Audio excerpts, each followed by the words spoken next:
Lion of Judah Society.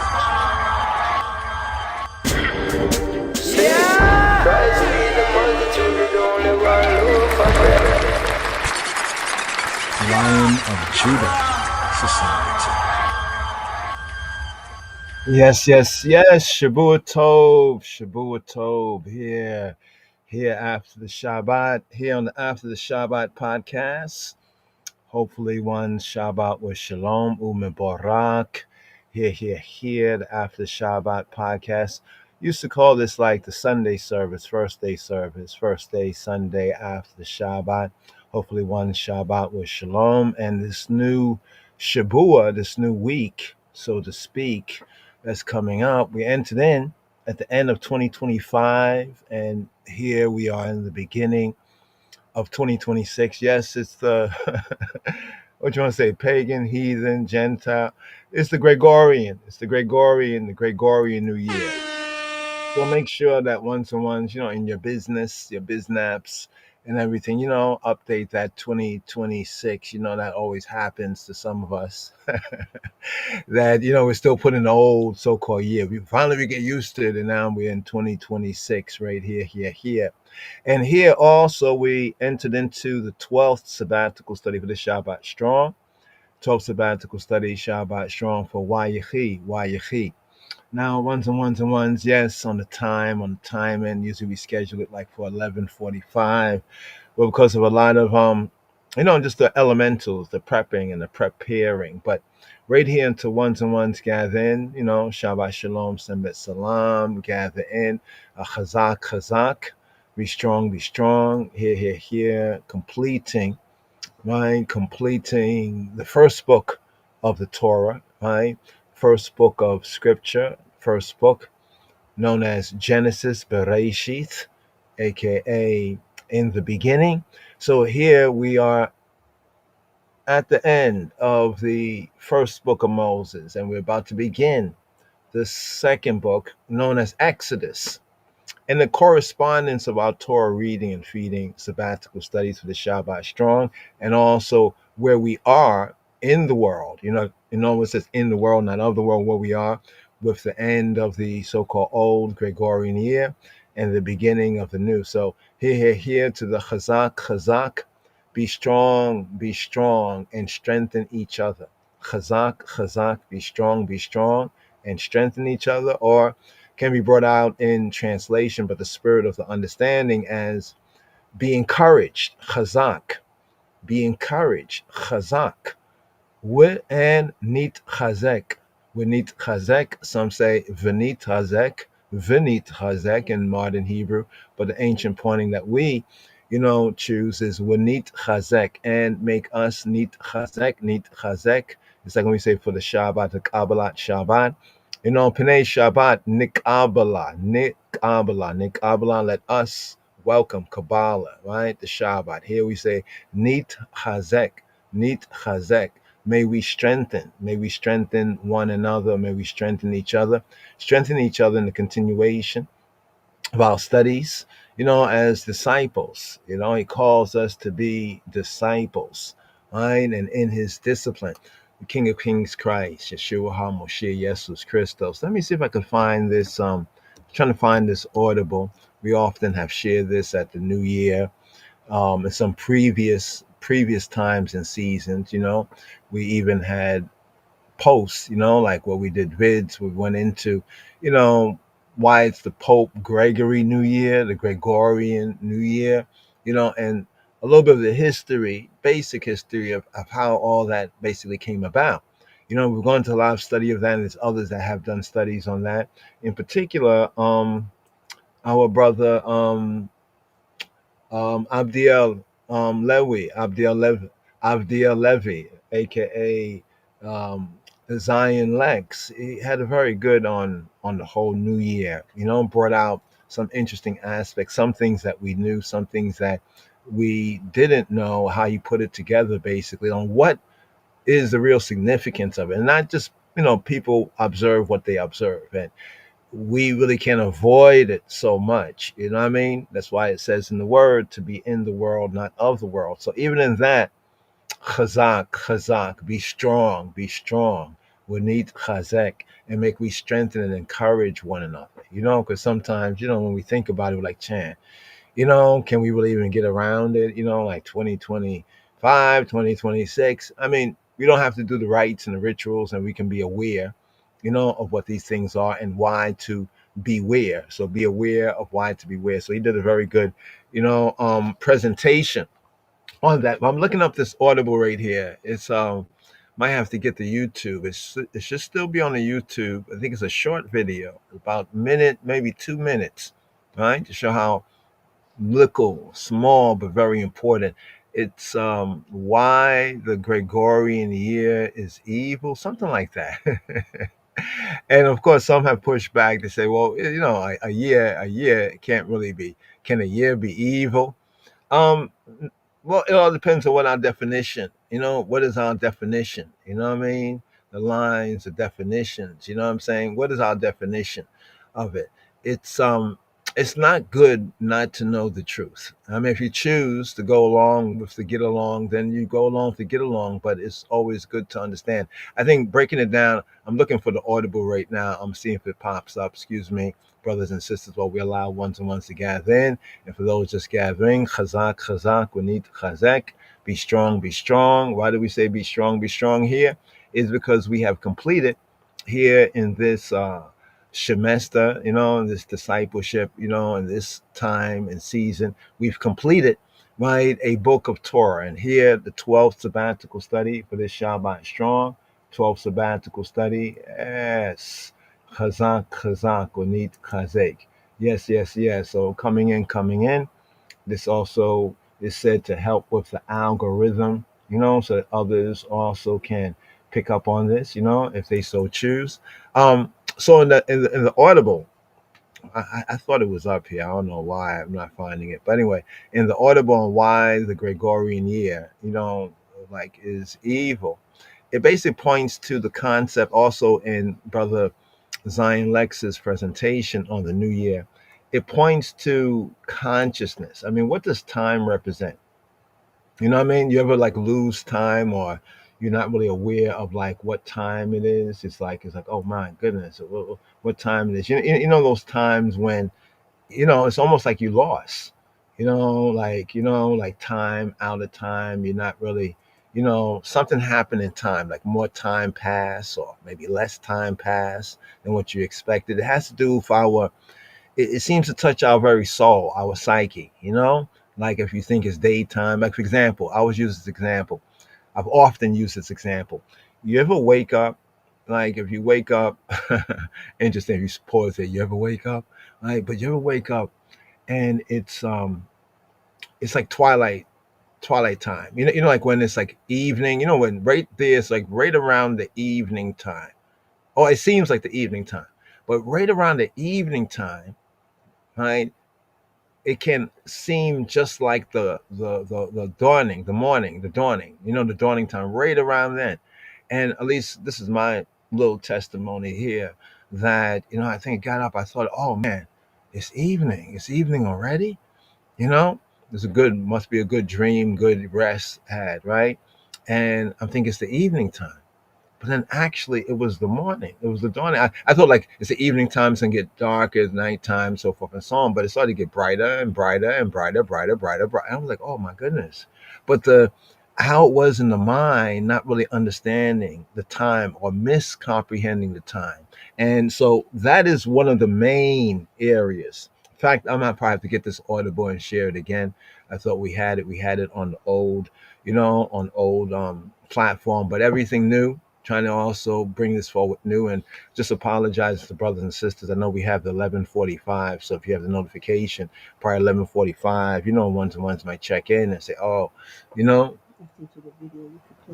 okay, with the whole video, you uploaded it? No, I sent you the YouTube link.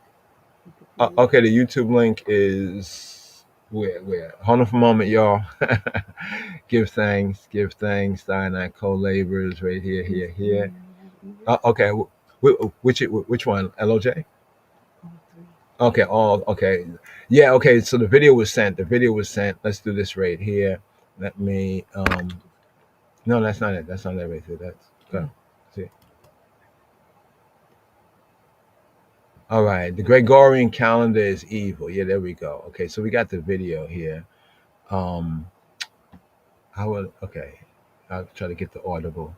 All right. Hold on, y'all. Hold on, y'all. Hold on, y'all. Mm-hmm.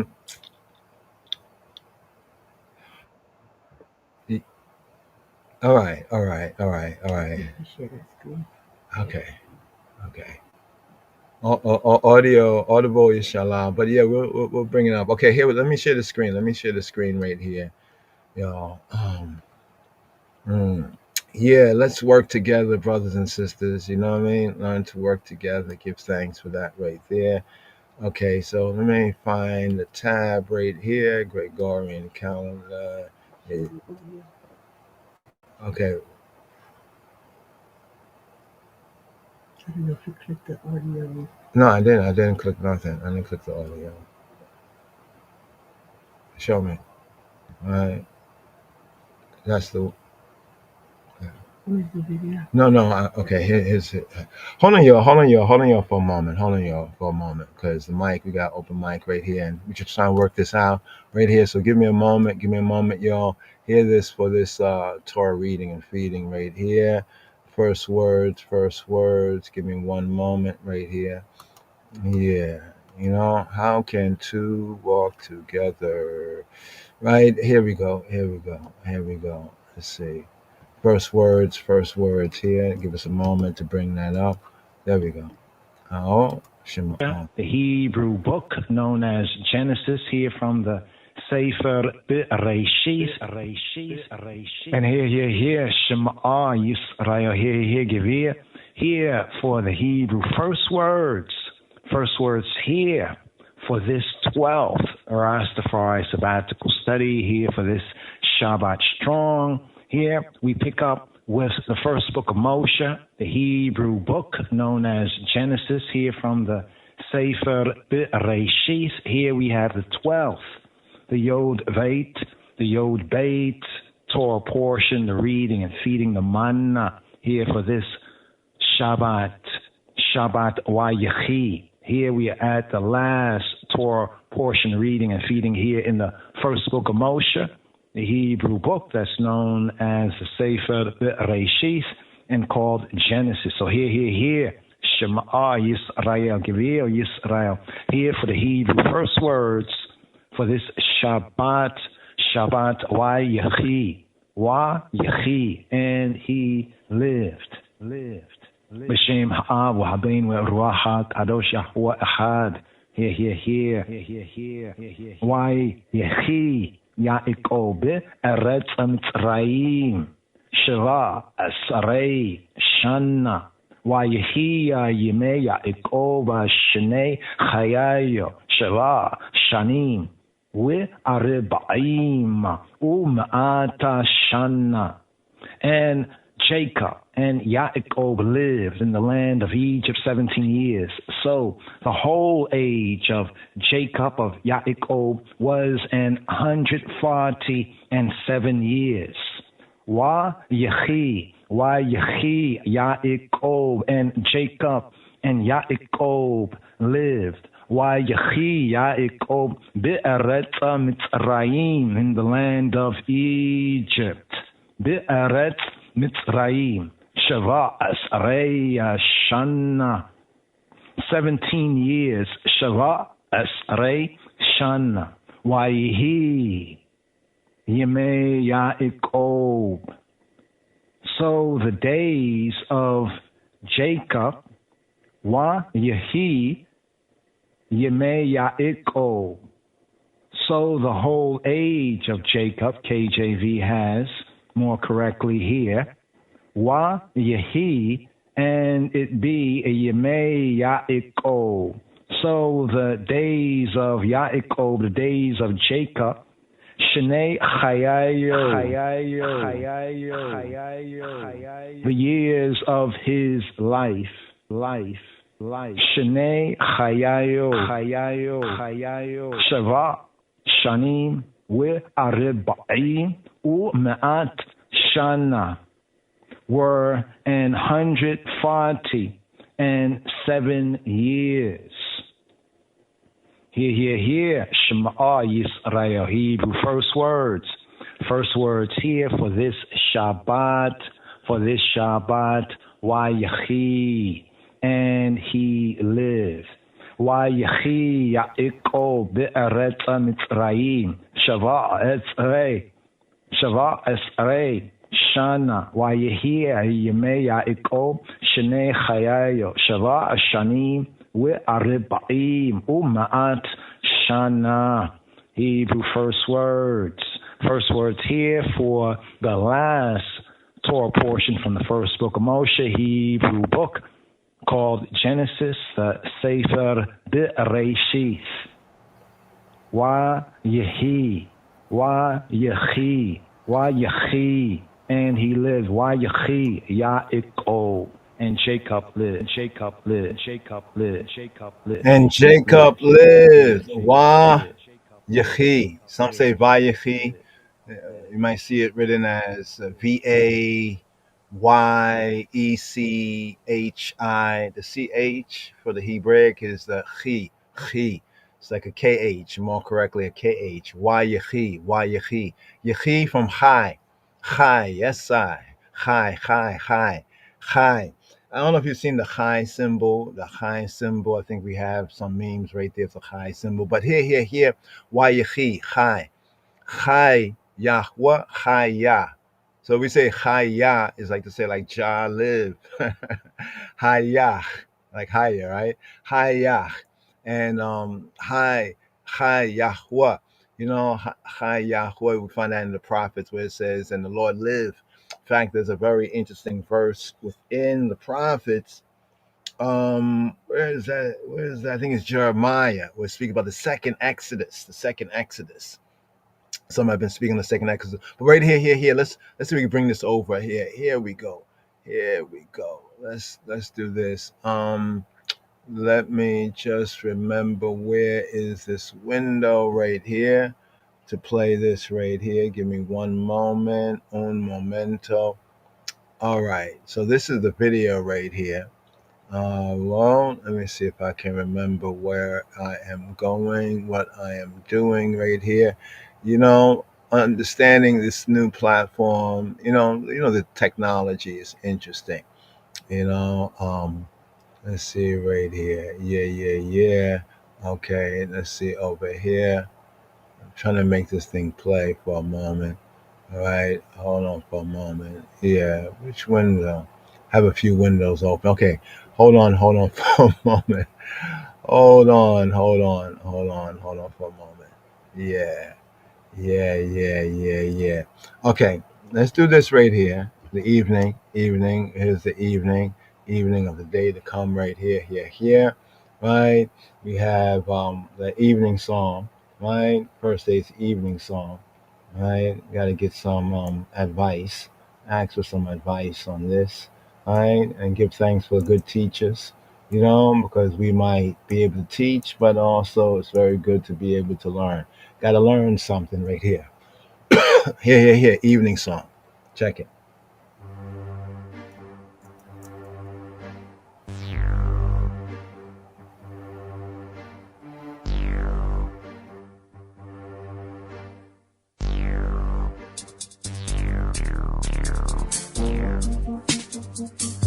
Psalm 24. מזמור כ"ד לדוד מזמור.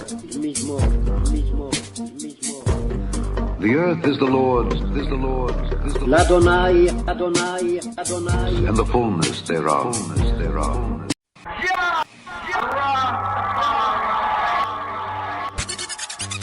Lion of Judah Society.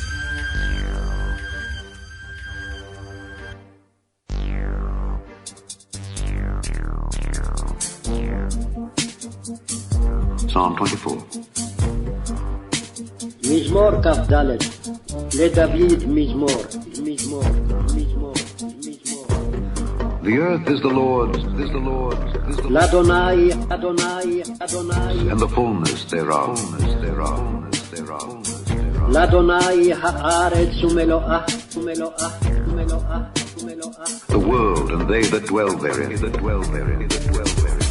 תבל ויוש ובה, יוש ובה, יוש ובה, יוש ובה.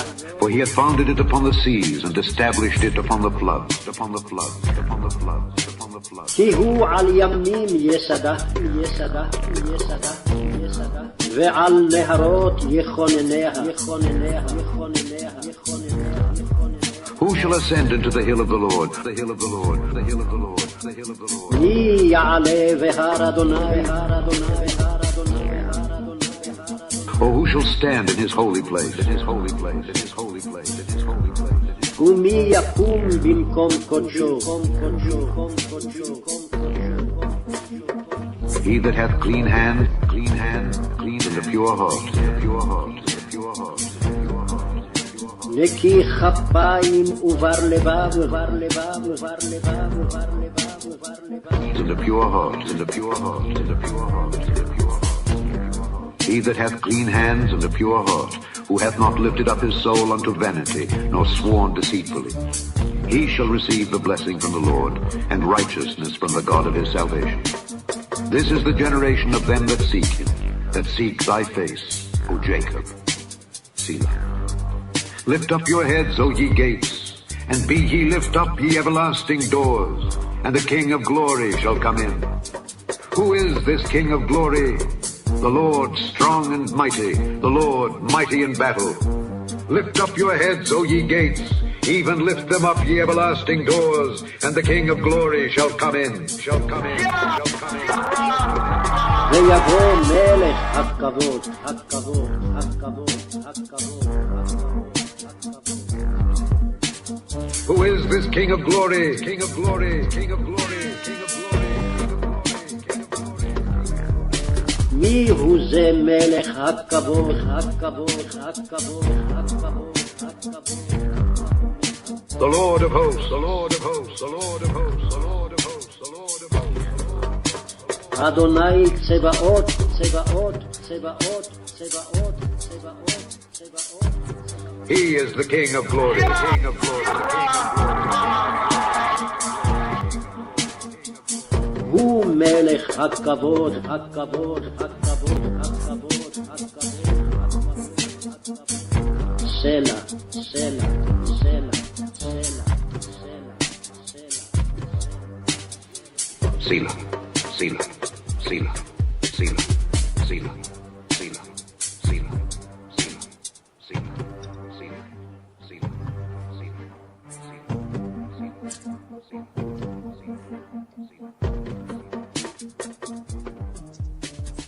Amen. Yes, yes, yes, yes, yes. The King of Glory. Yes, Psalm 24 evening psalm for the first day. First day is what is known and called as Sunday. Evening psalm for the first day, Psalm 24. Yes, so here, say Shavua, Shavua, Shavua, Shavua Tov, Shavua, Shavua, or some say Shavua, Shavua Tov, Shavua Tov, a good week, a good strong, here, new week, new strong to come right here. So now here, let's share this quick little audible right here. Actually, we got the video, give thanks to co-laborers. Now I know a little bit more what to do right here. Couldn't find this window to play it, but here we go right there. So this is the video that we was pointing to, seeing that we enter into a new we entered into the as 2025, we come out in 2026, and then the Torah reading and feeding. Here we end the first book of Moshe, right, and we're entering into the second, right. We used to call this time, the season, the so-called end of the year, the darkest part of the year. For I and I, the Hanukkah time, Hanukkah and Enoch, Hanukkah and Hanok. Is there a connection between Hanukkah and Hanok, right? The door of the floor. Yeah, we call this the door of the floor. You know, it's the time of the year. We're at the door of the floor. You know, the darkest time of the year, longer nights, shorter days, you know, winter time. Also, we look at the Torah reading and feeding the contents. But here. Gregorian calendar is evil. First things first. Gregorian calendar, if you You study hear? history, you know that the Gregorian calendar did not go down very easily with indigenous people. Can y'all hear? I hope y'all can hear. Yeah. Somebody let me know if y'all can hear. Can you hear it? Once again. The Gregorian calendar, if you've studied history, you know that the Gregorian calendar did not go down very easily with indigenous people. The Gregorian calendar went out with the Spanish and with the Catholic bishops, and they conquered lands and then told people what day it was. Most civilizations already had their own calendar, see? And then these guys come along and say, no. This is the day. It didn't go down very easy. They had to kill millions and millions of people to get them to follow this Gregorian calendar.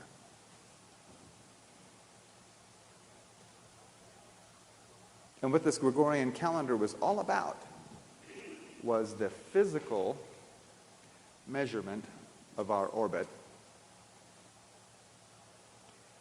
And it turns out that this is a very, very insidious tool. You probably never thought that a calendar could be so evil. But what this calendar has done is it has pinned our civilization's consciousness to physical evidence only. The absolute dead center of our civilization is focused on only physical evidence. The measurement of physical objects moving through space. That's why it's not Year of Our Lord anymore. Because there has been a steady erosion of our consciousness of things other than physical.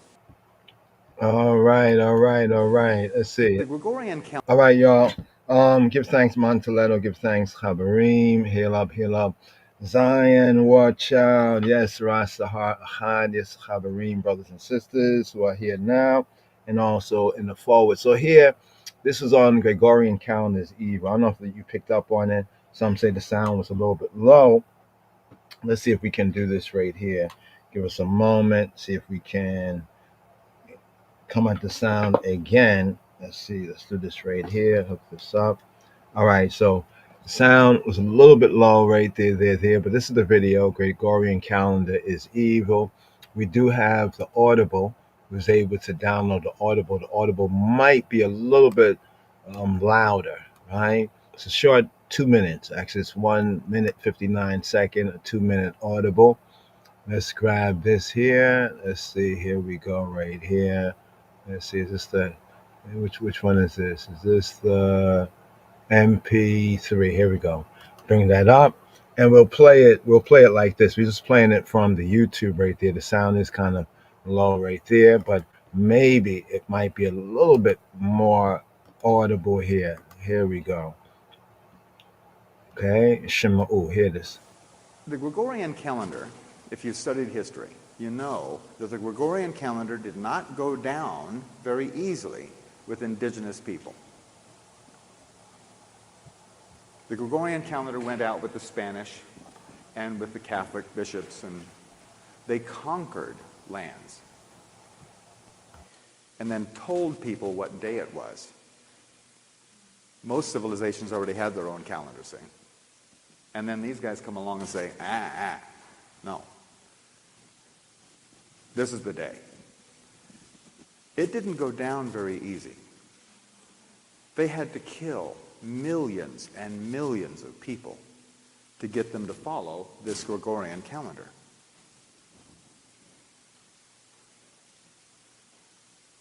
And what this Gregorian calendar was all about was the physical measurement of our orbit. And it turns out that this is a very, very insidious tool. You probably never thought that a calendar could be so evil. But what this calendar has done is it has pinned our civilization's consciousness to physical evidence only.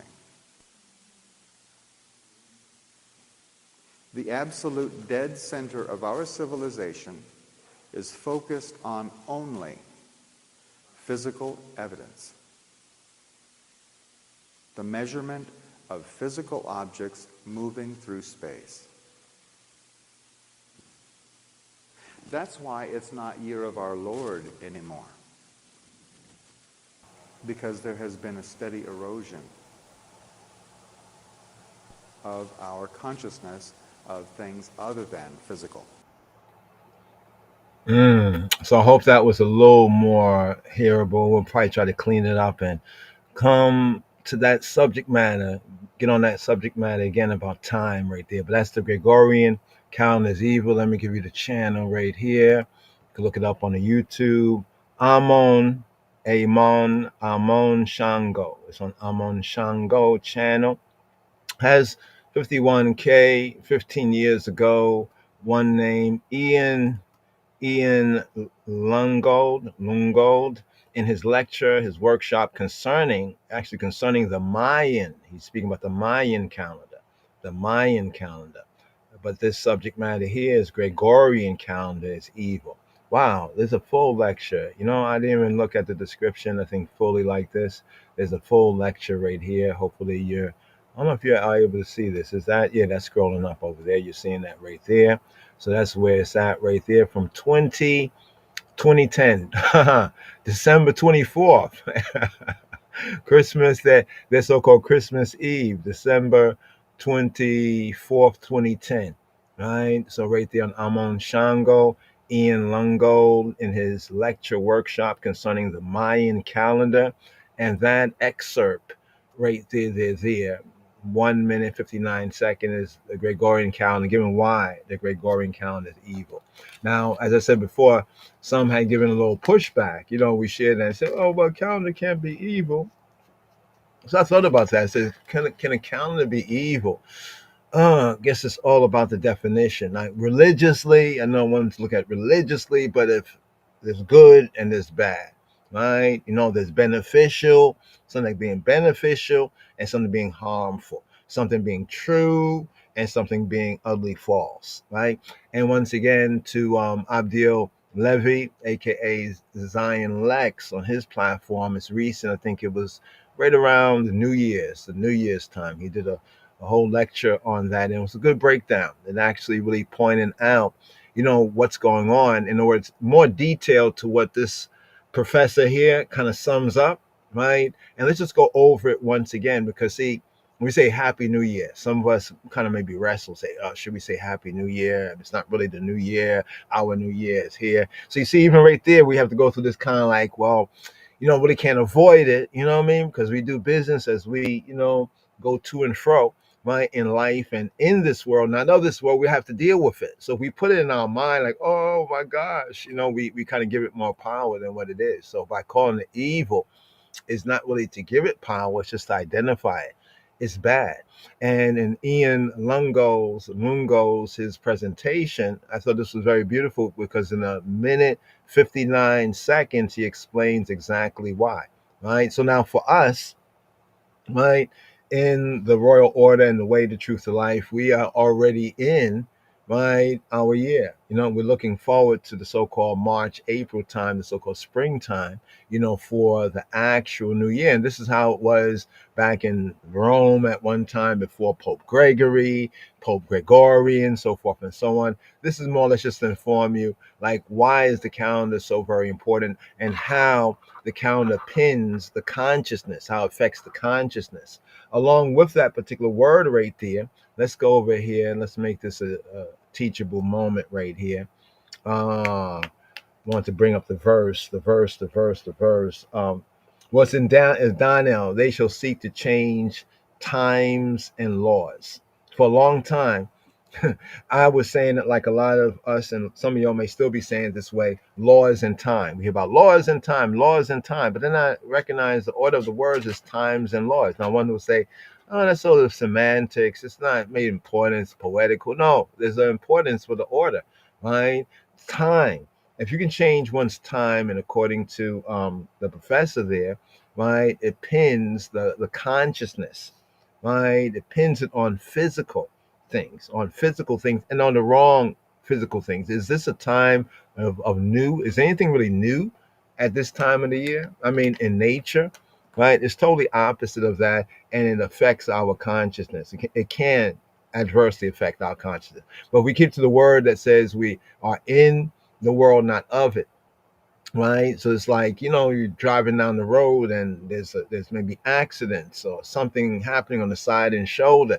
You might have to slow down and you take a look at it. You're like, oh my gosh, you may even pray for somebody, pray, hope all is well, but you have to keep moving, right? So this is the same thing around this time of the year. The New Year's, sometimes people give all this kind of, energy to it, so forth and so on. It can be used, right? It can be used if we understand exactly what it is, and we're under no pretense of the matter, that it's not really a New Year's.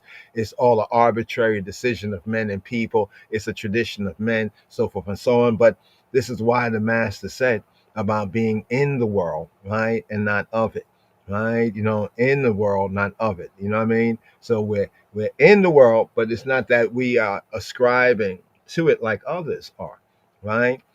Keeping to the path, keeping to the way. One more time right here. One more time. The Gregorian calendar, if you've studied history, you know that the Gregorian calendar did not go down very easily with indigenous people. The Gregorian calendar went out with the Spanish and with the Catholic bishops, and they conquered lands and then told people what day it was. Most civilizations already had their own calendar, see? And then these guys come along and say, no. This is the day. Let's pause it right there. So most civilizations had their own calendar. And the interesting thing about most ancient civilizations, most of their calendars fundamentally, essentially, was similar.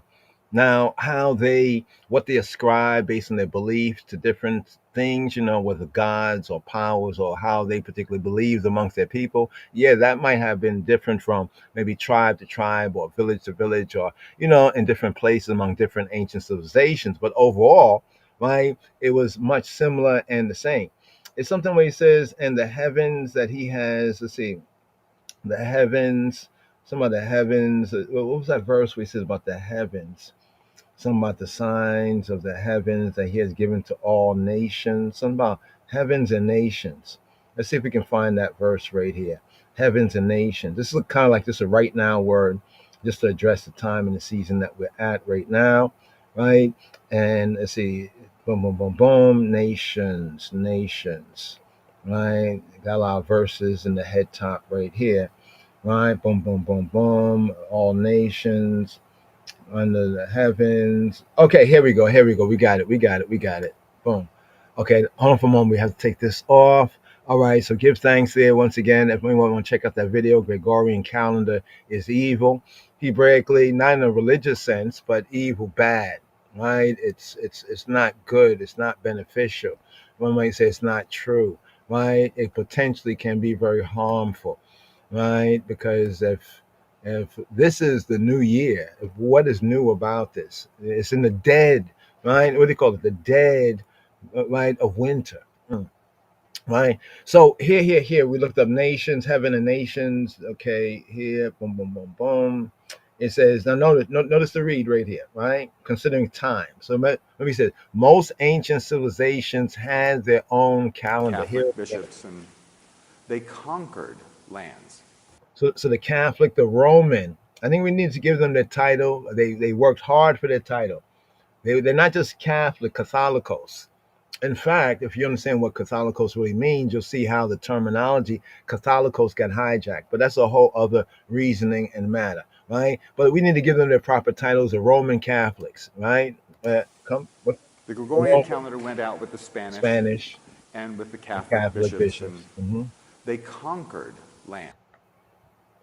They invaded, brutalized. I guess if you call that conquering, yeah. But go on. And then told people what day it was. Let's pause on that for a moment. Now, we actually picked up on something else. Just talking about time here, right? Because also what we have in the Torah reading and feeding is time, right? And Jacob lived. What's the first thing it says in the opening, right? This Torah reading and feeding, the last reading here in the first book, completing the first book, Genesis.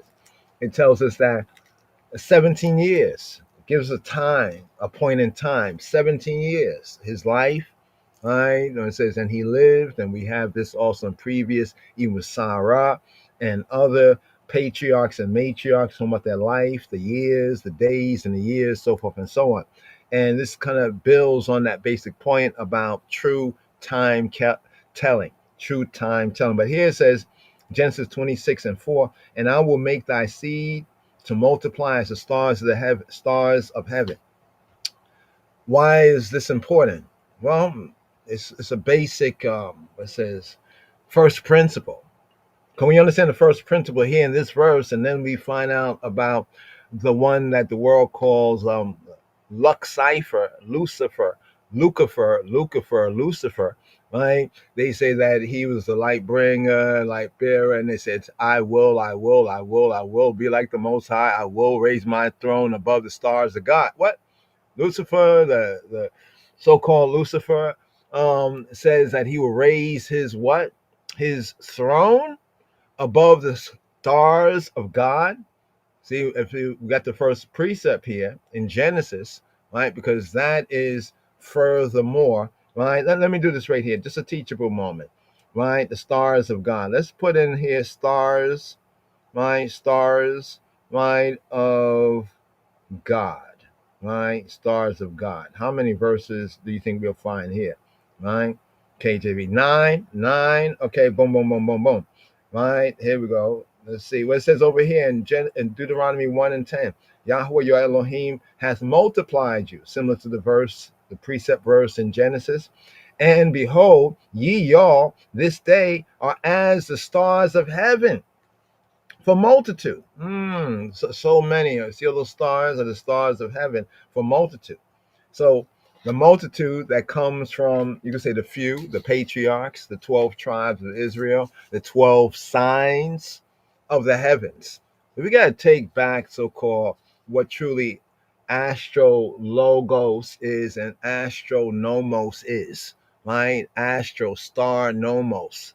There's nomos naming or nomos for law, right? In the Greek, right? We have astro, the star, right? Logos, study, right? Or the word, right? So what does the word tell us about the stars, right? Therefore, a proper, this is a sensitive subject matter, because if we start to talk about the 12 signs, some overly religious and zealots might be like, oh, you're getting into astrology and all of this, even though we're seeing it very clearly in the Bible. Well, we're seeing it. I don't know if they can see it. So we pray, for the blind eyes to see. It says, Yahuwah, your Elohim have multiplied you, and behold, look and see, y'all this day are as the stars of heaven for multitude. Now, this is the verse that we was going to actually find by our heavens and the heavens and the nations, two key words, Deuteronomy 4:19, Devarim. Unless thou lift up thine eyes to Shemaim, to the heavens, and when thou seest the sun and the moon and the stars, all the hosts of heaven or of the heavens, the Shemaim. So here, even the word host can apply to like a host, like a military host or a host of servants. Like we have the rank and file Israelites, which would form the military. And then we have the priests and the Levites, which would form the host of the holy place. We have the hosts of creation, all the creatures and animals on earth, even in the waters and in the sky. And also we have the hosts of heaven, right? So host is like a company, a group in that sense, right? Usually an organized group. So here, look what the verse says. Because when we're talking about in this way, we already know it because we've gone through it before. And, hopefully wisdom has helped us to be able to articulate this better, right? So when we say that there's a Hebrew astrology, right? People say, why is that astrology? That's the bad thing. No, that's the, oh my gosh, right? If somebody poisoned water, then the water that's poisoned is bad water, right? Does that make all water poison? No. It might mean that we might have to be careful about the other water we drink, Don't drink the water, right? But it doesn't make all water bad. You see, this is where discernment comes in, right? Because look at the next part of the verse. Should it be driven? Some people are driven mad because they see the evildoers might take something that is not evil and evilly charge it, or they turn its context orientation. And now the rest of us, imagine if evil doers, right, great evildoers, they live in a house and they have a home and a family. Should that make us not have a house, a home, or a family because the evildoers have a house, a home, and a family? All right. So let's not be driven. Don't be driven mind, right? But here, this verse here is saying, unless when thou lift up thine eyes to heaven. Now, some would take from this, we're not even supposed to look up at heaven. Can you imagine? It's crazy, right? You know what I mean? Because somebody else worships a tree, right? We can't look at a tree and say, wow, what a beautiful tree. Or we can't touch the tree. Oh, you worship it. He said, we got to get out of, well, hopefully come out of her, my people, right? Lest thou lift up thine eyes to heaven. There's a context here. When thou seest the sun and the moon and the stars. Remember, here in this Bereshit, Genesis, we have Joseph, the Baal Halamot, right? Halamot, he was the Baal. Yeah, Joseph was the Baal. Yeah, tell them we said Joseph was the Baal. No, Joseph wasn't Baal. Baal is a... See, people don't know context. You see where the confusion comes in, right? But Joseph, the master of dreams, he talked about the sun, the moon, the 11 stars, bow down to my star. You recall? Mm-hmm. His father say, hey, son, get out of astrology. What you doing in astrology? Do we have anything in the scripts there for the disciples, others who have not studied that? We're referring to one of Joseph's dreams. I think it was around Genesis 37-ish, right? We can bring it up, but so the context matters, right? And should this be driven, right, to worship them? But didn't Joseph say that the sun, the moon, and the 11 stars, he said bow down or worship. The key word in the Hebrew is worship. So when Joseph talks about the sun, the moon, 11 stars, bowing down and worshiping his star, or bowing down to his star, the Hebrew brings out the same word that we have right here in the Hebrew in Deuteronomy chapter 4, verse 19, worship. The translator just translated the same word differently, right? And serve them. That Yahweh Eloheka, he who be thy Elohim, thy creator. Elohim in the first instance with Yahweh. Elohim, judge. Elohim in the essence, almighty powers, right? Have done what? Have divided to all nations under the whole heaven. Let's hear Professor Ian, right? Ian is, I think, the European for John, like Ian, Sean, John, right? The Gregorian calendar, if you've studied history, you know that the Gregorian calendar did not go down very easily with indigenous people. Okay, that's the first part. He said the Gregorian calendar did not go down very well with indigenous people. Yeah? The Gregorian calendar went out with the Spanish and with the Catholic bishops. So the Gregorian calendar went out with the Spanish, right, in the Pope Gregory time, and the Roman Catholic bishops, right? They say the Antichrist would come from the people who crucified Christ, and the scripture says it was the Romans. Yeah, his people came to his own. Many of his own refused him, right? They wanted to kill him. They had no power to, right? So they had to put it, in the hand of the murderers, the killers, and the prophecy said that the Antichrist would come from the people who killed Christ. So the Roman Catholic bishops, go on. They conquered lands. They did what? They conquered lands. Now that's a popular thing that is now, being discussed and talked about. You might have heard about it. Manifest destiny. This manifest destiny, and these papal bulls that gave them rights over all lands that was not Roman Catholic. Right? And then told people what day it was. Now let's pause on that. He says they told people what day it was. Right? Now there's another meme we just came across just on this subject matter, see how it all's coming together, where they didn't really change. People still knew what day in the week it was. First day, second day, third day, fourth day, fifth day, sixth day, seventh day. Some people had different length of days. Even in ancient Egypt, they had some different length of days for spiritual reasons and other political reasons and so forth and so on. Right? But generally speaking, people understood what days. Because some people say, well, how do we know that Saturday is, what they call Saturday is the Sabbath day, right? Right. Well, they didn't change that. They just changed the name. They ascribed these other gods names the days of the week. That's why we say here the Sabbath day is Shabbat. It's the seventh day. Yes, it's called Saturday, but it's the Shabbat day, right? And then the first day they call Sunday is the first day. So this is our effort and work in order to reorientate ourselves and also our listener, right, with the truth of the matter, right? So yes, first day, amongst ourselves is the first day. Right now we have to do, we're in the world, not of the world, speaking to ones and ones, and they say Sunday, Monday, Tuesday. Okay, we recognize that they know Sunday, Monday, Tuesday.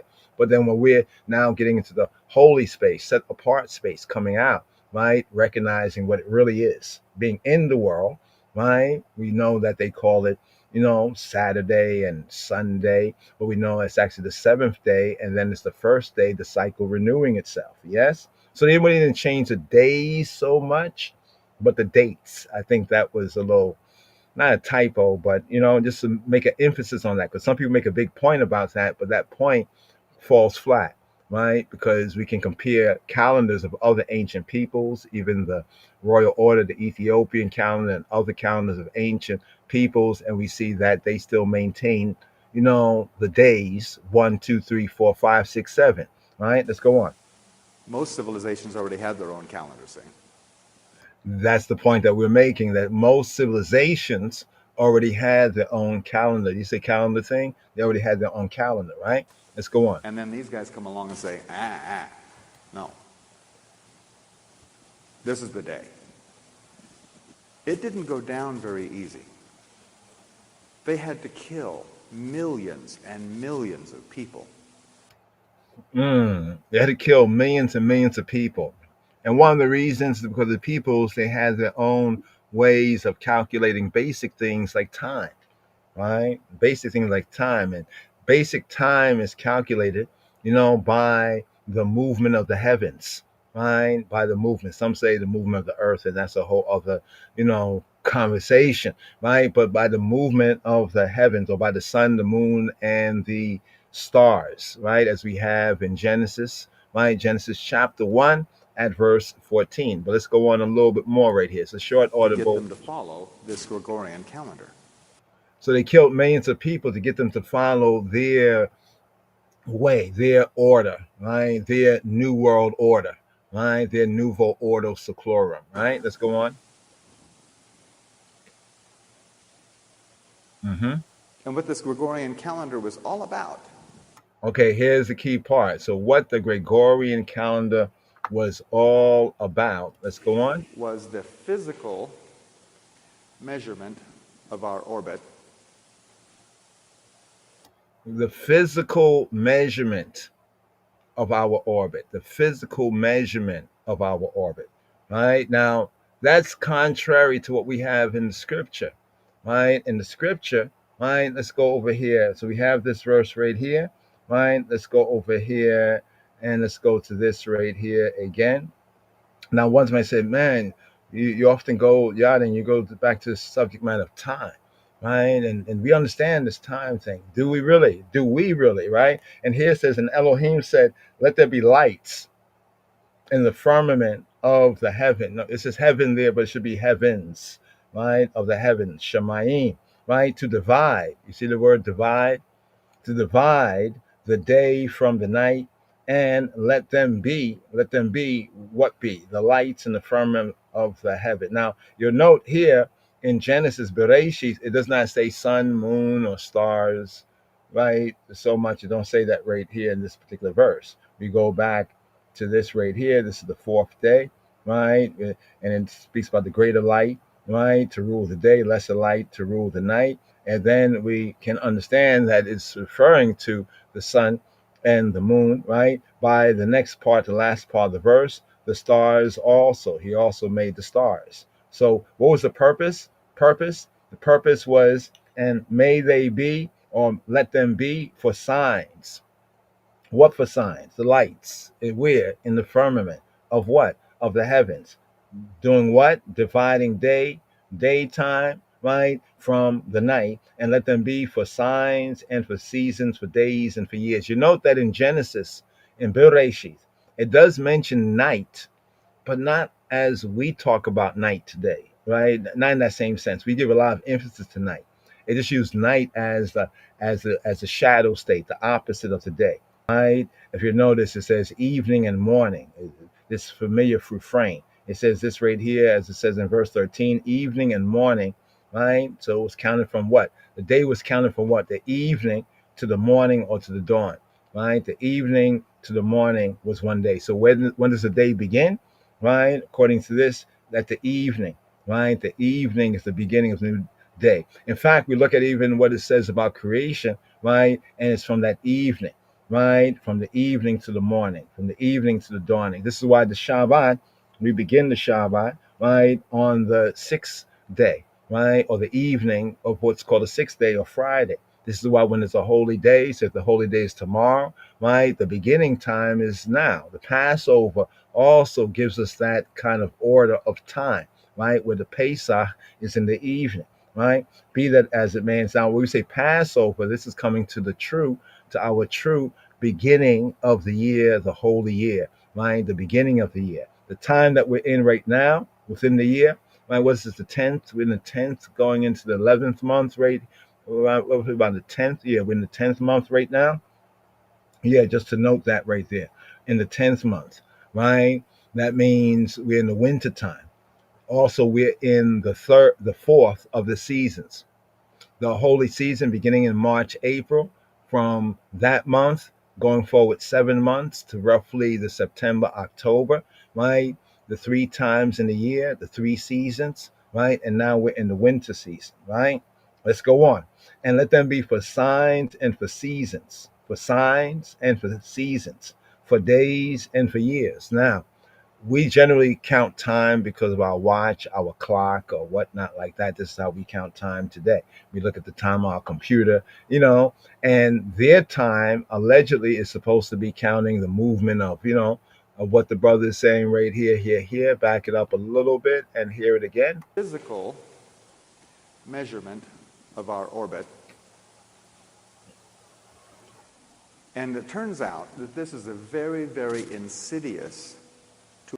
Pause. He says, and turns out that this is a very insidious, to say like evil, bad, right? Insidious tool. You probably never thought that a calendar could be so evil. Never thought that a calendar could be so evil. I think we're gonna have to define evil, right? Right? Define evil. Notice in Genesis 1, everything is good. Right? Notice everything is basically good. Right? It's all good. Right? So in order to let's define evil right here. And we see where evil comes in right around here, at least within the text, right? Where's the tree? Where's the tree thing? There we go, right there, the tree, right? Where it says, but of the tree of the knowledge, so knowing, right? Knowing. So something can be evil and we just don't know it.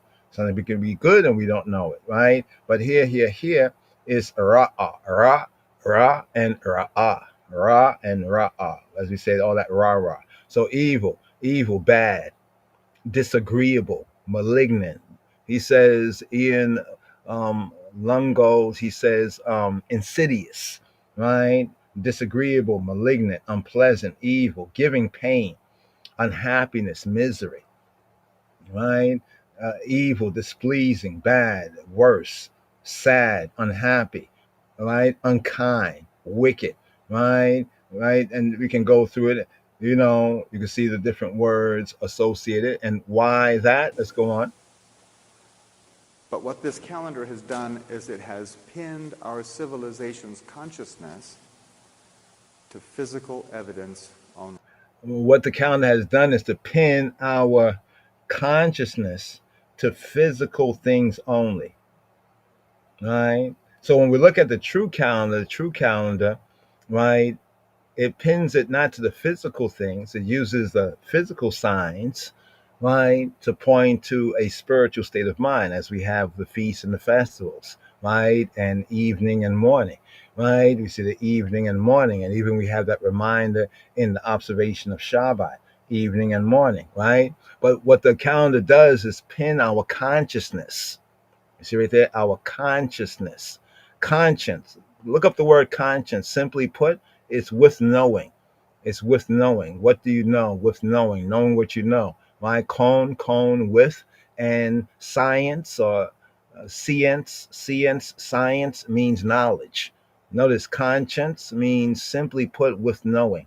Right? One's conscience. What do you know?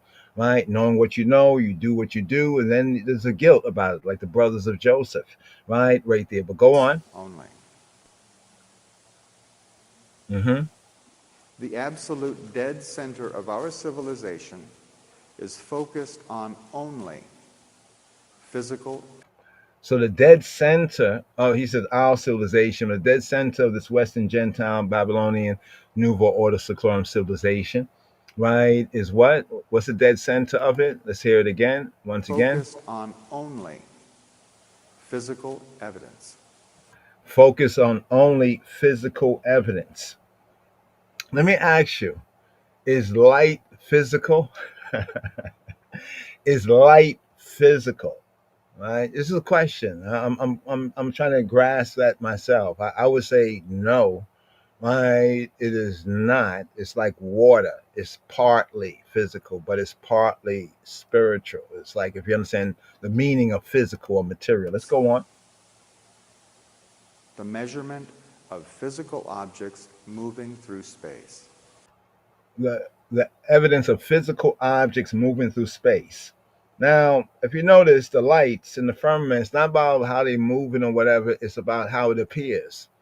How it appears, right? How it appears, right? Because it let them be for signs, for seasons, for days, and for years, right? And what they do, they divide day from night, right? That's the basic sense. The greater light, lesser light, sun, moon, and the stars and the other signs, right? The other lights for signs and for seasons, for days, and for years. Through space. Let's get it. That's why it's not year of our Lord anymore. Now, this is an interesting point. He says that's why it's not year of our Lord. It's not the year of our Lord anymore, right? AD. Because there has been a steady erosion. Steady erosion. Of our consciousness. Steady erosion of our consciousness. What we really are conscious of. We're no longer conscious. Notice right here. How do we tell time? We basically look at our watch, or we look at a clock or our phone or some other device that has the time on there. That's how we tell the time, right? When it says spring forward, fall back, and all of that, right? Now, because of the automation and digital and the technology, it changes automatically, and we just go on with it. That's what our consciousness is pinned to. Of things other than physical. Right? To things other than physical. Last part of this right here. Of our consciousness of things other than physical. Our consciousness. What about our consciousness to things other than physical? Other than physical, right? The psychological aspect, right? So there's for example, when it turns midnight, so-called, right? Midnight.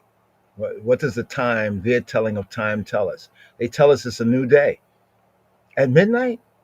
But wait, isn't a day when the sun, the light is out? How's midnight? Then he tells us other things like it's 24 hours in a day. Well, then, but day and night. But it's 24 hours in a day. But what about day and night? So if there's 24 hours in a day, how many hours are there in the night? But then when we get to 12 midnight, they tell us it's a new day. You see where our consciousness is pinned? You know, you look at the time, oh man, it's already the new day. It was really already the new day when the evening had come in some hours earlier. So see where the consciousness is pinned to? So right here, here, let's get this right here. Boom. All right, so here it says, unless, this is now a warning to Israel, unless thou lift up thine eyes to the heavens, and when thou seest the sun, the moon, and the stars, even all the hosts of the heavens, should be driven to worship them. This is the point right there.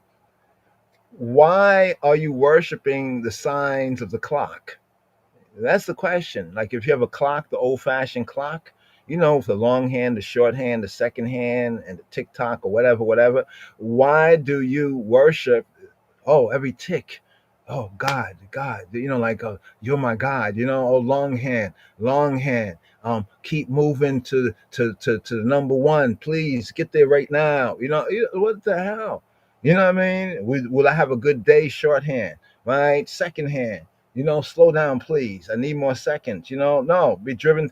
The same thing. So you see, the point here is not that the sun, the moon, the stars, and the host of heaven is evil. Something is wrong with the consciousness.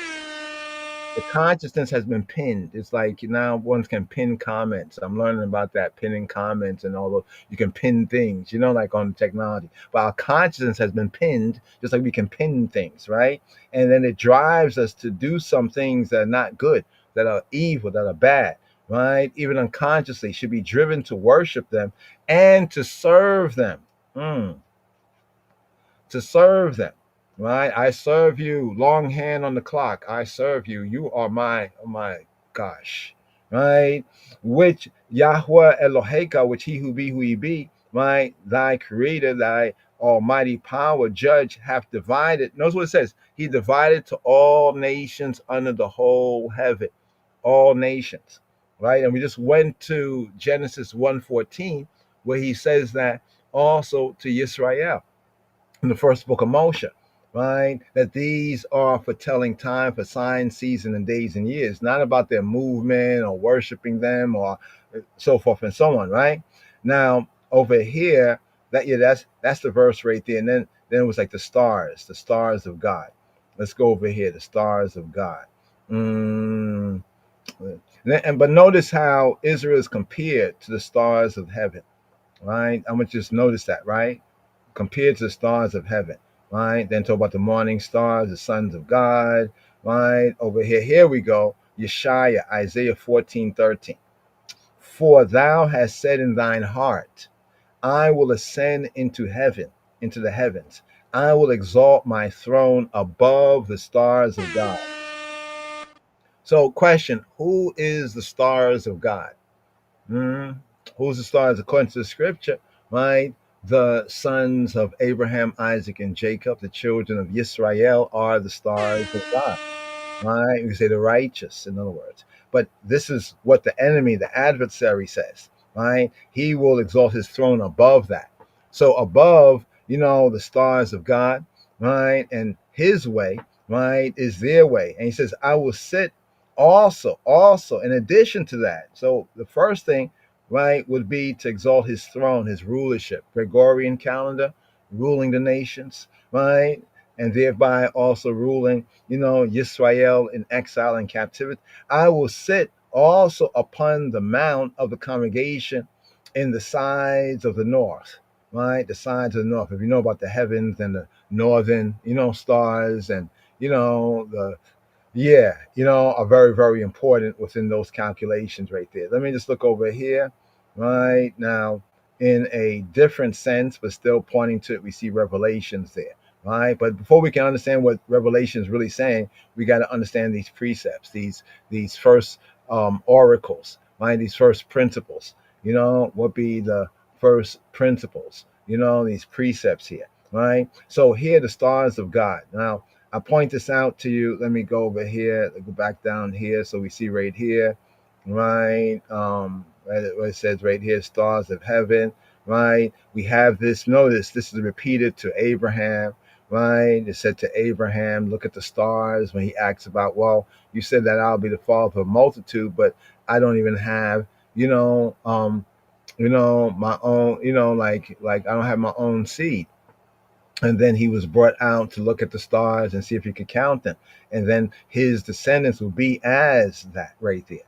And then we have through the prophet, through Robenu Moshe, right? Deuteronomy 1 and 10, Yahweh your Elohim have multiplied you, speaking to the 12, right? Coming from the 12, we say the sons, right, of Jacob, also including, the two sons of Joseph. But the 12 tribes, right? We get this multiplication as they come out, Mitzrayim, right? So they liken to the stars. And then over here, it says, let's dip into this a little bit, just so to understand this, right? This goes back, right? This goes back right here. Boom, boom, boom, boom, right? Right? It says, okay, commanded, and Yahweh commanded me at that time to teach you statutes, right? Ordinances, prescriptions, and judgments, and rulings, and decisions, right? That y'all might do them. Where? In the land whither where y'all go over to possess it. Now notice this right here. Children of Israel are getting prepared to go in the land, and this is how we will live. This is how they will live, right? Now, of course, we're in other lands under the times of the Gentiles, and therefore this is their system, the Gregorian system, right? But let's go on right here. Take ye therefore good heed to yourselves. This is like when we say check yourself. Take good heed to yourself, check yourself. For y'all saw no manner of similitude on the day, right? That Yahweh spake to you in Horeb out of the midst of the fire. This is pointing to Exodus chapter 20, right? When Elohim spoke the 10 words that are falsely called the 10 commandments.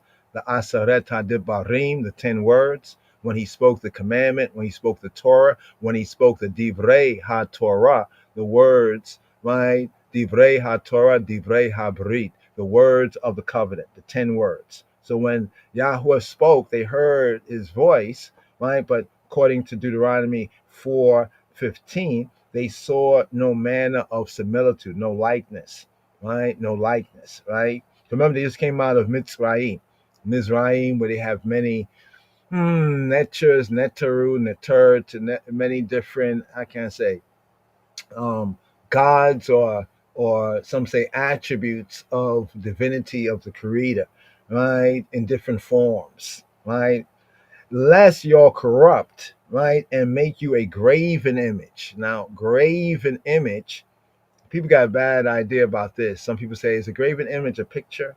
Right? Like you have a picture of your family. Is that a graven image? No, an engraved image, a carved image, right? Usually what they would do to make idols is the cheap way, the quick way is to make a wood form and then to pour gold over it and then to mold it, right? That is the sense, and that molding, that graving of the metal, right, or the wood, right, in order to make a figure to worship. This is what it's talking about, a graven or a molten image, right?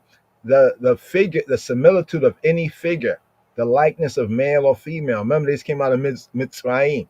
They have the neter, right, male, right, so-called gods or god principles or whatever, right, and they have netert, right, and so-called female, right. It goes on and says the likeness of any beast, right, that is on the earth, the likeness of any winged fowl that flieth in the air.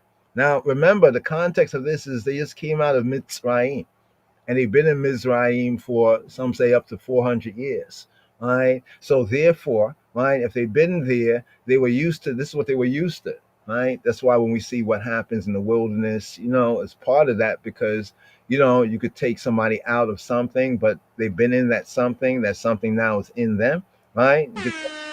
The likeness of anything that creepeth on the ground, the likeness of any fish that is in the water beneath the earth, right? And lest thou, so notice what it's saying. It's actually, when we say that everything is about the 10 words, it's all about the 10 words, falsely called the 10 commandments. The 10 words, the 10 commandments is the pure oracle, right, of Yahweh Eloheinu. But it's so pure, right? That it's like when Moshe says, like, love your brother like yourself, or love your neighbor as yourself. Notice people often would say, you could tell when we've been touched. We'd be like, well, who is my neighbor? Who is my brother? All right. And then what does a good teacher would do, as Moshe Rabbeinu did, right, is give you an object lesson. For example, right, there was this man, he went over here, and there was this, these examples. So object lessons, right? So this here gives us an object lesson of the 10 words, right? So it says nothing in the heavens, right? Nothing in earth, nothing beneath the earth. You know what I'm saying? This is that they look down, look down, look around, and look down to the waters, look on the land, look at man, woman, you know what I mean? And then they look up, right, their eyes into the heavens, and now they see the sun and say the sun, right, or the moon. And we also have this in Mitzrayim and many different ancient, cultures, but particularly here for the Israelites, it was kind of a commentary on where they've been, right? And notice it says for those people who have done that, well, that's for them. That's for them. But this is not to be for us, right? So it's like the whole New Year's and a lot of these crazy things. This is for them in the world, not of the world. It's not for us, right? So here is where the connection is, and lift up your eyes to heavens, right? And when you see it's the sun, the moon, and the stars, and all the hosts of heaven should be driven to worship them and serve them, that Yahweh thy Elohim have divided. He divided to all nations under the whole heaven. So if we find imparted, the sense of divided, in this sense imparted, right? So he's given the heavens to all humanity as a clockwork, so to speak, right? But on the other hand, to show that this is about Mizraim, but Yahweh have taken you, right, and brought you forth out of the iron furnace. Interesting, isn't that? What's this iron furnace? Have anybody unpacked that? Right?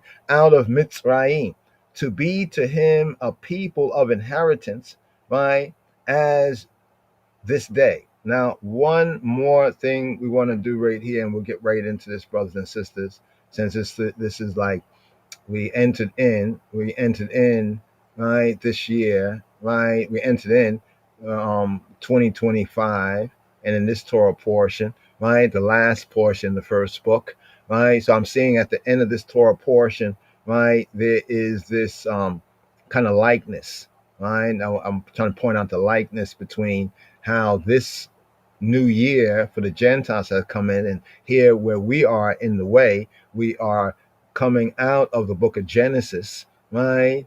With this Torah reading and feeding, we entered into it in this Shabuah in 2025, and we come out in 2026. Now, here's the part I want to show you from the previous Torah portion as a kind of a quick recap.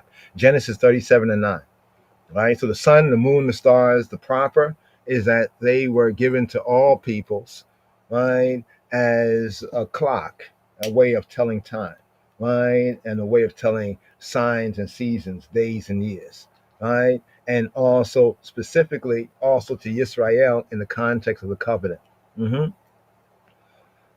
See, we have to understand time in order to properly do them, right? And he dreamt yet another dream. So it's about Joseph, the Baal ha-Halomot, right? The master of dreams, right? And told his brethren, the other sons of Jacob, Yaakov, Yisrael, and said, behold, look and see, I have dreamed a dream more. Behold, the sun and the moon and the 11 stars made obeisance to me. So here they say obeisance. In that verse in Deuteronomy, it said worship. The Hebrew word shachah is one and the same, right? And notice over here, right? And so over here, it says, this is our verse. So notice the contrast here, right? So now we can't take, or we should not take Deuteronomy 4:19, right, and apply it against Joseph and his dream, right? But notice what Joseph's dream was saying, that the sun is using the sun, the moon, and the 11 stars, right? Remember that Joseph was the 11th born, and then after him was Benjamin, right? So of his brothers, there were 11, right? and he is the odd one here because they would make obeisance to him. Let's drop down in this verse right here, right? And it was told his father. Hold on for a moment. Let's go back over here. Okay, there's 11 verses. All right. Just want to see how many verses there was. And it was told his father and to his brethren, and his father rebuked him. Jacob rebuked Joseph, his beloved son, and said to him, what this dream that thou hast dreamed? What kind of dream is this you're dreaming? Right? But notice what he says. So Jacob gives the first targum. You might hear say targum, right? In the Hebrew, targum, right? In Amharic is turgum, right? Turgum, right? And that means like interpretation, right? So here we get the first interpretation, right? From the patriarch. He says, shall I and thy mother. So who do you think he and Joseph's mother is? In right, based on the sun, the moon, and the stars. Who do you think is who? Right? We would say that the sun would be the patriarch, right?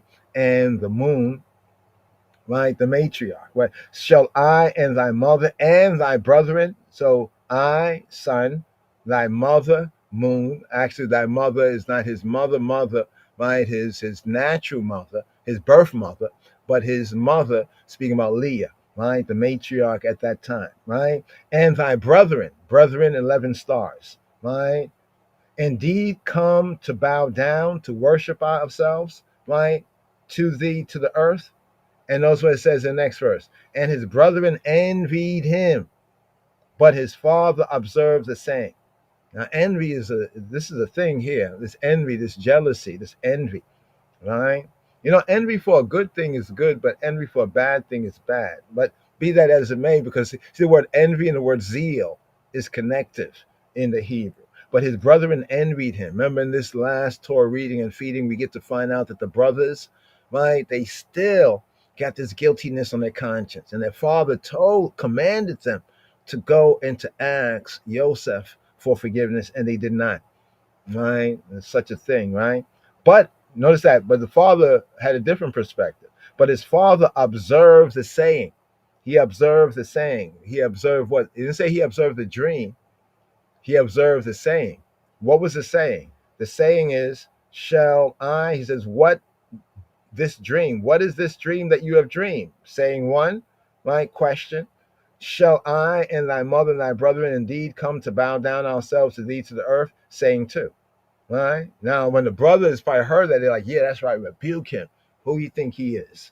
You know, daddy and mommy and all of us going to worship you. You got a swell head, right? But his father observed the same, right? Just want to point that out right there, because I think it's kind of very important, you know, within this context, because it's also important when we're interpreting prophecy in some areas, right? Prophecy in some areas. You know, like we look at like gives the sun by day, right? So here in some of the prophetical books, some people actually think this is always physically, right? Like the thing we need is wisdom. Wisdom is what will show us whether this is a physical, right? Like eclipse, darkening, right? Or is it a darkening if the father and the mother is likened to the sun and the moon? Right? Then disrespect of the parents is likened to its darkening. You know what I'm saying? And brotherly love, the stars withdrawing their shining. Right? That's why Joseph said to them, don't let it be evil in thy own eyes. Right? You know? And even over here, because some people say this is literally, right? Is it? Is it really? Right? Let's look over here, the sun and the moon, right? Signs in the sun, right? Some of it is physical, right? Look over here in 1 Corinthians 15:41, right? So there's a Hebrew two truths. Some things are literally, and some things are literally and prophetically, figuratively, right? One glory of the sun and another glory of the moon and another glory of the stars. For star, right, differeth from star in glory. The King of glory, let the King of glory, right, come in, right? So even right here, right, the glory of the sun. Remember it said that the Gregorian calendar has pinned our consciousness to physical things only. That means that the prophetic aspect, that's why it says that there's no prophet amongst us, none to tell us how long, right? None to properly interpret the signs, right? Let's go over here. Now, some of it is physical, right? But the discerning of what is physical, look, how about this one here? Revelation 12:1. And there appeared a great wonder where in heaven. Is this a sign in the heavens on the real clock, the real time, right? A woman clothed with the sun. She's clothed with the sun, and the moon is under her feet, right? And upon her head a crown of how many stars? 12 stars. All right. Doesn't Yeshua say to the 12, to the disciples, right? They'll be as what? As the 12, right? Judging the tribes of Israel. So be that as it may, right here, brothers and sisters and brothers, what we're going to do right here, this Torah reading and feeding, is just get a hear of the psalm. There's a psalm that corresponds right here according to royal order, Psalm 53.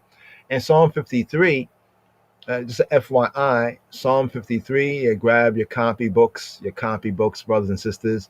Let's make it not a so-called New Year's resolution, but at this time in this season, as we begin off, notice in the new year, we're beginning off here. In their new year, we're beginning off here the second book, the book of Exodus. Think about it for a moment.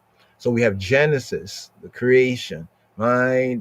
The patriarchs, humanity, right? The choice of Abraham and Israel, right? And Jacob. And then we get that family, right? The family. And then now we're going down into Egypt. You see how it goes right here in the dark land. They used to call Egypt the dark land. Some, well, for their blackness, their ethnicity, not always in a negative sense, but because the mysteries, right? The secrets, the mysteries, right? So let's start our journaling. Definitely, this is a good time of the year to start journaling again, taking good notes. Because if you hopefully go through a whole year, right, of Torah reading and feeding, right? Because this is the time that we find that Abraham in the book of Jubilees,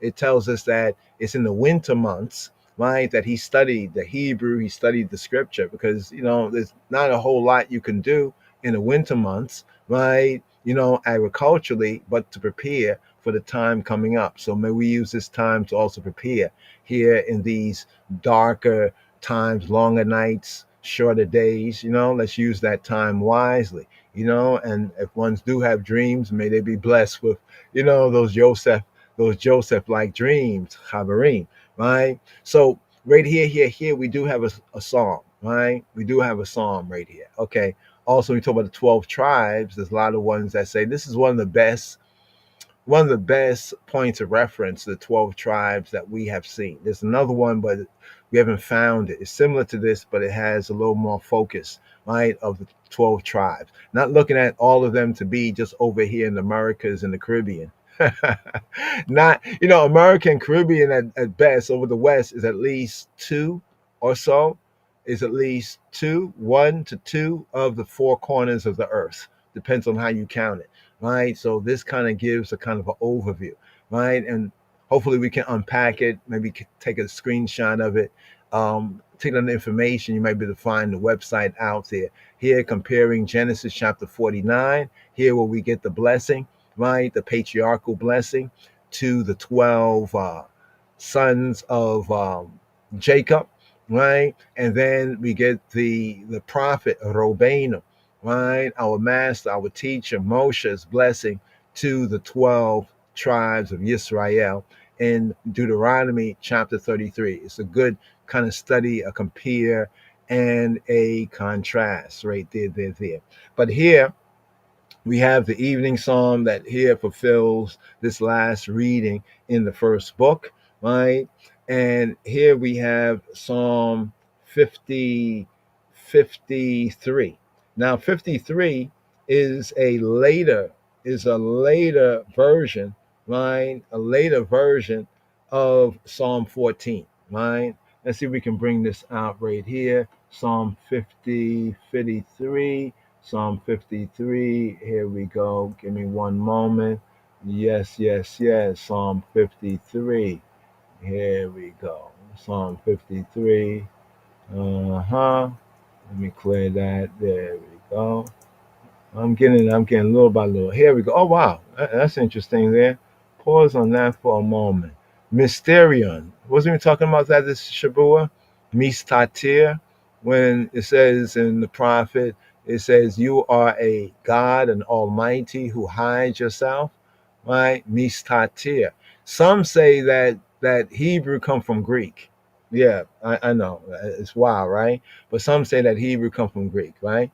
And they bring some interesting exhibits, right? But that's a whole other reasoning to break that down. What we break down here is that mistatir, right? There's a mistar.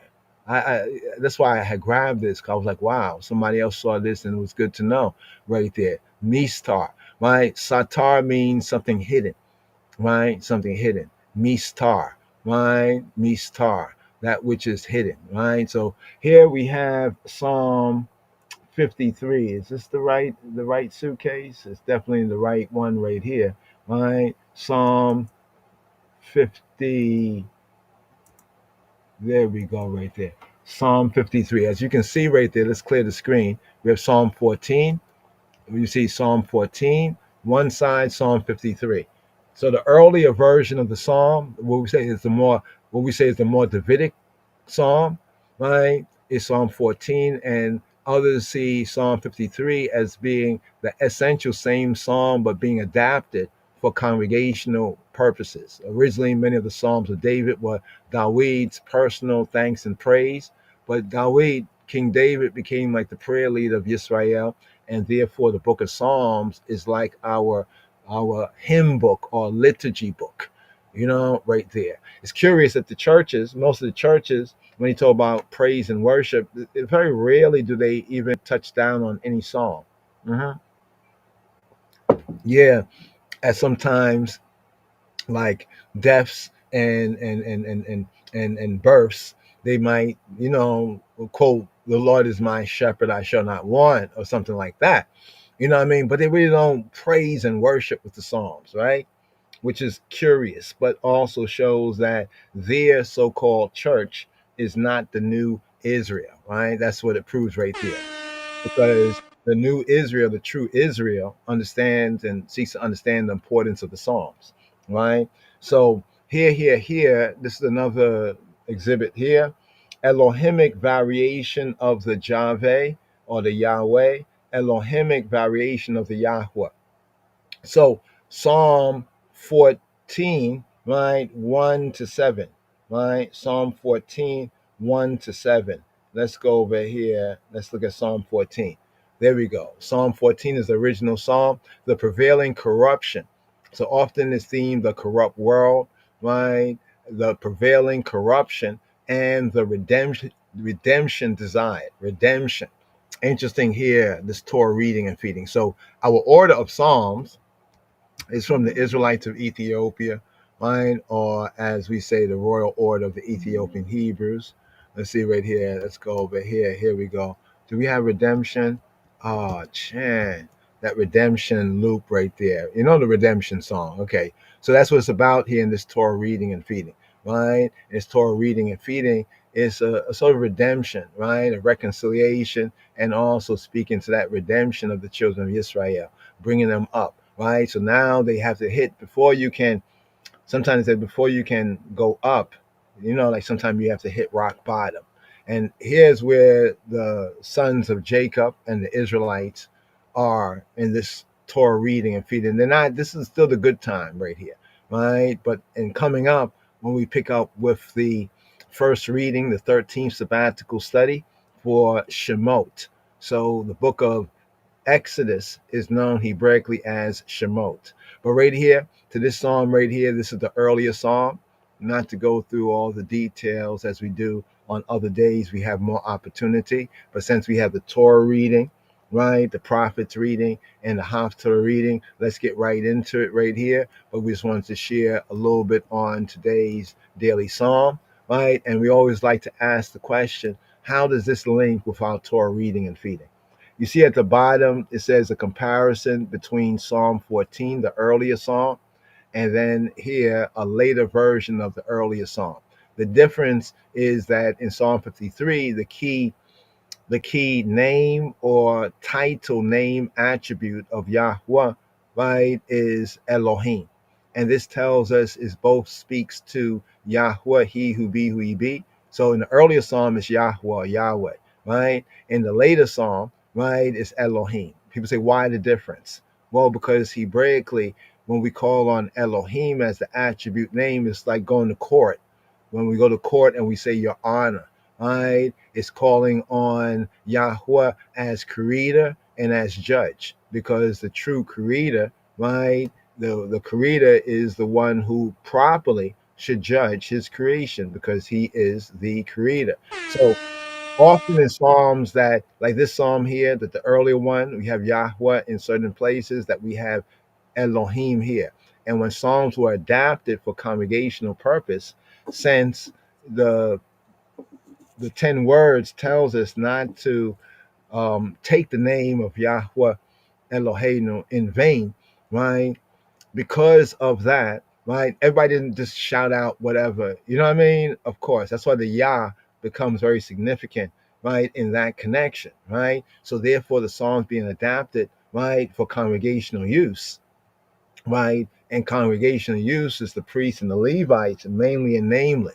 In other words, the people did, but the people didn't do like how people do today, where it's like they, you back in the days they say, stop saying my name. You're playing it out, like just saying it too much in all kind of ways. So when it says don't lift up the name in vain for like idle purposes, right? So like there's a psalm or area of praise, and I'm talking about it just in a common way, right? If you're Israel and Israelite, then you know who we're speaking of. I could just say Elohim or Hashem, right? Not to take the name in vain, just to keep. It's like, they say when you call somebody's name, they show up.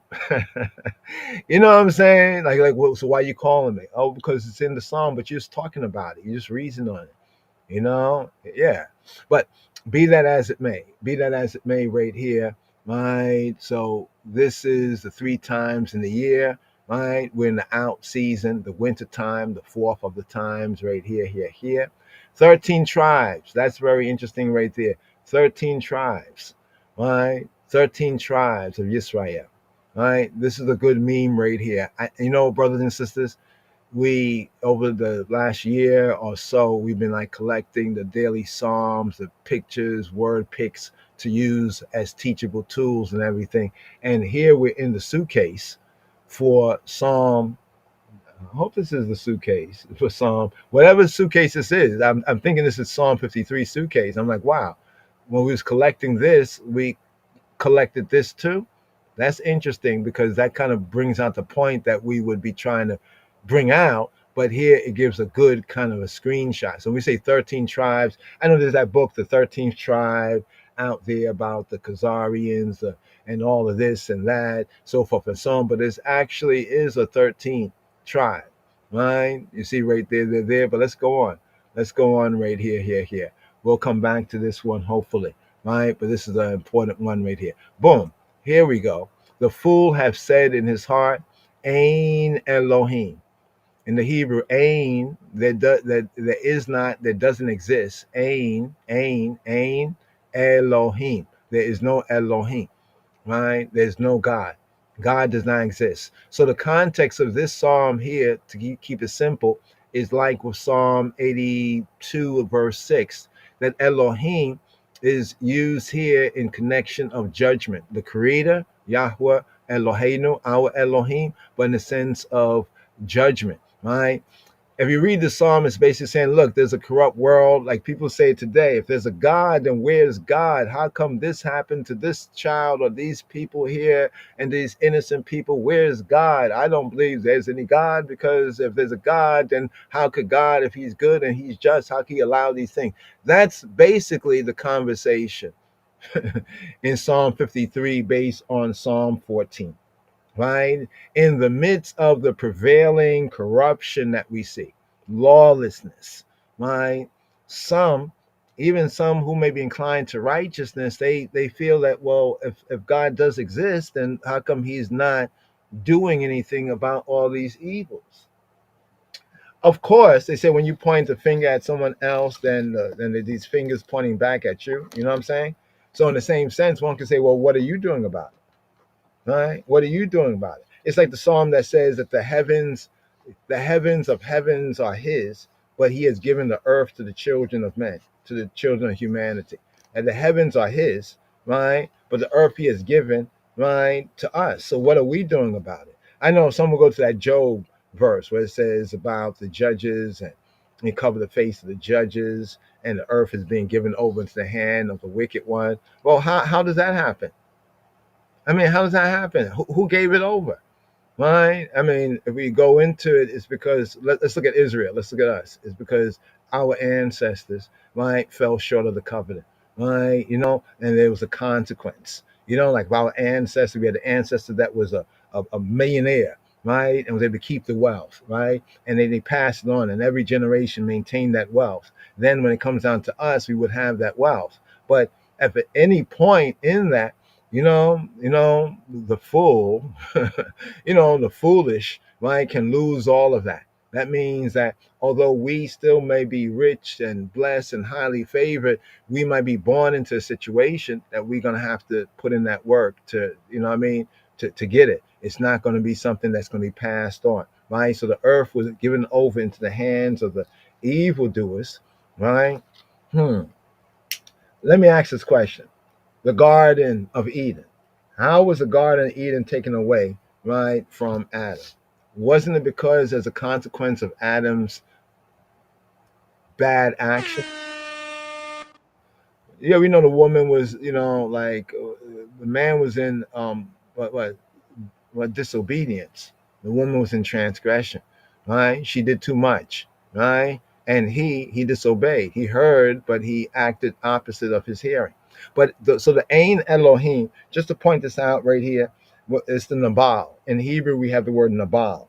Nabal means generally full, right? But there's other words for full, kesil as well. Nabal means full in the moral and not the intellectual sense, right? So this person can be very smart, very knowledgeable, but morally they are foolish, right? Nabal, right? Nabal. We have Isaiah chapter 32 and 5, where the same word, Nabal, is used and his conduct is described.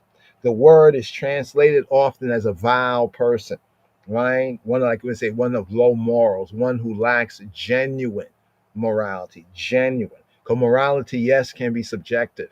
This is why the teaching of his master teaches us about genuine morality. For my part, I glory in the Bible. So according to Yahweh, right, that's our moral standard, genuine morality. And this is the meaning here.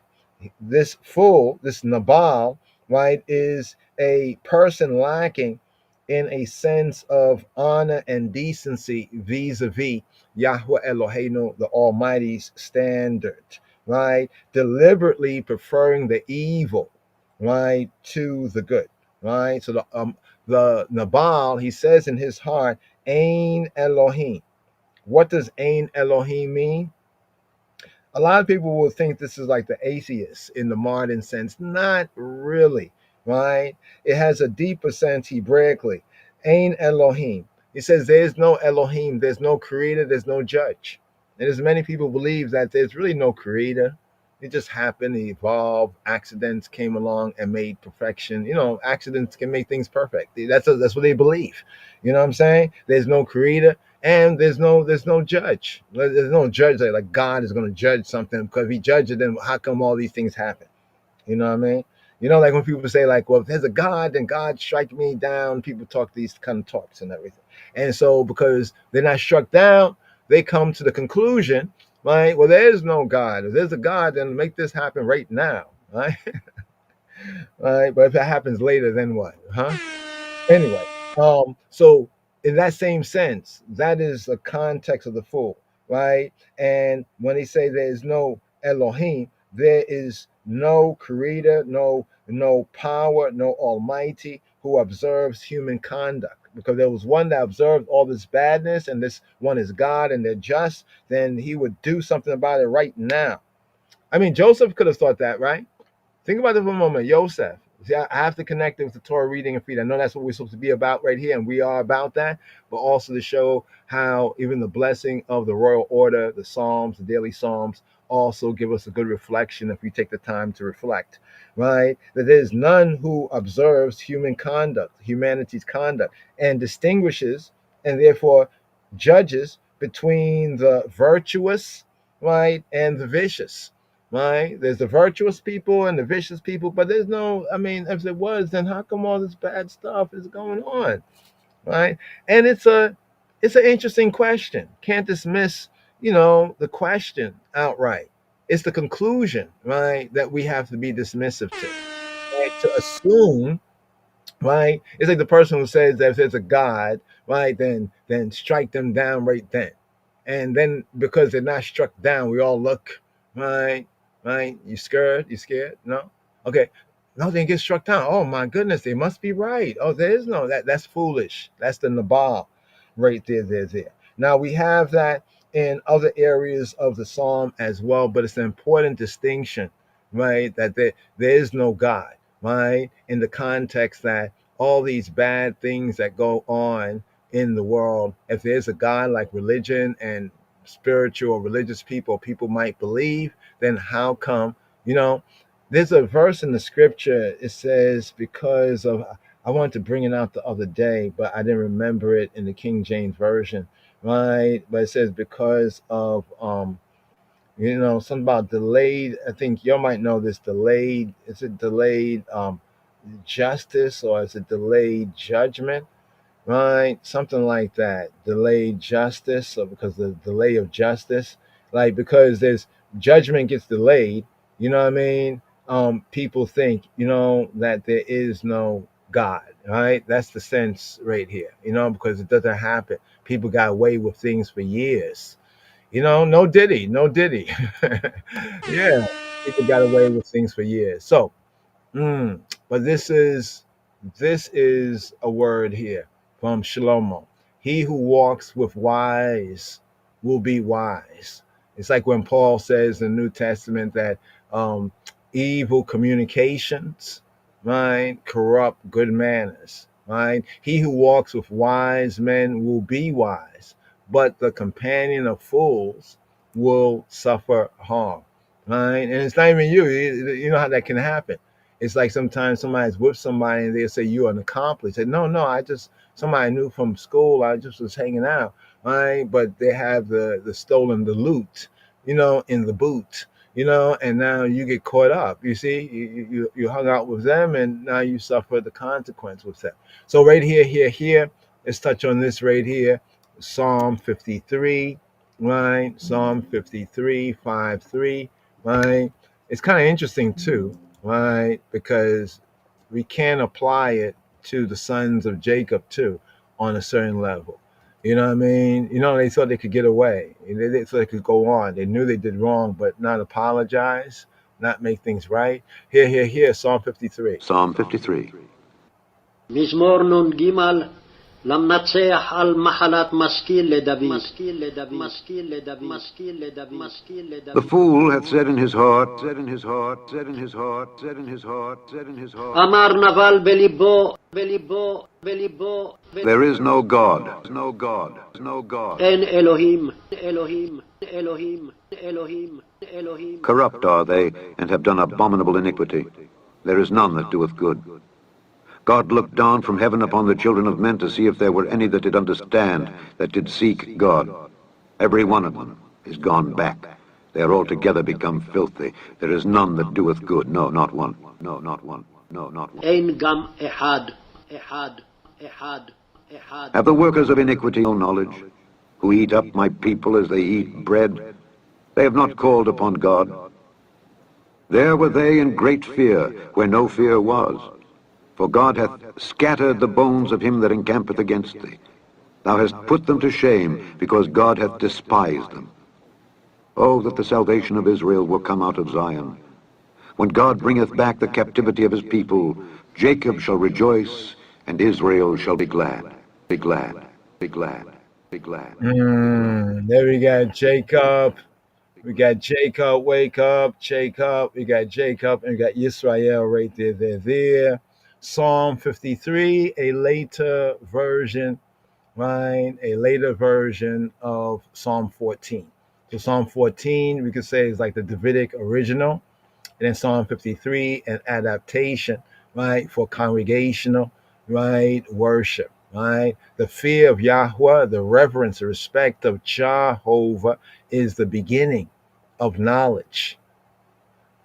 But fools, right, the foolish despise wisdom, chokmah, and discipline, right? Wisdom and discipline. This is why, we got a small platform, but give thanks for you all right there. So right here, we got the verse. We got the verse right here. Let's bring out the verse. It's Ecclesiastes, the preacher, Kohelet, right? 8:11. Because sentence against an evil work is not executed speedily. Is this what happened to the brothers of Joseph? Right? Isn't it what happened to the brothers of Joseph?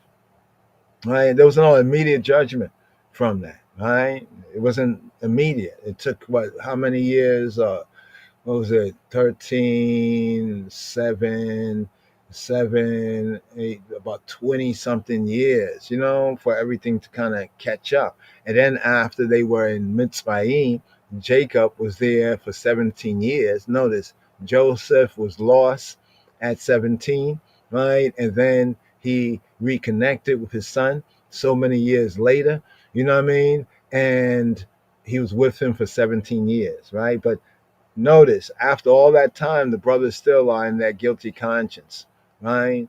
Because sentence, right, against an evil work, right? Remember when it says earlier in the Joseph narrative when he had the dream, I think it's 37 of Genesis 37 of Genesis, right? It says that he brought to his father their evil report. Because sentence against an evil work is not executed speedily. No, Joseph didn't snitch. He wasn't a part of the evil endeavor. And he was the manager. Father trusted him. You know what I mean? To manage the affairs of the family, right? As he would later on do when he got in Potiphar's house, then later on in the prison, and then later on when he ascended over all of Mizraim. Right? Because sentence against an evil work is not executed speedily. What happens? Therefore, right, the heart, the conscience, right, the innermost of the innocence, the conscience, the will, right, the determination, right, of the sons of men, right, just as the determination of the Bnei Yaakov, the sons of Jacob, right, they were fully set in them to do evil. Now, of course, some Israelites, they like to kind of sidestep this story, right, about Joseph, because, it makes us start to think like, man, they were doing that kind of stuff, right? And these are the children of Israel. Yeah, it kind of lets us know what it says, our uprising, like we have Joseph ascending, going high, and also our down sitting. This is very low down, right? But this is the verse that we were looking for right here. Therefore, the heart of the sons of men is fully set, right? They were like, look, we'll see what becomes, right, of Joseph's dreams. Here. Let's just share this here. A little bit of the Royal Amharic right here, right? Plus the little bit of Amharic from the Royal Amharic, Emetz Af Kedus, right? With Majesty. And this is on the why fools, why Nabal. Right. Here we go.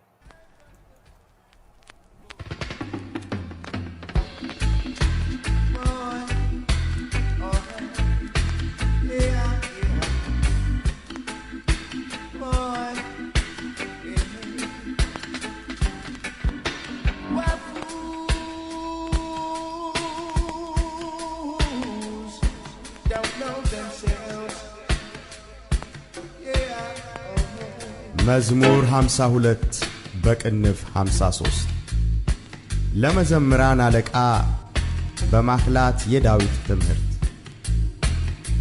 ሰነፍ በልቡ አምላክ የለም ይላል፣ ረከሱ በበደላቸውም ጎሰቆሉ፣ በጎ ነገርን የሚያደርጋት የለም። የሚያስተውል እግዚአብሔርንም የሚፈልግ እንዳለ ያይ ዘንድ እግዚአብሔር ከሰማይ የሰው ልጆችን ተመለከተ። ሁሉ በደሉ፣ አብረውም ረከሱ፣ አንድስ እንኳ በጎን ነገር የሚያደርጋት የለም። ሕዝቤን እንጀራ እንደሚበላ የሚበሉ ግፍ አድራጊዎች ሁሉ አያውቁምን? እግዚአብሔርንም አይጠሩትም። እግዚአብሔር የግብዞችን አጥንቶች በትኗልና በዚያ የሚያስፈራ ሳይኖር እጅግ ፈሩ። እግዚአብሔር ንቋቸዋልና አሳፈርሃቸው።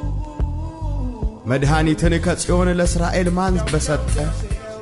እግዚአብሔር የሕዝቡን ምርኮ በመለሰ ጊዜ ያዕቆብ ደስ ይለዋል፣ እስራኤልም ሐሴት ያደርጋል።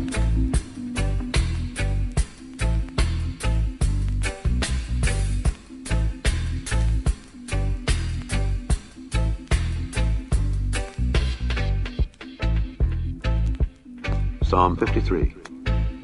מזמור נ"ג למנצח על מחלת משכיל לדוד. The fool hath said in his heart, אמר נבל בליבו, there is no God. אין אלוהים. Corrupt are they, and have done abominable iniquity. There is none that doeth good. God looked down from heaven upon the children of men to see if there were any that did understand, that did seek God. Every one of them is gone back. They are altogether become filthy. There is none that doeth good. No, not one. No, not one. No, not one. אין גם אחד. Have the workers of iniquity no knowledge, who eat up my people as they eat bread? They have not called upon God. There were they in great fear, where no fear was. For God hath scattered the bones of him that encampeth against thee. Thou hast put them to shame, because God hath despised them. Oh, that the salvation of Israel will come out of Zion. When God bringeth back the captivity of his people, Jacob shall rejoice, and Israel shall be glad. Be glad, be glad, be glad, be glad.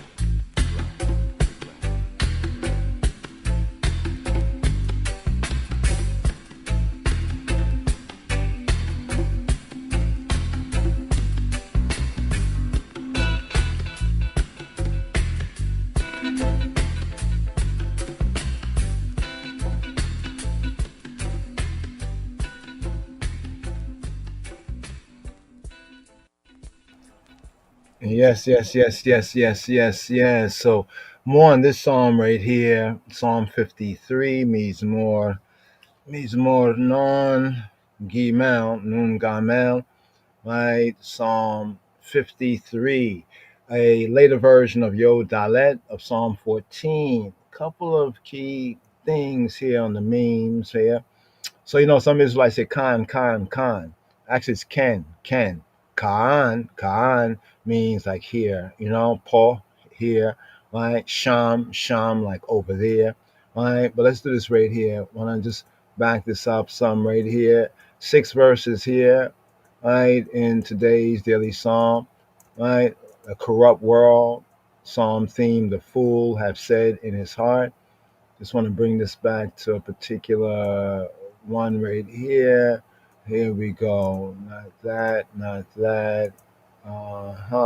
Okay, from here, just a couple of takeaway points. How do we deal with the those who are deficient in genuine morality? Let's put it like that. The morally deficient, right? But we want to put a context, genuine. And what is genuine according to Yahweh's way, truth, and life? Not according to you, me, or he or she. You know what I mean? We might agree with this, we might not agree with that, but what's genuine morality? How do we deal with fools, right? In Proverbs 26, verse 4 and 5 is 2 very interesting verses. Let's just read the verses. Answer not a fool according to his folly, lest thou also be like to him. Verse 5, answer a fool according to his folly, unless he be wise in his own conceit, his own conceited deceit. All right. Now, this point is that, as it says right here in this slide right here, it says that wisdom, chokmah, right, must be used right, to distinguish, right, which admonition applies, right? Like sometimes, yeah, somebody says, you such and such. You're like, yeah, I'm such and such. Shut them down. What are they gonna say? Took the weapon right out of their hand, right? Or in some cases, you don't even say nothing to that. So in the first case, Proverbs 26:4. Remember, Proverbs is a very, very important book in discipleship and discipline. Discipleship, the Psalms, Proverbs as regular points of reference, but of course, the basic foundation is Torah. So for our Torah studies, right, and also on the personal, studying the Psalms and also with the book of Proverbs, yes, as well as elsewhere. But these are some groundational places because you'll find that the wisdom here, right, is also applied elsewhere. And we have it, say, here in Proverbs. So Proverbs 26:4 says to avoid them totally. Answer not a fool according to his folly. Why? Unless you too will be like him. Somebody just says or does something very foolish and you kind of like get down in the gutter with them. It's like when we say, don't get even with an evildoer. Right? Somebody does you evil, try your best not to try to get even. So if you get even with them, you lose your righteous standing. Right? To get even with an evildoer, then that makes you evil. It brings out the sense of answering not. So you notice verse 4 says answer not, and verse 5 says answer. Now, some people could say, hey, a contradiction in the Bible. I found a contradiction. Over here it says answer not. Over here it says answer. See the context? Answer not a fool according to his folly. Right? Lest thou also be like him. Right? And then in verse 5, so verse 4 is avoid them totally. Verse 5 is expose their folly. Sometimes it becomes necessary. Even sometimes you may not you may not like to answer, right? But it's important, it's necessary to expose their folly. You know what I'm saying? Like, for example, somebody says something foolish personally, I might just let it go. They, I might just let it go. You know what I mean? But then say we're all talking in front of other people, and there's impressionable people here that might think that my silence implies consent. Well, therefore, you know what? Gotta expose them totally. Expose them, right? Expose their folly. That's why verse 5 says, answer a fool according to his folly. But it's the reason. See, the second part of the verse is the reason. First, right, verse 26:4. Answer them not according to his folly, right? It didn't say really don't answer at all, but not according to his folly, like you're going to become just like them, right? Lest thou be just like him, right? And then after a while, somebody watching say, man, I thought that person was smart, but then they got into the gutter with this person and they both still silly, stupid. I can't tell the difference between they both, like they got even. They're equal, right? Proverbs 26:5, exposing their folly, says, answer fool according to his folly. Why? Lest he be wise in his own conceit. I mean, that can be to help the person, right, that's conceited, right, and think that they're wise in their conceit, right? Or it can be for others that are watching, and with things that you're silent implies consent. And though you may not want to or seek to, right, it's a point of duty. It's a point of kavod. It's a point of honor, right? Right? That right there, I want to show that right there. Let me just do this here for a quick moment. Okay, yeah, that's where we were. Let's go over here, right? And now, as I mentioned before, I don't know if you can see it very well, right? The background there, but the Hebrew words for the fool, right? So in other places, we have three main words in the Hebrew: kasil, nabal, and evil. Modern Hebrew, basic Hebrew: kasil, nabal, and avil. Kasil, Nabal, and Awil. And Awil or Avil, right? So the Kasil is the dull, closed, the stubborn mind that rejects information from others. Is the Kasil, right? The Nabal that we have here is the one that has no genuine morality, or as they say here, no spiritual perception, right? And so remember that Nabal is a fool, but not an intellectual fool. right? That's the point there. The word Nabal, it connotes a moral, not an intellectual deficiency, right? Knowing what they know, no spiritual perception. Then we have the Evil, Evil, Evil, the Evil. I know it sounds like evil, right? Evil, Evil, Evil, right? In the later day pointing of it, Evil, the earlier old pointing, a wheel, right? Evil, a wheel. So the Evil, who are the Evil? Evil, evil. Evil is an arrogant, a flippant, mentally, right, dull, coarse, and a callous person. So there are certain nuances Hebraically of type. So when we look at the English, we just see full, right? And therefore, it's best to kind of just generalize it until you do your study, until one break it down so you can see, okay, what's the context here, right? The nuance, right? Right there. So the three words, Kasil, Naval, and Evil, right? Kasil, Naval, Evil. Kasil, Naval, Evil. All right. So over here, let's go over here. That's the first verse right there. Boom. Now, this is an interesting first verse. I think earlier we touched on Psalm 53, I think in 14, earlier in the previous so-called Gregorian year. And we was linking when Yeshua said, there's none that doeth good, no, not one. There's none good, no, not one. We linked it with this verse right here, right? I mean, this area, Psalm 53, and also same first verse in Psalm 14, right? But let's go on. Let's go on right here, right? So here, this meme here, this infographic brings out the bull-headed fool. One of the two Hebrew words for fool. Now, in this one, they change two words. We just showed you three words, right? There's three words, but here they focus on the two main words, right? One of the two Hebrew words for fool is the word avil, avil, avil, avil, avil, avil, right? Avil, a wheel. More correctly, it would have been in ancient times, not the veal, but the wheel, a wheel, a wheel. But modern, evil, right? Looks like evil, right? Which is spelled just like their word, evil, spelled just like the word in English for evil. How interesting. But it's pronounced evil, evil, evil, evil, evil, instead of evil, evil, evil, evil, right? The root for this word, it means weak-minded, but it also carries the idea of being strong-willed and determined.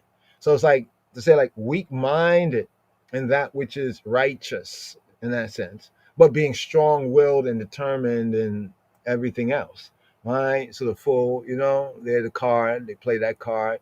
Petach, right? The opening of the eyes. Petach, einaim. So petach, the opening, petach, like fitah, neges. Petach, fitah, einaim, the opening of the eyes. Right? So right there, brought that out. Let's segue right here, brothers and sisters, because this is usually like the after the Shabbat. It's the after the Shabbat right here, but the after the Shabbat reasoning here would like to at least bring forward some of the main, right? Some of the main content right here for this Torah reading and feeding, seeing that we're sealing up, right, the first book. And what a first book seal up we have right here. We have a family reunion. The family reunion. Let's bring this out right here.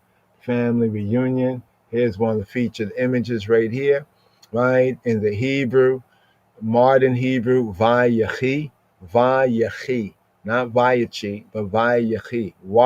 More correctly, Vayechi, Vayechi, Afro-Shemitically, Vayechi, corresponding to the Metzaf Kedus, Book of the Seven Seals, the Royal Amharic of Hayuet, Hayuet, Hayuet, Hi, Hi, Hi, Hi, Yehiwetu, right, and of his life, right, Yehiwetu, right, bringing out the Hebraic sense of Wayechi, Wayechi, it's from the Hebrew Hi, yes, I. So right here, 12th sabbatical study, right? The last and the final one here in the first book, right? And we're about to cross over, coming up in this Shabua coming in. We begin the first reading, right, in the second book. That's called Genesis. I mean, it's called second book called Exodus. First book Genesis, completing Genesis. So here at this New Year time, it's interesting the alignment, the correspondence here in the way, right? What the world is kind of blind to, because the broad way, narrow is the gate. The broad way, narrow is the gate. So here in the straight narrow way, we had the portion number 12, Vayechi, here picking up with Genesis chapter 47, verses 28 to 50, 26, completing this, right? Yahiwetu of his life. Here we have these aliyot, right, to go through the first reading, second reading. Now, as we practice, right, and preach, but definitely seek to practice to perfect, we often like to study an aliyah a day, because sometime in a Torah reading and feeding, like the whole thing, there's a lot going on, right? And sometimes we can take it in the bite-sized portion. The first reading, right? Second reading, usually the first day of the Shabua, second day, right? So say Sunday, Monday, Tuesday, Wednesday, first, second, third, all the way till we get to Shabbat day. But usually in congregational gathering worship, right, we usually go through all full, the full, right there. Do we still have that meme up there? Hold on for a moment. Let me see if I have that meme up here. There was the one that we had shared. Trying to remember these places, these spaces. Hold on for a moment. That we have some of this right here. There we go. Here we go. So you see what it says? Moshe is proclaimed every Shabbat, every Sabbath in the synagogue. The synagogues were the Yehudi, the Jewish, say Judaic, Judahite churches. That's where the church idea comes out of, the gathering, the synagogue, gathering together. So here, Acts 15:21. Now, we have that example in the Brit Hadasha, where Paul and others would gather on the Shabbat day, even the master, Rabbeinu Yeshua, when he went in the synagogue in Nazareth on Sabbath day to read the Haftarah, to read the prophet's reading. But we gather on the Sabbath day, right, to teach and to proclaim the good news. And we find that from the Sabbath day, it would go all the way into sometime the reasoning into the nighttime. Remember, there was a scene where I think there was reasoning like all day into the evening. And there was someone who had fell out a window or something like that, but was healed. Wow. You know what I mean? There was, so they would gather, right? And they would reason, and sometimes the reasoning would go into the night, which is kind of interesting here when we're podcasting into the early morning, right? Into the next day. And usually at the first of the week is usually when amongst the Judahites, ones would gather anywhere on the first of the week. Now, the first of the week becomes significant because that corresponded, according to Torah, with when the first fruits offering was offered on the morrow after the Shabbat, after the weekly Sabbath, on what in the order could be considered the eighth day. So we have a feast or festival, right, and it's going through, then that could be considered that with the eighth day assembly with tabernacles, right? But in the Passover, right, the morrow after the Shabbat, that was the resurrection day of Moshiach, and at the same time, that was when the first fruits were being brought forward, right, according to Torah. So we do see the observance of the Shabbat, right, in the local gatherings, as we have Acts 15:21, and even with Paul and the other disciples, and other apostles, actually, because he's one that Rabbeinu chose himself, right? So here, this is just kind of bringing out that order. Just want to kind of compare. So, when one say, well, why we do this? This is, somebody say, oh, that is this, that, and the next thing. Well, just so you can see some scriptural precept or point of reference. And the second of the three, the Trinity of readings, right? We have the prophet's reading, known as the Haftarah, the additional reading that often highlight some key theme of the Torah reading. 1 Kings chapter 2, verses 1 to verse 12. The first 12 verses of 1 Kings chapter 2, 1 to 12. Then we have the Brit Hadasha, the renewed covenant, new covenant reading, the Adis al-Kidan, right? We have the Epistle to the Hebrews chapter 11, focus verses 21 to 22. And 1 Peter chapter 1, focus verses 3 to 9, right? In the Torah portion here, sealing up the first book, right, of Moses, Genesis, right, picking up with Genesis 47:27, the last days of Yaakov, the last days of Jacob. Genesis 48:1, Yaakov blesses Joseph's sons, and he also houses them. He houses them. He makes them a part of the house of Israel, right? The Beit Yisrael. He adopts them as his own, right? Genesis chapter 49:1, Jacob's last words to Banav, to his sons, as well as announcing to them what will befall them in the Acharit Hayamim, in the last days, right? Genesis 49:29, Yaakov's, Jacob's death and his burial, right? His death in Mitzrayim. Also, he's embalmed too. That interesting. Joseph, Jacob and Joseph, they both were embalmed, right? In Mitzrayim. In Genesis chapter 50, verse 15, Joseph forgives his brothers. Now, that's a highlight note right there, but it should have been that the brothers finally acknowledge their need to own up to what they did. Right? Joseph had already basically forgiven them. They were scared that he's gonna like get them back because the father's dead, and Joseph repeatedly said, hey, it's not me, it's Elohim that has done all this. So Joseph took the higher ground, but the brothers still are like stuck with that guiltiness.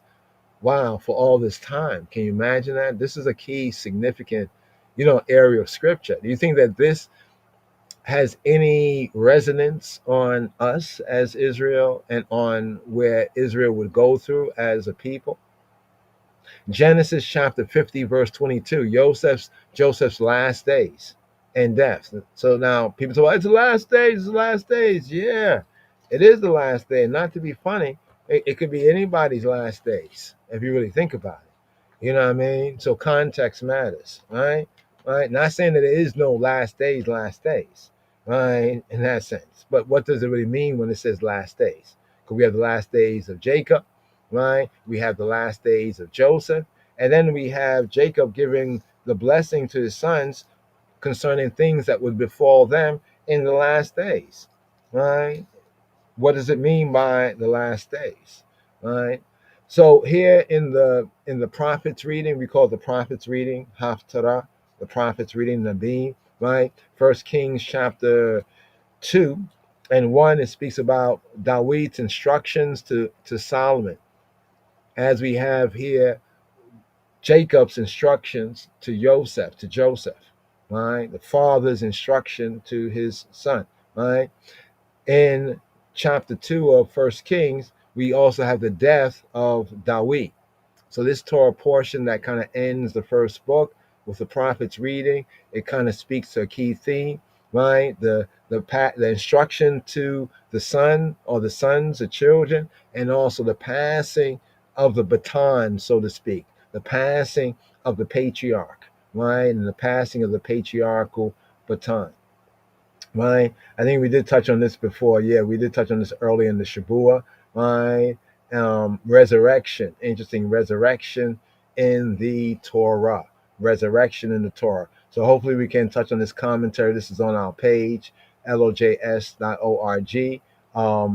Torah portion keyword should bring up the archives, and then we have the midot u'mitzvot. This is another theme if we can get into here, but if you would like to, please check it out, LOJS.org. Put in your search LOJS.org, then put Torah portion, hit the search. It should say Line of Judah Society, and it should say archives. Click on that and just, go to the 12th RSS, right? You should hopefully find that information there. Hopefully it's useful, right? Midot u'mitzvot. Midot, often translated as character and deeds, or measures and commands, measures and imperatives. Midot is like measurement, right? Character, right? Mitzvot is commandments or deeds or imperatives. The dangers of sin, and also the dangers of lack of forgiveness, a lack of even asking, acknowledging that need, as we find in the brothers. Remember, we're just reading through one Torah portion to the next and read through chapter by chapter, but keep your eye on the time tells. The time tells. This is a long time later after what happened when they were still the youths in their teenage years and young adult years, right? That this age, even after being with Joseph for 17 years, right, in Mitzrayim, they still, right, this guiltiness still rested on their conscience, right? So that's a danger, both of the sin, right, and not working out. Like we say, like, I don't give a uck, people would say. The word uckery, right? They call that foolery, right? Messed up. You don't want to be caught up in no uckery, right? You don't want, because uckery is like sin. It is. You know what I mean? So if you do a uck, you need to give a uck. You need to, give a uck, give acknowledgement to that and reconciliation for that, in other words. But because they did not, this thing kind of rests on them all this time later. But be that as it may, made as it be, let's get to hear a hearing right here, right? And right here, yeah.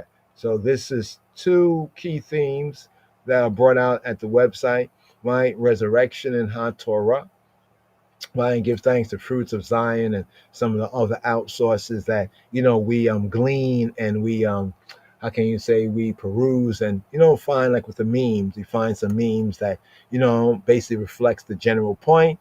And if there's a point that's not there, we'll try to point it out. So Shema Yisrael. So here we call this like the first day service, right? It's after the Shabbat and it's really the first day service. One could call it the Sunday service, right? Although you do know, right, that's not really Sunday. You know what I mean? It's the first day. Hear, O Israel. Hear, O Israel. What does Shema Yisrael, Yahweh Eloheinu, Yahweh Echad, hear, O Israel. Hear, O Israel. The Lord, our God, the Lord is one. What does that really mean? And why is it important? So here, the Shema, Queen Makeda. Here, the full right here. The Shema, okay, let's do like that. The Shema Yisrael, Deuteronomy chapter 6, verse 4 to verse 9, and King Melchizedek with Genesis chapter 15, 400 year. Shema, here.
Because you have rejected his instructions.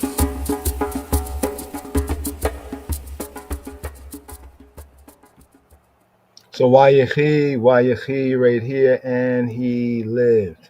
Vayechi, and he lived. Here picking up with Genesis chapter 47, verse 28. So here we'll do it like this right here. We're going to go to, I think the first two right here. Then I think 1, 1, 1. Usually we double up 2, 2, and 2, and 2, like 2 Torah aliyot at a time. We'll take the first 2 right here. Shema Yisrael, here. Let's bring this out here. שמע ישראל, אדוני אלוהינו, אדוני אחד.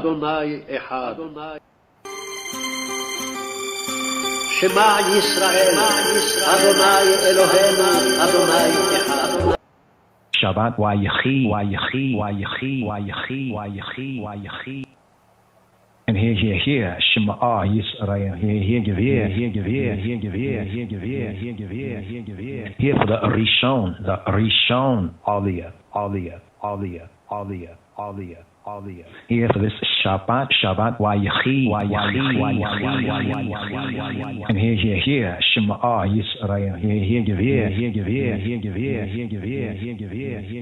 Here for the Rishon, Aliyah.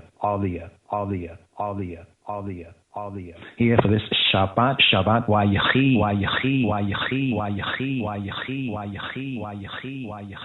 Sabbath and he lived. Here picking up with the first book of Moshe, the Hebrew book that is called Genesis. Here from the Sefer Bereshith. Here Genesis chapter 47. Chapter 47, picking up with verse 28 for the Rishon. For the first aliyah, the first up offering, the first reading here for this Shabbat Vayechi, Sabbath and he lived. Here for the Hebrew, first words. Vayechi Yaakov be'eretz Mitzrayim Shva'a Asarei Shana Vayehi Yemei Yaakov Shnei Chayayo Shva'a Shanim Ve'ariba'im U'ame'ata Shana. And Jacob, Yaakov, lived in the land of Egypt, Mitzrayim, 17 years. So the whole age of Yaakov was 147 years. Vayechi, and he lived. Vayechi, and he lived. Vayechi, Yaakov, and Jacob lived. Be'eretz Mitzrayim, in the land of Mitzrayim. Shava Asarei Shana, 17 years. Shava Asarei Shana, 17 years. Vayehi Yemei Yaakov Shnei Chayayo Shava Shanim. So the days of Yaakov. Vayehi Yemei Yaakov, the years of his life. Shnei Chayayo were 147 years. Shava Shanim Ve'arba'im U'me'at Shana. And the time that I would drew near, that Israel, that Israel must die. And he called his son Joseph, and said to him, if now I have found grace in thy sight, put, I pray thy hand under my thigh, and deal kindly and truly with me. Bury I not, I pray thee, in Egypt, in Mitzrayim. Vayikrevu Yemeya Yisrael lamut. Vayikra livno liYosef. Vayomer lahu. And the time that I would drew near, that Israel must die. Vayikrevu Yemei Yisrael lamut. And he called his son Yosef. Vayikra livno liYosef, and said to him, Vayomer lahu, if now I have found favor in thy sight, imna matzati yachin be'ayneka, put, I pray thee, simna, put, I pray thy hand under my thigh, simna yadika tachata yerechi, and deal kindly and truly with osita imadi chesed.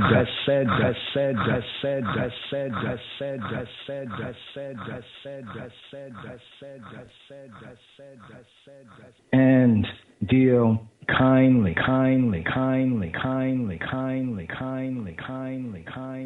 and truly with osita imadi chesed emet, bury I not, I pray thee I, in Mitzrayim, in Egypt.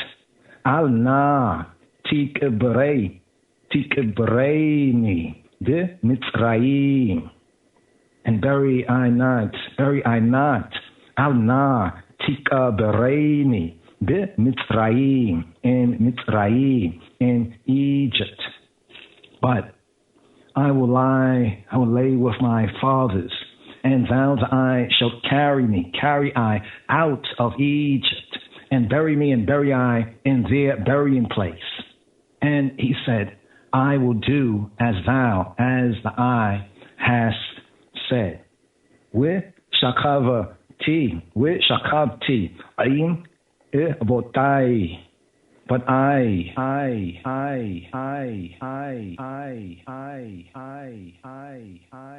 but when I sleep with my fathers, with shakavti aim ebotai, u ne satani, thou shalt carry I mi Mitzrayim, out of Mitzrayim, una satani mi Mitzrayim, and bury I in their burying place. Ukavaratani biakevuratam. And he said, why Yomar, I will, I Anoki,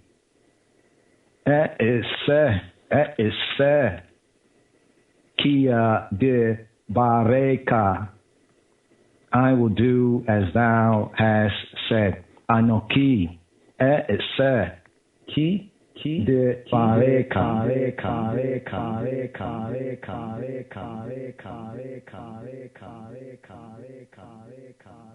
ki de bareka, anoki, ki de bareka.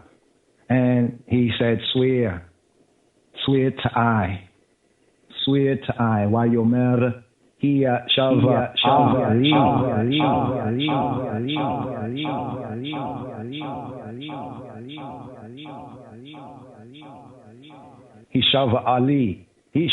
Ali, swear to I, and he swore, and he swore to him. And Israel bowed himself upon the bed's head.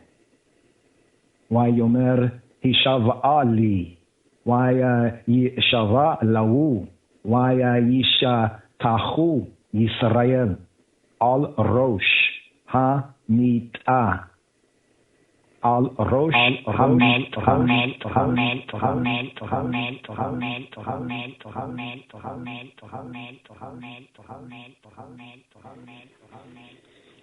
here, Shema Israel, here, picking up the first book of Moses, of Moshe, Hebrew book, that's called Genesis chapter 48. And it came to pass after these things that one told Yosef, behold, thy father is sick. And he took with him his two sons, Manasseh and Ephraim. And one told Yaakov and said, behold, thy son Yosef cometh to thee. And Israel strengthened himself and sat upon the bed. And Yaakov said to Yosef, El Shaddai appeared to I at Luz in the land of Canaan, and blessed I, and said to I, behold, I will make thee fruitful and multiply thy, and I will make of thee a multitude of people, and will give this land to Zarikah, thy seed, thy race after thee, for an everlasting possession.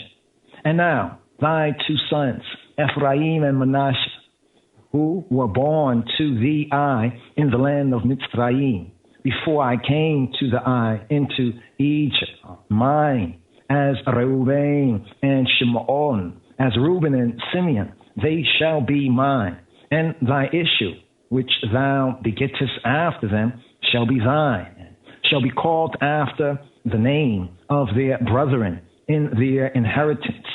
And as for me, as for I, when I came from Pandan, Rachel died by me in the land of Canaan in the way, when yet there was but a little way to come to Ephrat, and I buried her there in the way of Ephrat.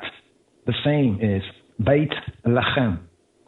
And Israel held Joseph's sons and said, who are these? And Joseph said to his father, they, my sons, whom Elohim hath given I in this. He said, bring them, I pray I, to me, and I will bless them. And here, Shema Israel, here, for the Sheni, Aliyah, for this Shabbat, Vayechi, Sabbath, and he lived. Here, picking up first book of Moses, the Hebrew book, known as Genesis chapter 48, here at verse 10. In verse 10, right here for the Sheni, Aliyah,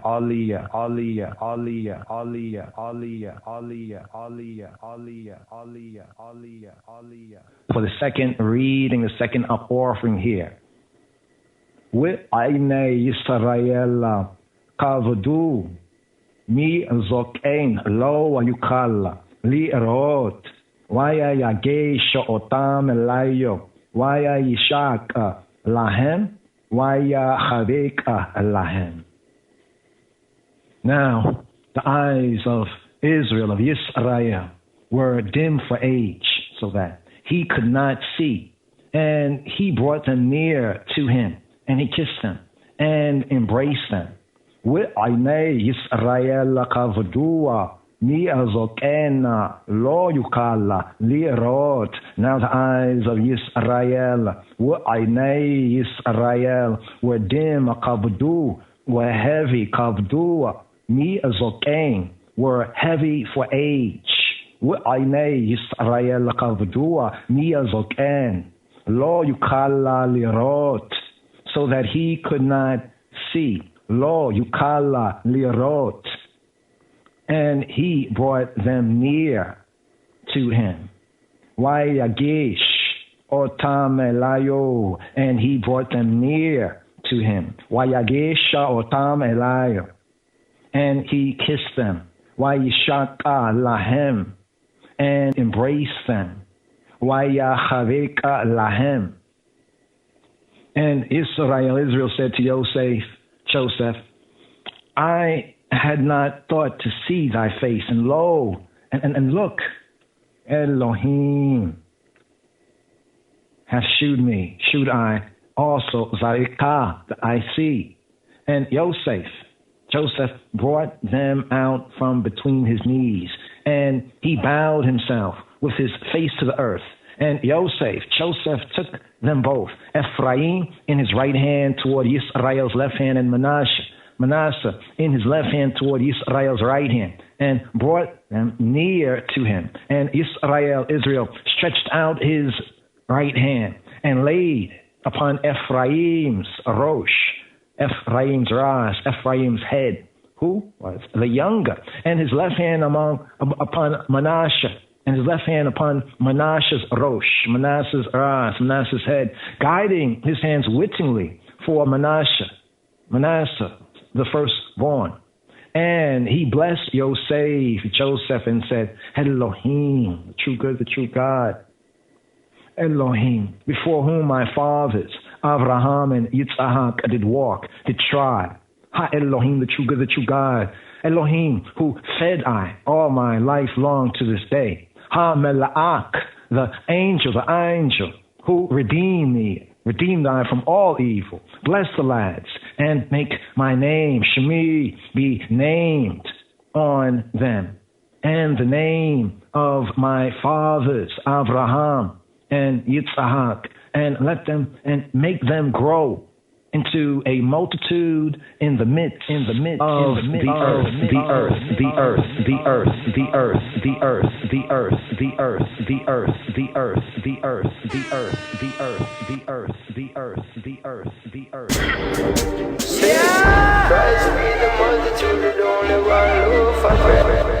Yes, Manasseh, or actually Ephraim in order, Ephraim and Manasseh right here. And the important word right there is this here, grow. And it says, as fishes do grow, which brings in a little bit of a quote Piscean These twins here, well, not twins, but these two right here, Ephraim and Manasseh. But here to the third Aliyah, right here, third Aliyah.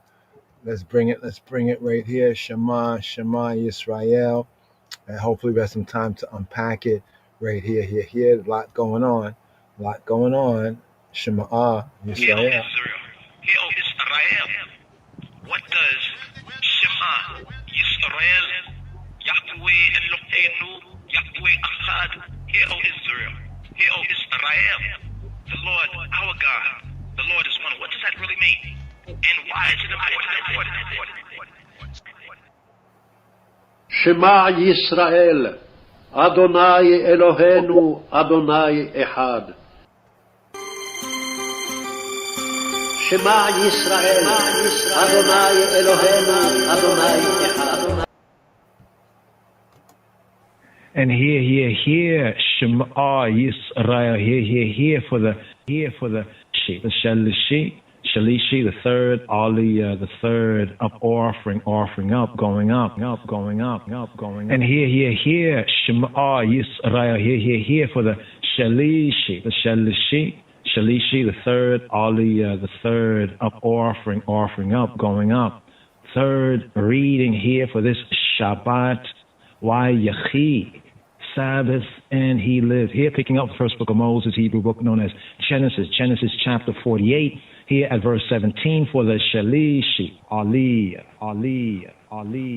Vayare Yosef, Kia Yashita Rio, Yada Yamino, Al Rosha Ephraim, Vayera'a Be'ainayo, Vayayitamoka Yadavio, Le Hasira Otaha, Me Al Rosh Ephraim, Al Rosha Menashe. And when Joseph, saw that his father laid his right hand upon the head of Ephraim, Vayare Yosef, Ki Yashita V'yo Yada Yimino Al Rosh Ephraim. It displeased him. Vayera'a Be'ainayo, and he held up his father's hand. Vayitamoka Yada V'yo Le Hasirotaha Me Al Rosh Ephraim, Al Rosh Menashe, to remove it from Ephraim's head to Manasseh's Rosh. And Joseph said to his father, Vayomer Yosef el Avio, not so, my father, Lo Cain Avi, not so, my father, for this is the firstborn. Put thy right hand upon his rosh, upon his head. Vayomer Yosef el Avio, Lo Cain Avi, Ki ze habekor sima yemineka ala rosho.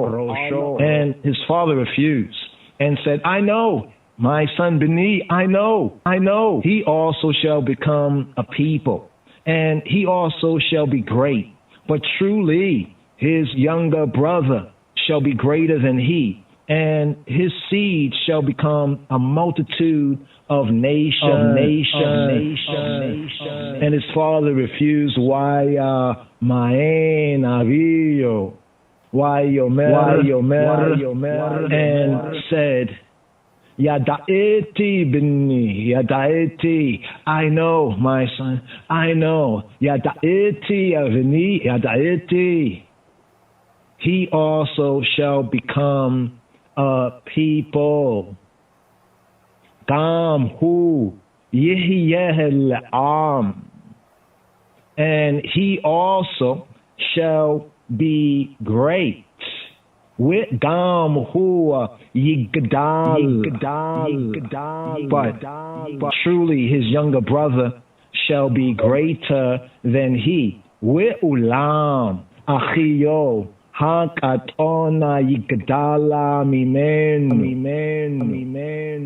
his seed shall become a multitude of nations. Wizar'o Yehiyeh Milo Hagoyim. And he blessed them that day, saying, in thee I shall Israel bless, saying, Elohim make thee I as Ephraim and as Manasseh. And he set Ephraim before Manasseh. Vayavarkein bayom hahu le'mor decay bareka Yisrael le'mor Yismeka Elohim ke Ephraim ke Manasseh.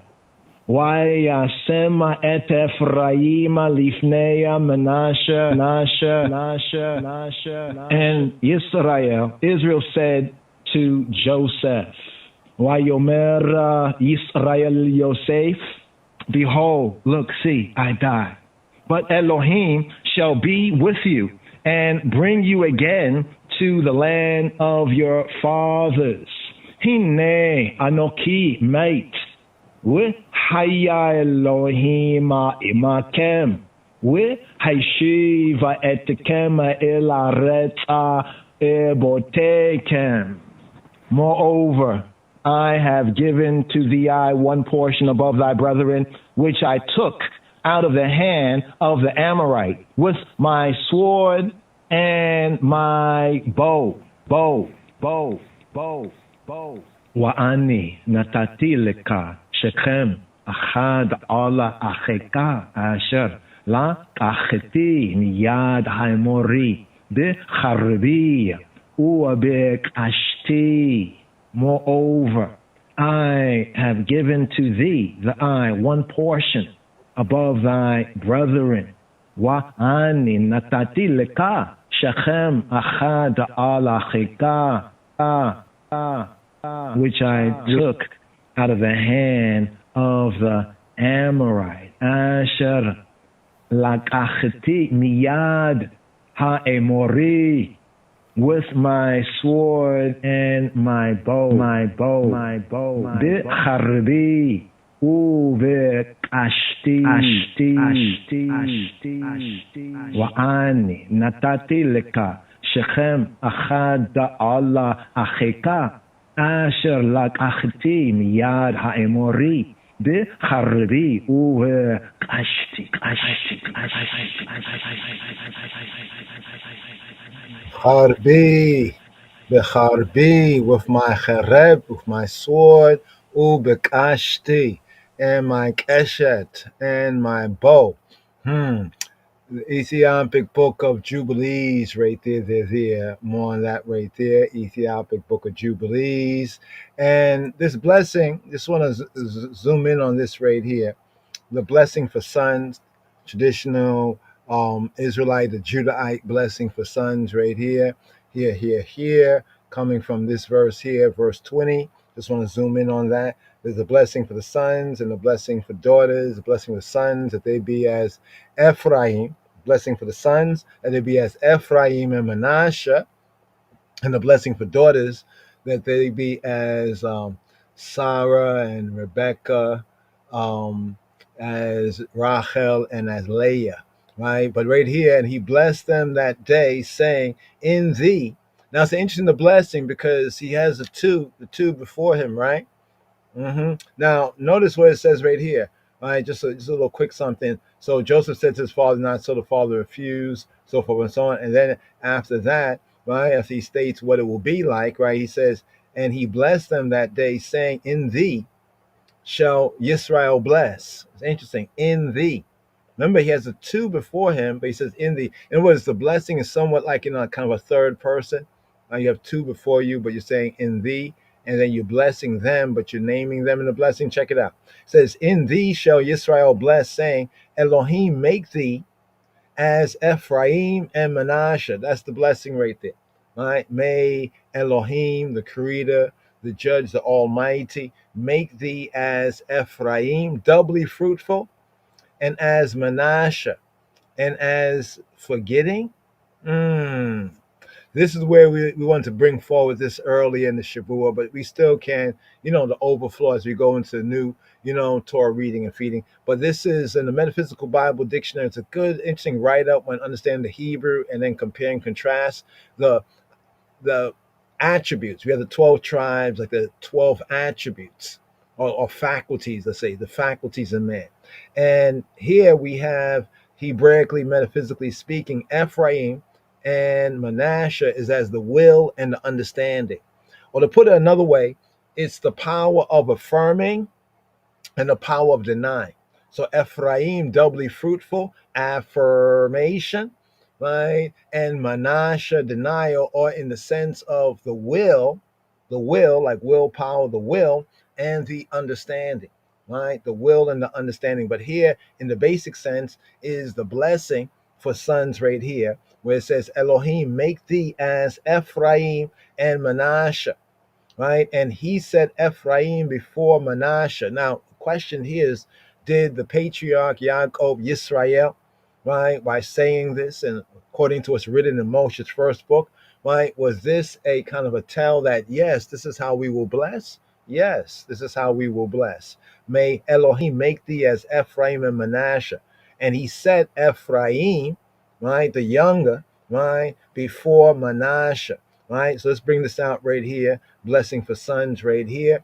Full of the verse right here before moving on to the fourth aliyah. Why barakem? Why barakem? Why barakem? Bayom hahua lemor bika. Ye bareka Yisrael lemor. Ye simcha. Ye simcha. May he set. Ye simcha Elohim. May Elohim, the Creator, set. Yisimcha Elohim, may the judge, the almighty power set. Yisimcha, just to bring this out to Sim, Sum, and Sim. This is comparative when we study cross Afro-Shemitic languages like the Rural Amharic and the Gu'ez. This is like that title, Shiyume Exiabia. What is the Shiyume, or in nowadays Gu'ez speech, Siyume Exiabia, the elect of God. The elect, the appointed of God, the elect of God. Here we have in the Hebrew the sim, right? The sum, sim, the root word right here, to place, to put, to set, right? To set, the sense of the set, to direct, right? To set, right? To ordain, to establish, to set, right? Take a set, take appointment, right? To set, to make, to determine, to place, to station, to set, right? To make, right? To transform, right? To set, just to bring out the sense of the set. It basically is like the put, right? But in the sense of setting, right? So Yisimcha, Yisimcha Elohim, Yisimcha Elohim. May Elohim set Ka Ephraim, like, may he set you like Ephraim, Ka Ephraim. Here the will, here the aspect of affirmation, right? Affirming Ephraim, doubly fruitful. Ka Ephraim, with ki Vichi Manasseh, Waki Manasseh, and like and as Manasseh. So here we have Manasseh causing to forget. This was the physical birth order wise, the eldest son of Joseph, progenitor of the tribe of Manasseh, right? And let's scroll down right here, Manasseh, right? Causing to forget, Manasseh. I could remember what he named them, Nasha, right? Nasha. Why has caused me to forget, to deprive. Why one of two or so words, figuratively to neglect, to remit, right? To remove. Affirmation, denial, right? Understand, the will and the understanding, right? But here the blessing of the sons right here. This is short, 1, 2, 3, 4 words, right? Yisimcha Elohim Ka Ephraim Waki Manasseh. Wayasem, and he sem, Wayasem, and he, from the sum seam root, and he put and he set, look at that, and he put and he set, right? Wayasem et Ephraim, he said Ephraim, right? Ephraim, right? To say affirmation before denial, right? Will, right? You know, the will and the understanding, Ephraim, doubly fruitful, right? Lifnei, before, in the presence, before, right? Manasseh, right? Causing to forget. So once again here, the blessing for sons right here, right? Yisimcha Elohim ke Ephraim waki Manasseh. Yisimcha Elohim ke Ephraim waki Manasseh. Yisimcha Elohim ke Ephraim waki Manasseh. Right here, here.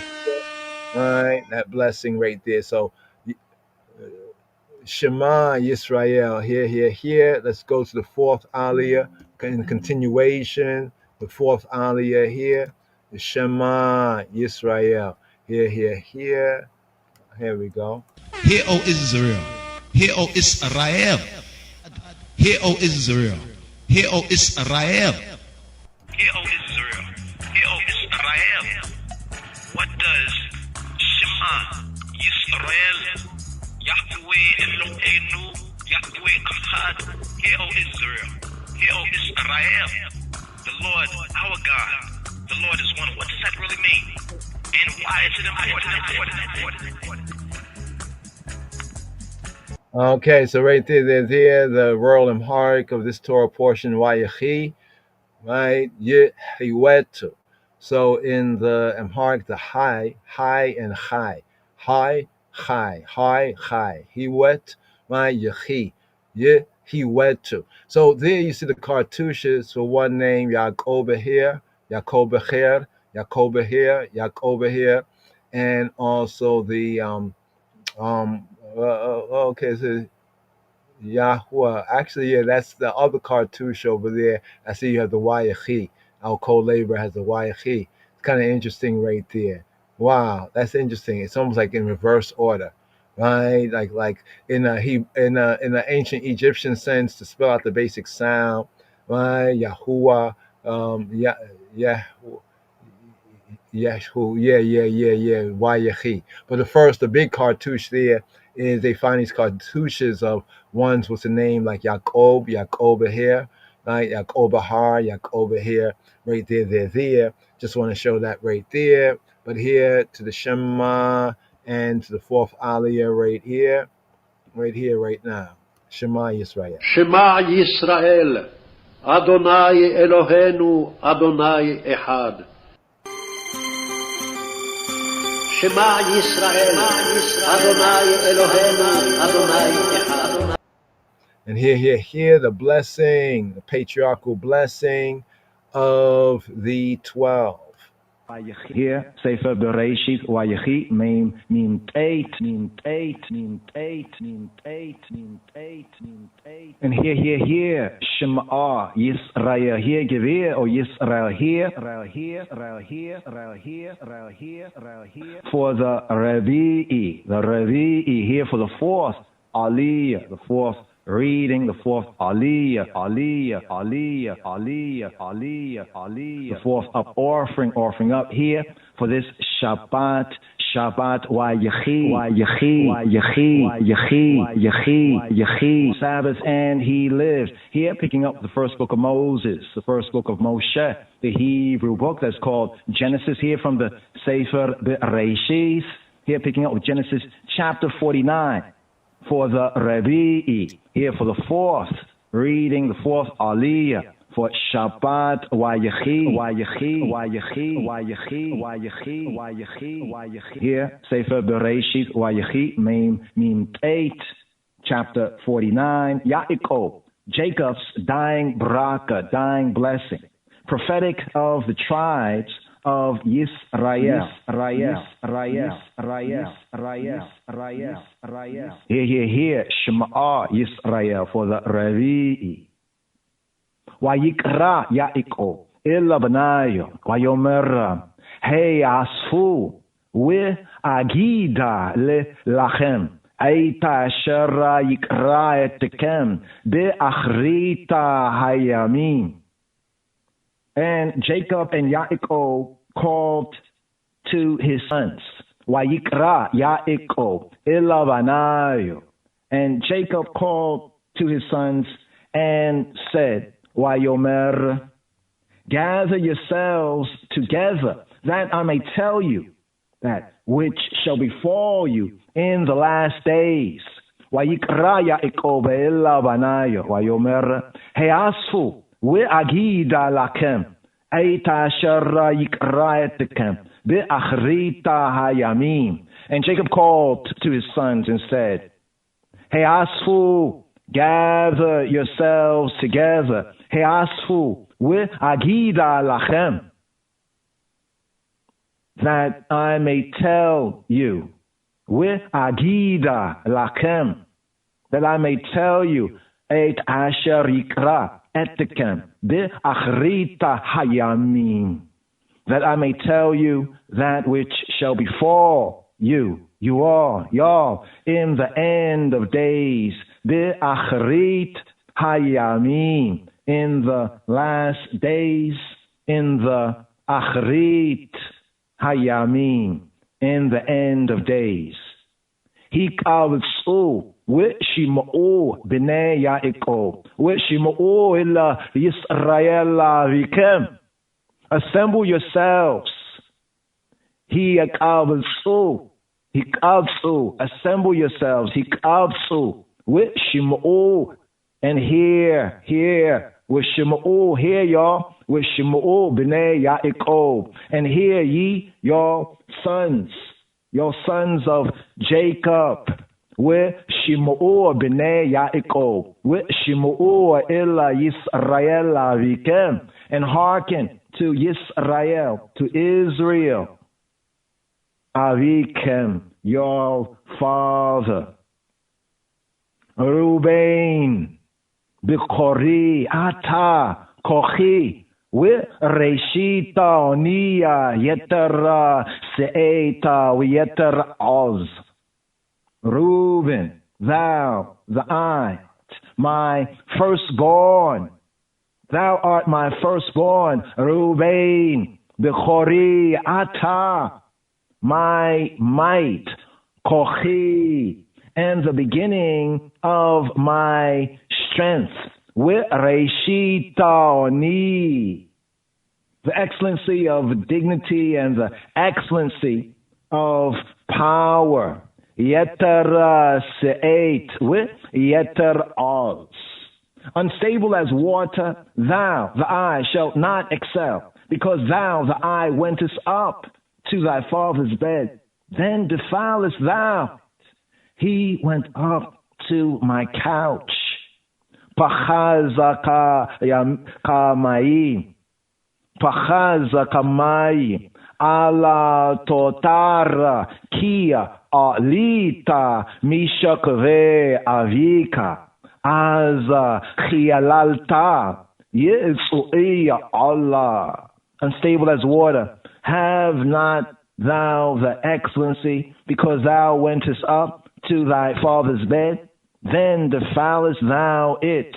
He went up to my couch. Pachazaka mai, unstable as water. Pachazaka mai, ala totar. Ki alita, have not thou the excellency? Thou shalt not excel. Ala totar ki alita mishkave avika, because thou wentest up to thy father's bed. Aza halalta yitzuia Allah, thou defilest thou it. He went up to my couch. Simeon and Levi, brethren, instruments of cruelty, their habitations. Shimon Welewi, Achim Kleya Hamasa, Mikerotehem. Simeon and Levi, Shimon Welewi, Achim, our brethren, Shimon Welewi, Achim, Kle Hamasa, Mikerotehem. Weapons of violence, their kinship. Kalei Hamas, Mekerotehem, instruments of cruelty, their habitations. O my soul, come not thou into their secret, to their assembly, mine honor. Be not thou united, for in their anger they slew a man, and in their self-will they digged down a wall. Besodam ala tavo nafshi, bikahalam, bikahalam. Besodam ala tavo nafshi, bikahalam ala tehada kavodi, kia be'apam haragu ish, ua biratsonam ikru shor. Let my soul not come into their counsel. Besodam ala tavo nafshi, to their assembly. Bia kahalam ala tehad kavodi. Make my glory kavodi not be united.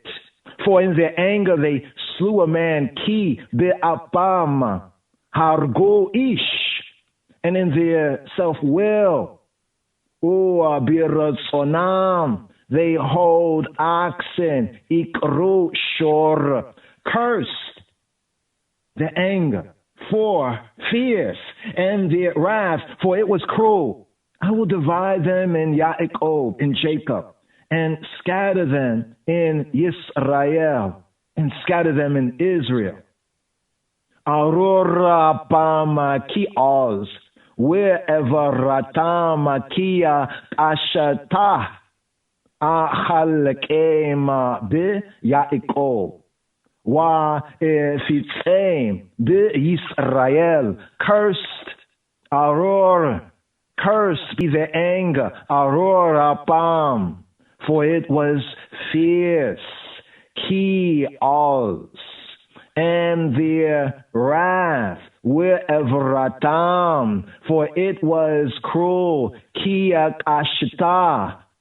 I will divide them in Jacob, and scatter them in Israel. Wa Israel.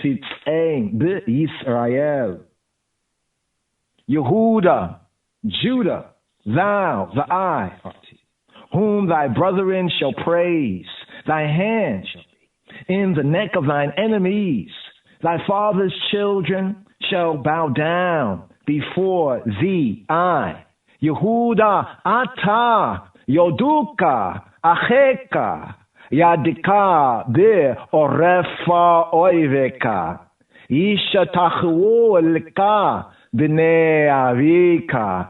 Judah, Yehuda, thee I shall thy brethren praise. Yehuda, Ata, Yoduka, Acheka. Thy hand, Yadika, shall be on the neck of thine enemies. Be'orefa oiveka. Thy father's sons shall bow down before thee. I, Yishatachu alika b'nei avika. Judah, Yehuda, a lion's whelp. From the prey, my son, thou art gone up. He stooped down, he couched as a lion, and as an old lion. Who shall rouse him up? Gora, Aryeh, Yehuda, Mitrefa, Beni, Alita, Kara, Ravetza, Ke Aryeh, Oka Lavi, Mia Yekemenu. Judah is a lion's whelp. Gor Aye Yehuda, from the prey, Mitref.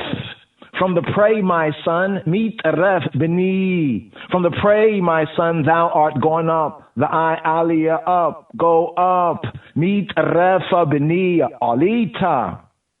He stooped down. Kara. He couched as a lion, Ravat Ka'arye, as a lioness, Ukalavi, as a lioness, Lavi, Mia Yikemenu, who shall rouse him up? The scepter shall not depart from Judah, nor a lawgiver from between his feet, until Shiloh come, and to him the gathering of the people.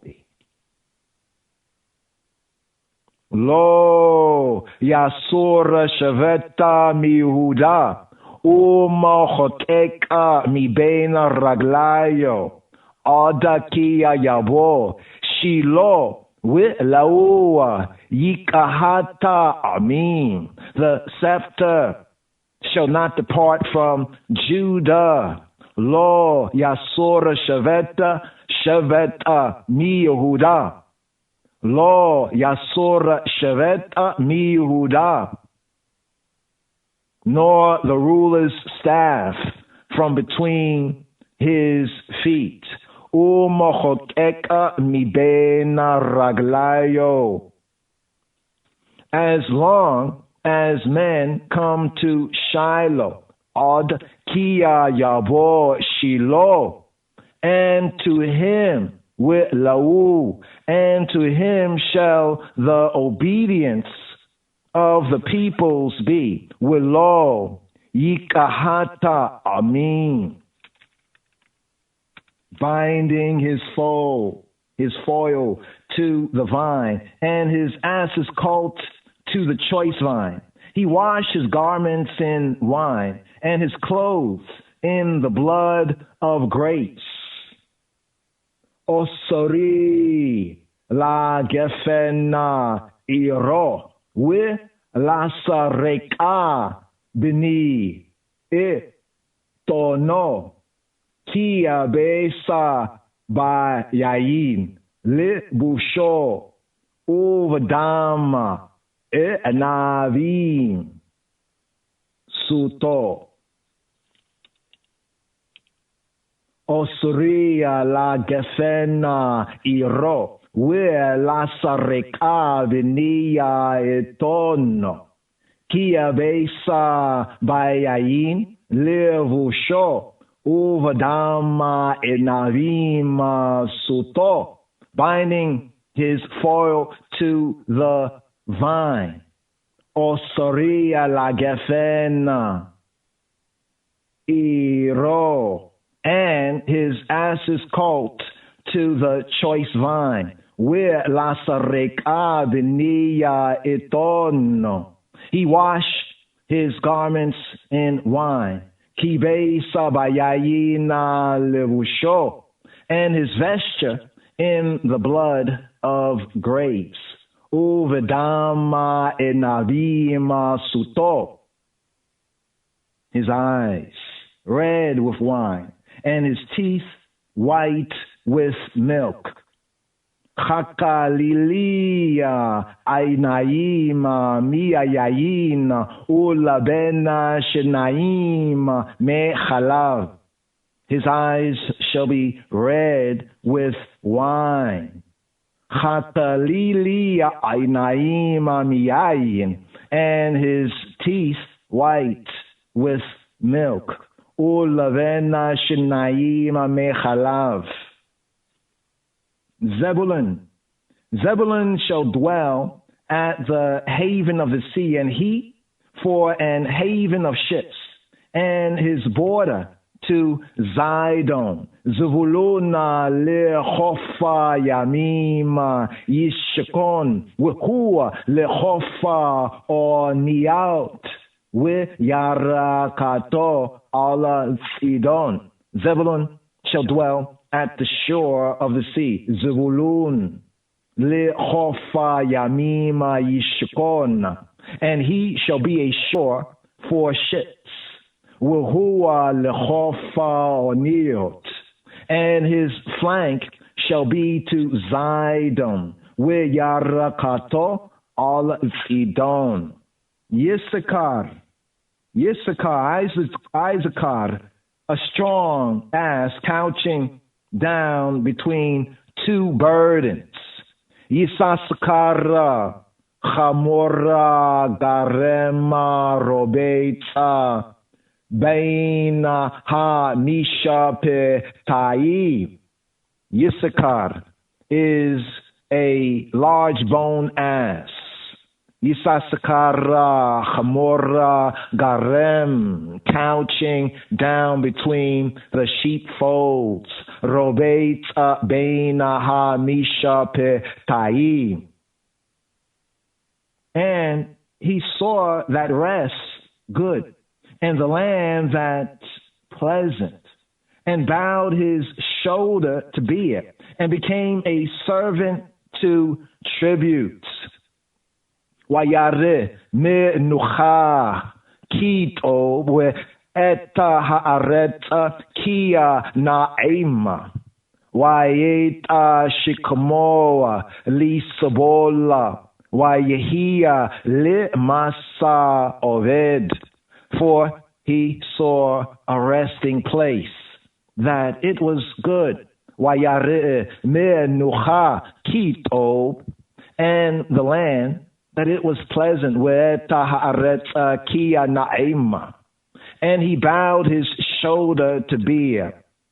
Wayeta shikamo lisabol, and became a servant under task work. Wayehia li masa oved. Dan shall judge his people as one of the tribes of Israel. Dan yadina amo ke achada shivte Israel. Dan shall judge his people. Dan yadin ammo, as one of the tribes of Israel. Ke achada shivte Israel. Dan shall be a serpent by the way, an adder in the path, that biteth the horse heels, so that his rider shall fall backward. Yehi Dan Nahasha ele dareka Shefifona elea orach Ha noshecha Ikave susa Wayipola rokvo achor. Dan shall be a serpent in the way. Yehia Dana Nahash ele darek, a horned snake, shefifon, a horned snake, shefifon ele orach, a horned snake in the path, that biteth the horse's heels. Ha noshek ekeve sus, so that his rider falleth backward. Wayipola rokavo ahar. I have waited for thy salvation, O Yahweh, O Jehovah.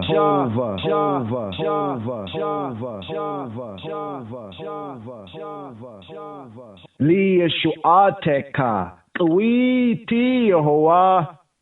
I wait for thy salvation, O Yahweh, O Jehovah. Li yeshuateka kawiti Yehovah, Yehovah, Yehovah, Yehovah, Yehovah, Yehovah, Yehovah, Yehovah, Yehovah, Yehovah, Yehovah, Yehovah, Yehovah.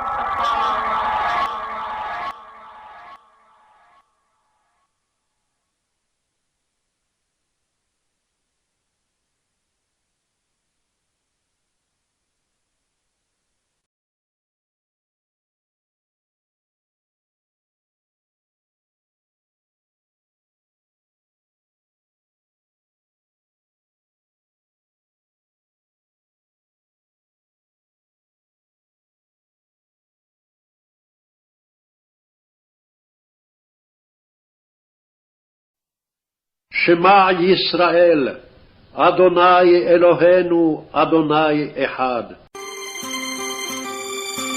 שמע ישראל, אדוני אלוהינו, אדוני אחד. And hear, Shema Yisrael, hear. And here for the Chamishi, here for the fifth Aliyah, the fifth up offering, the fifth reading here for this Shabbat, Vayechi, Sabbath, and he lived. Here, picking up with the first book of Moses, Hebrew book called Genesis chapter 49. He had verse 19 for the Chamishi, for the fifth reading, the Chamishi Aliyah, the fifth offering up for this Shabbat Vayechi. Gada Geduda Yikuden, Uhua Yaguda Akav. Gad, a troop shall overcome him, but he shall overcome at the last. Gada Geduda Yikuden, Gad, a troop shall troop upon him. Gada Geduda Yikuden, Wuku Yagud Akav, but he shall troop upon their heel. Wuhu Yagud Akav. Out of Asher, his bread, fat, and he shall yield royal dainties, kingly dainties. Me Asher Shemena Lachmo, Wuhu Yitena Ma'edene Melek. As for Asher, Me Asher, out of Asher, Me Asher Shemena Lachmo. As for Asher, his bread shall be fat. Me Asher Shemena Lachmo. Wuhu Yitena Ma'edene Melek. And he shall yield royal, kingly dainties. Wuhu Yitena Ma'edane Melek. And he shall yield royal dainties. Naphtali, a hind let loose. He giveth goodly words. Naphtali ayale shelucha. Naphtali is a hind let loose. Naphtali ayale shelucha. He giveth goodly words. Ha notena imreya shafer. Joseph, a fruitful bow by a well. Branches run over the wall. Bein parata Yosef. Bein parata ele ayin.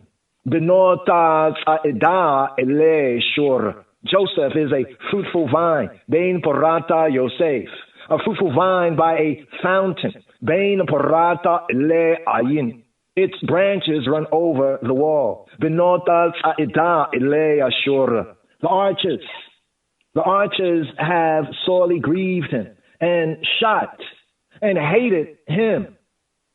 Wayamararuhu wa robu wayayisatemuhu ba elechitzim. The archers have dealt bitterly with him. Wayamararuhu wayarobu, and shot at him and hated him. Wayamararuhu wa robu wayayisatemuhu ba elechitzim. But his bow abode in strength, and the arms of his hands were made strong by the hands of the mighty of Yaakov, of Jacob. From thence, from there, the shepherd, the stone of Israel.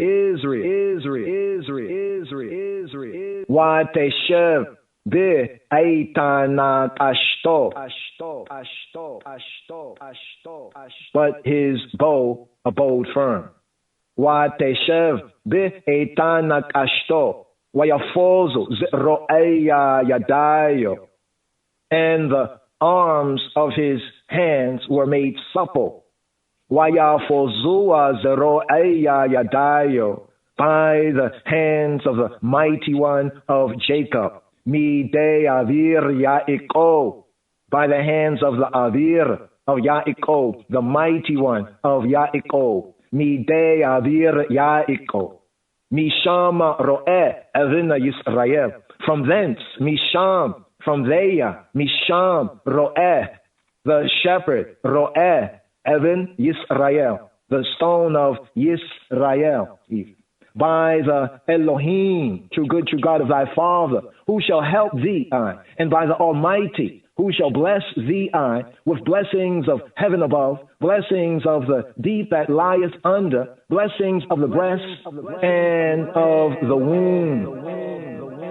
Me'el Avika, from the El of thy father, Me'el Avika, Wea is Zereka, Wea Ezereka, Wea Ezereka, who shall help thee with Eta Shaddai, and by Shaddai, the Almighty, Wea Barkeka, who shall bless thee, Wea Barkeka, Birkota Shamayima Me'al, with blessings, Birkot, of Shamayim Me'al, of heaven from above. Birkota Shamayim Me'al. Birkota Tehom Robetet Tachata Birkota Shaddai Wa Racham. Blessings of the deep that coucheth beneath. Birkota Tehoma Robeta Tachat. Blessings of the breast. Birkota Shaddai, and of the womb, where Racham. The blessings of thy father have prevailed above the blessings of my progenitors, to the utmost bound of the everlasting hills. They shall be on their head the Rosh, the Ras of Joseph, and on the crown of the head of him that was separate from his brethren. Birkota Rika, Gavru Allah Birkota Hodai, Ada Taiwata Giboota Olama, Tehiyena, Le Rosha Yosef, Ula Kadokoda Nazir Achayo. The blessings of thy father, Birkota Vika, are mighty beyond the blessings of my progenitors. Gavru Allah Birkota Hodai, to the utmost bound of the everlasting, the eternal hills. Ada Taiwata Gibaota Olam. They shall be on the head of Yosef, on the head of Joseph. Tihiyena li Rosh Yosef, and on the crown of the head, Ula Kadkod, and on the crown of the head, Ule Kadkod, Nazir, of the prince, the Nazir, the Nazir, the Nazarene, the Nazarite, the Nazir, Achayu, the prince among his brethren.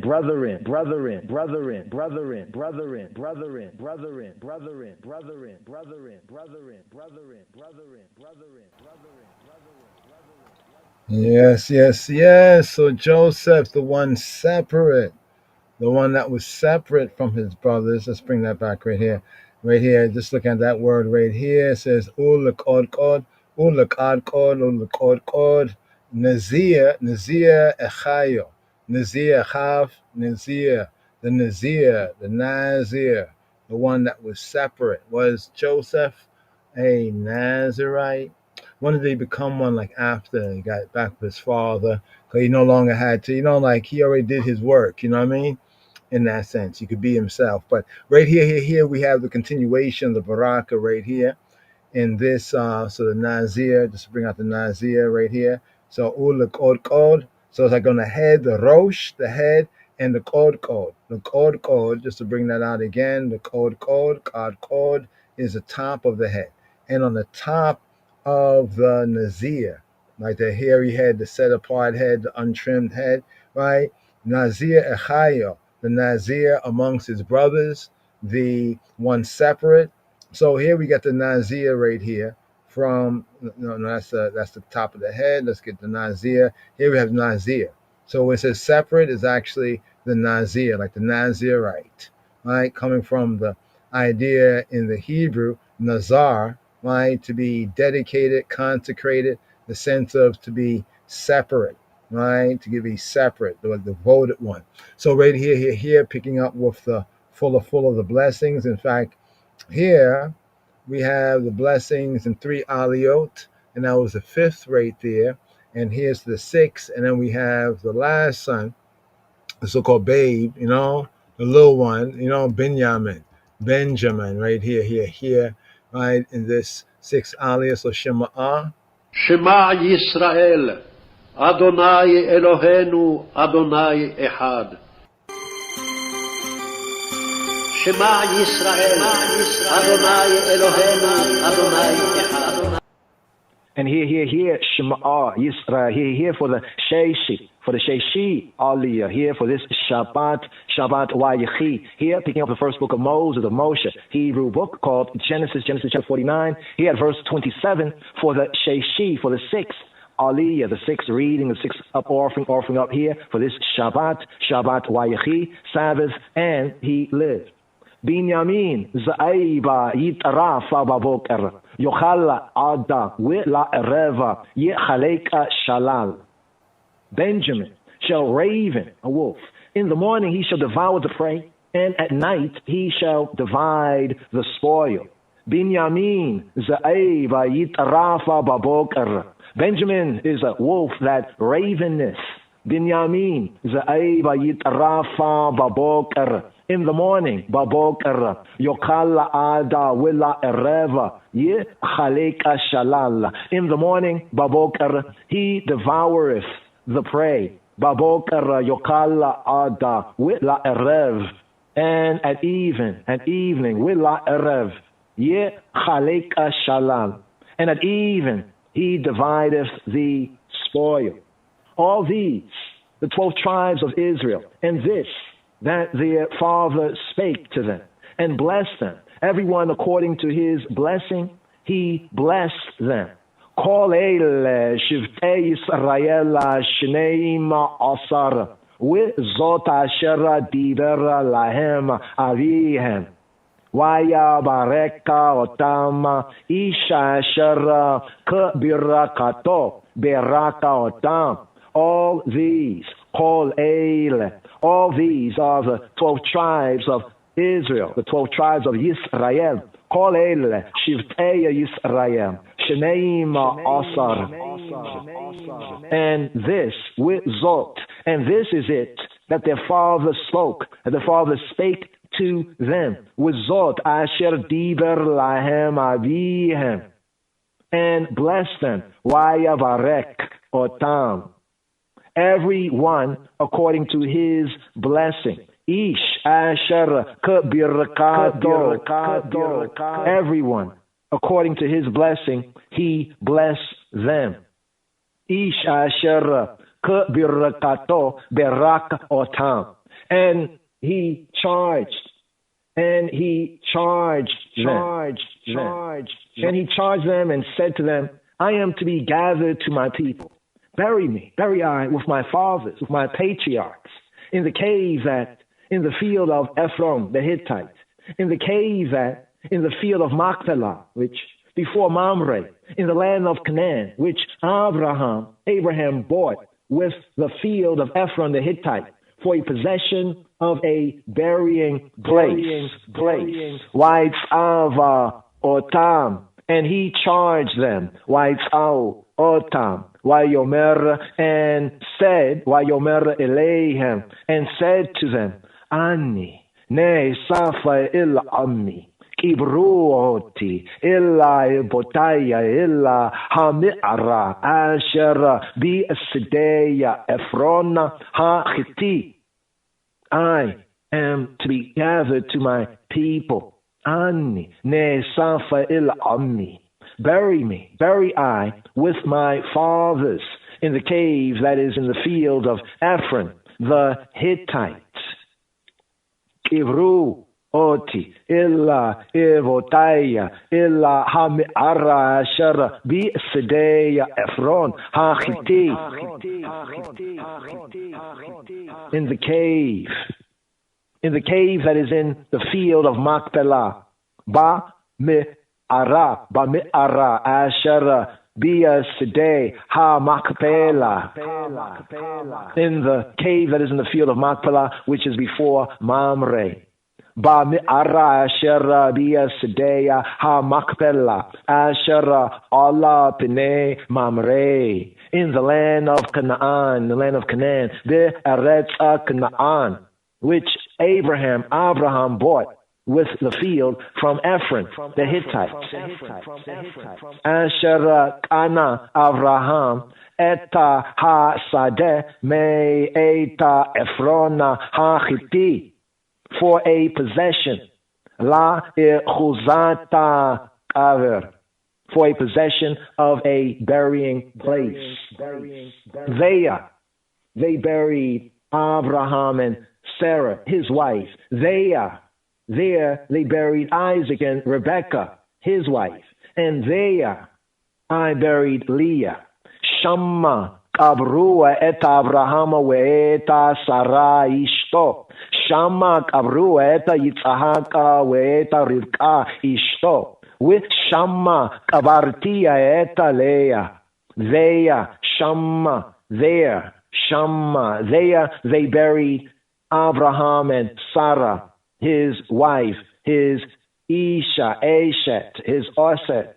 Shamma kabrua et Abraham with eta Sarah ishto. Shamma, they buried Isaac, kabrua et Yitzhak, and Rivka and Rebekah, his wife, with eta Rivka ishto, and Rebekah ishto, his Eshet, Oset. With Shamma kavarti eta Leah, and Leah, with Shamma kavarti, I buried eta Leah, I buried Leah. The purchase of the field and of the cave that therein from the children of Heth, Mikneh ha-sadeh, with ha-mi'ara asher ba'ua me'eta b'nei Chet. And when Yaakov, had made an end of commanding his sons, he gathered up his feet into the bed and yielded up the ghost, and was gathered to his people. Waikala Yaakov le tzaota eta banayo, wayaye e sofa raglayo, ila hamita, wayayigawa, wayaye asef, ila amai. And when Jacob made an end of charging his sons, Waikala Yaakov le tzaot eta banayo, he gathered up his feet, Waye sofa raglayo, into the bed, Elahamita, and expired, Wayigwa, and expired, and was gathered to his people. Waye asefa illa amai. And here, Shema Yisrael. Here, Gevir Yisrael. Here, first book of Moshe, Hebrew book called Genesis chapter 50. The burial of Yaakov, the burial of Jacob. And Joseph fell upon his father's face and wept upon him and kissed him. And Joseph commanded his servants, the physicians, to embalm his father. And the physicians embalmed Israel, and the physicians embalmed Israel. And 40 days were fulfilled for him, for so are fulfilled the days of those which are embalmed. And the Egyptians mourned for him 70 days. And the Egyptians mourned for him for 70 days. And when the days of his mourning were past, Joseph spake to the house of Pharaoh, the great house, saying, If now I have found grace in your eyes, speak, I pray you, in the ears of Pharaoh, the great house, saying, My father made I swear, saying, Lo, look, I die. In my grave which I have digged for I, in the land of Canaan, there shalt thou, the I, bury I. Now, therefore, let me go up, let me go up, I pray the I, and bury my father, and I will come again. And when the days of his mourning were past, Waya Avru, Yemeya de Kito, Waya Davera Yosefa illa Beta Paro, Lamor. And when the days of weeping for him were past, Waya'avru Yemei Bekito. Yosef spoke to the house of Paro, to the house of Pharaoh. Wayadader Yosef El Beit Paro, saying, Lamor, if now I have found favor in your eyes, if now I have found favor in y'all eyes, speak, I praise I. Davruna, speak, I praise I. Davruna, in the ears of Paro, in the ears of Pharaoh, in the ears of the great house. Davruna, bi'azne Pharaoh, saying, Lamor, Avi, Hisha bi'anni, Lamor, Hine anochi mate. Kibria Ashara Kariti Li Be'eretza Kna'an Shama Tika Bereini We'ata Elena We'ekabera Etavi We'ashuva. My father made I swear, Avi Hisha bi'anni, saying, Lamor, Hine, look, behold, Hine Anoki mate. Lo, I die. Hine Anoki mate. In my grave which I have digged for me in the land of Canaan. Be'kivri Ashara Kariti Li Be'eretza Canaan. There, Shama, there shalt thou, the I, bury me. There shalt I bury I. Shama Tika Bereini. Now, therefore, let me make I go up, make I aliyah, wa'ata, elena. Now, therefore, make I go up, wa'ata, elena, and bury my father, we'ekabera etavi, and I will come back, we'ashuva, and Pharaoh. And Pharaoh said, go up, aliyah up, and bury thy father, according as he made thee, the I swear. Wayomer Paro elei ukvor etavika ka'ashera hishvi eika. Go up, elei, ascend, elei, go up, and bury thy father, elei ukvor etavika, according as he made thee I swear. Ka'ashera he shabi aika. And Yosef went up, aliyah up, to bury his father. And with him went up, aliyah up, all the servants of Paro, all the servants of the great house, the elders of his house, and all the elders of the land of Mitzrayim, the land of Egypt, and all the house of Joseph, and his brethren, and his father's house. Only their little ones, and their flocks, and their herds, they left in the land of Goshen, in the land of Goshen, in the land of Hushan. And there went up with him both chariots and horsemen, and it was a very great company. And they came to the threshing floor of Atad, which beyond Yarden, Jordan. And there they mourned with a great and very sore lamentation. And he made a mourning for his father 7 days. And when the inhabitants of the land, the Canaanites, saw the mourning in the floor of Atad, they said, this, a grievous mourning for the Egyptians. Wherefore, the name of it was called Avel Mitzrayim, which beyond Yarden. Wayar Yoshev Ha'aretza Ha'kena'ini.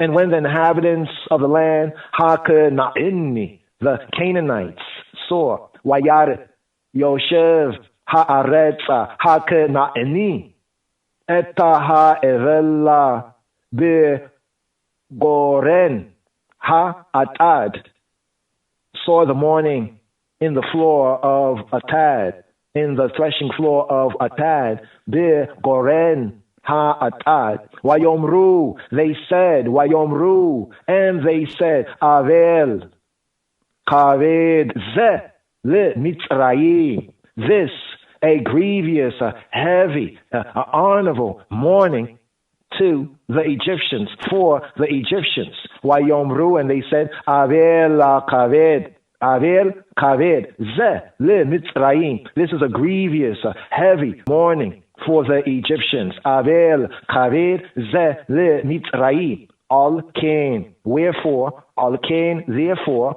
al kain kara shemaha Avel Mitzrayim asher be'eber hayarden. Wherefore the name of it was called Avel Mitzrayim, which is beyond the Jordan. Asher be'eber hayarden. And his sons did to him according as he commanded them.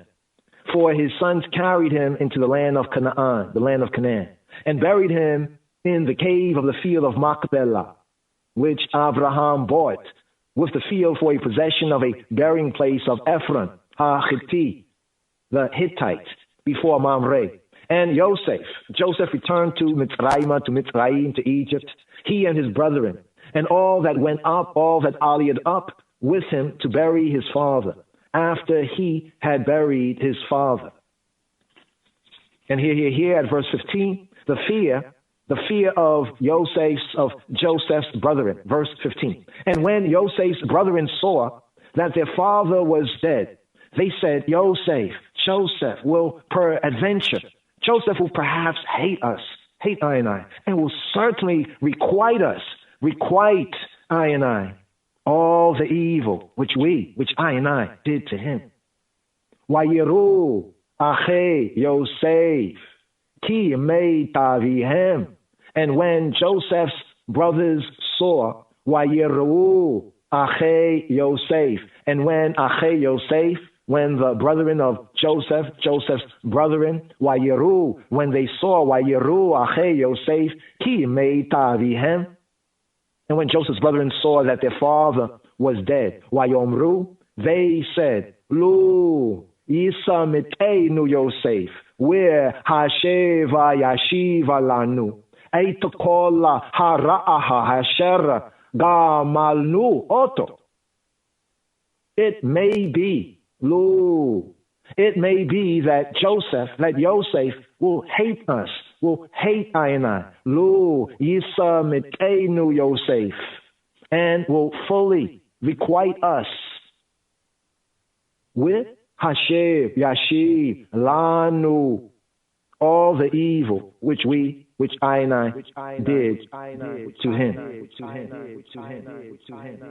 Where Hasheva Yashiva Lanu Etakola Hara'a Asher Gamalnu Oto. And they sent a message, and they sent a messenger to Joseph saying, Thy father did command before he died, saying, So shall ye all say to Joseph, Forgive, I pray that I now, the trespass of thy brethren, and their sin, and their uckery, for they did to thee evil. And now I pray that I forgive the trespass of the servants of the Elohim, the true good, the true God of thy father. And Joseph wept when they spake to him. And they sent a messenger. They sent a message to Joseph saying, Avika siwa lifnei amoto lemor.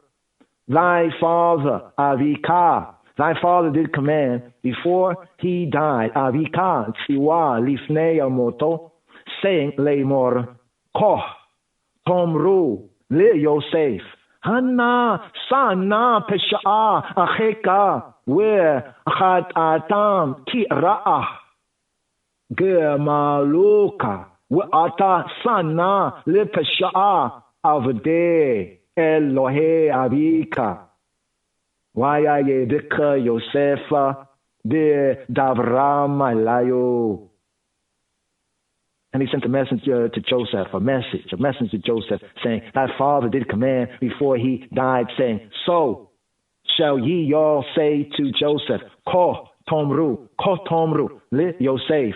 So shall y'all say to Joseph, Ko tomru, li Yosef. Forgive, I praise I now. Anna, sana. Forgive, I praise I now. Anna, sana, pesha'a, acheka. The transgression, the rebellion, the pesha, acheka, of thy brethren. We'chatatam, and their sin and their ugly. We'chatatam, ki ra'a, gemaluka, for that they did to the eye evil. Ki ra'aha, gemaluka.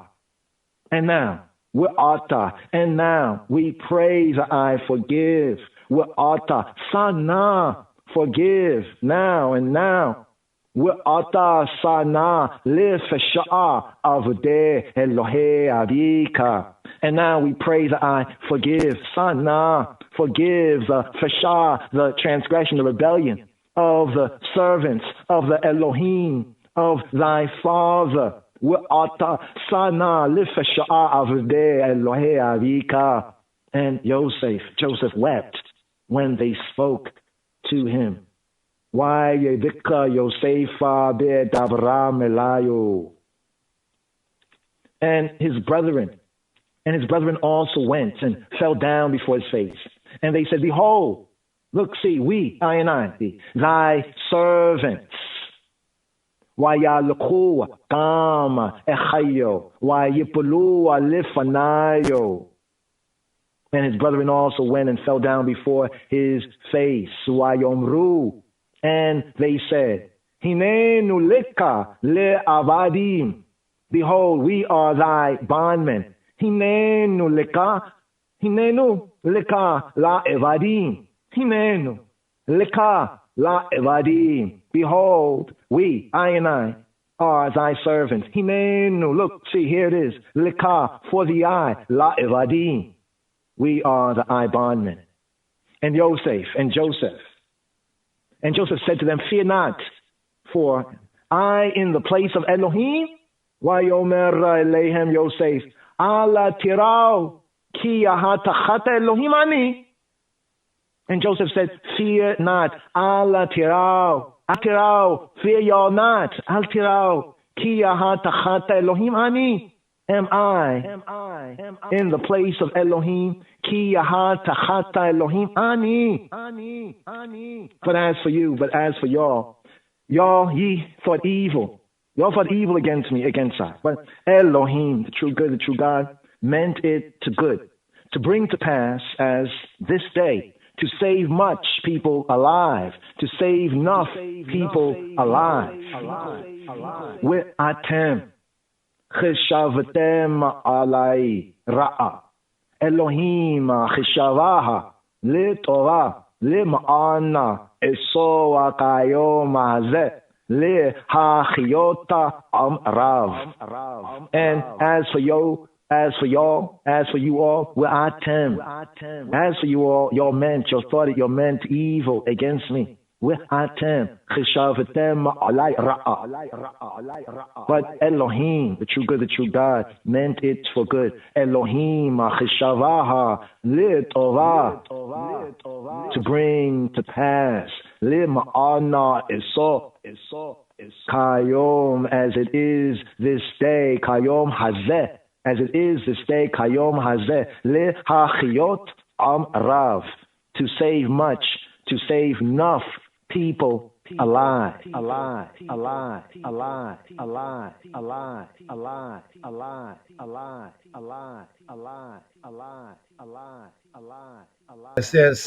to save enough people alive. There's another hint there with the name Yosef, his Egyptian Mitzri name, Tzafnat Pa'anch, Paneach, Tzafnat Pa'anch, the Ankh right there, even in the name right there, they're there, about life and living, to save enough people. So Yosef said, yeah, he acknowledged, yeah, he didn't deny, said, no, it wasn't your fault, nothing like that. But he said, yeah, but look up, You know, look at the higher purpose right here. So Yosef here, one more aliyah here before we seal up this first book. Here, and begin off the second book. So Shema Yisrael, here for the seventh aliyah. Shema Yisrael. שמע ישראל, אדוני אלוהינו, אדוני אחד. שמע ישראל, אדוני אלוהינו, אדוני אחד. Shavi'i, here the seventh aliyah, the Shavi'i, the Shavi'i. This is Shabbat strong. Here, the Shavi'i, here the seventh aliyah, the up offering here for this Shabbat, Vayechi, Sabbath, and he lived. Here, the seventh aliyah, here, picking up with the first book of Moshe, the Hebrew book that is called Genesis. Genesis chapter 50, here at verse 21. Ve'ata ala tirau anoki ekalkel etkem ve'etat apkem vayanachem otam vaydaber ala libam.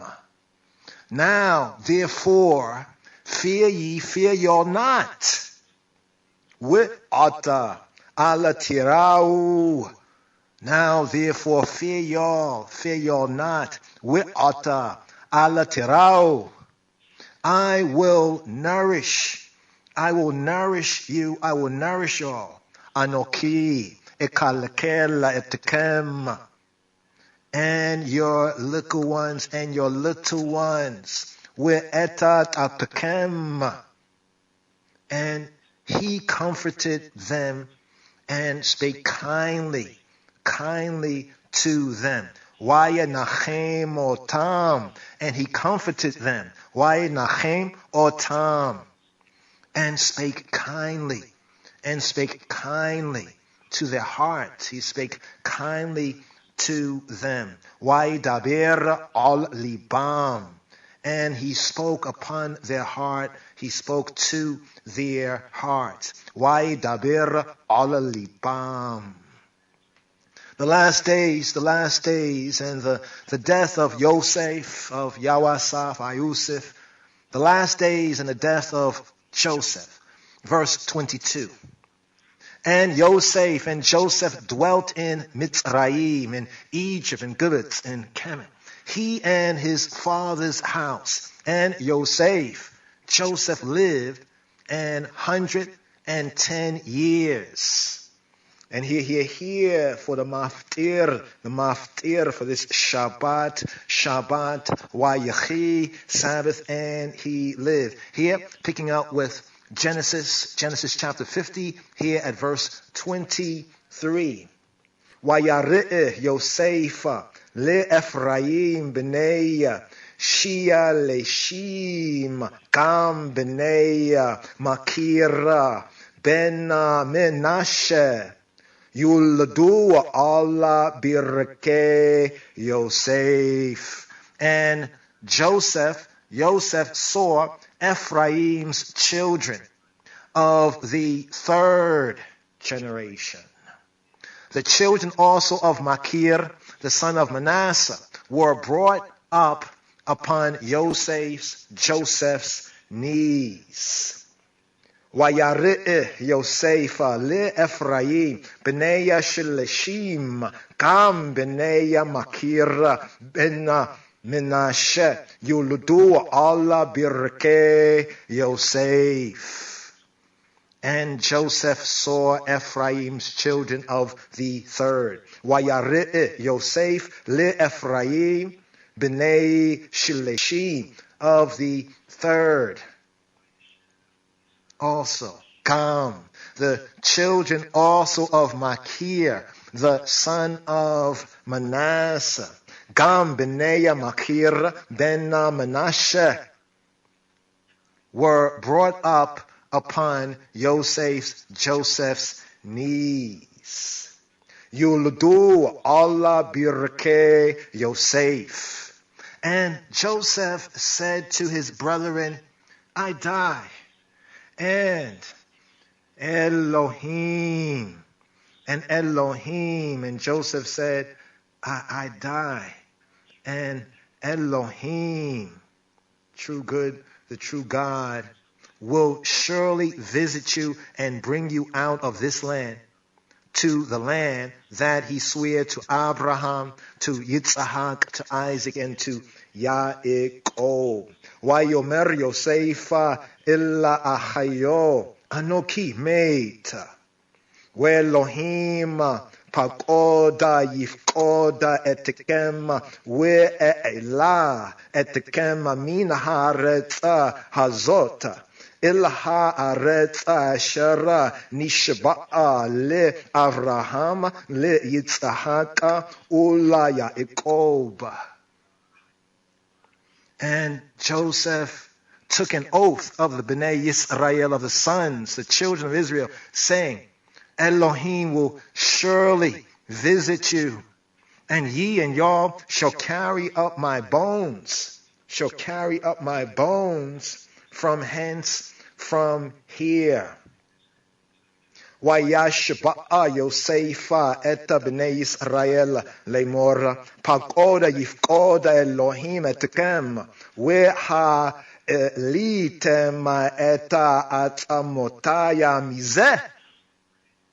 So Joseph died, being 110 years old, and they embalmed him, and he was put in a coffin in Egypt.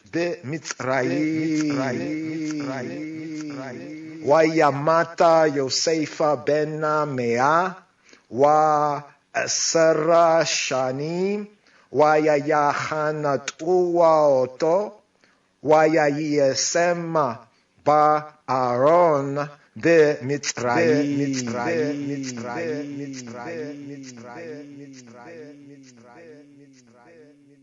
And here, fulfilling this first book of Moshe, the Hebrew book that is called Genesis, known as Bereshith,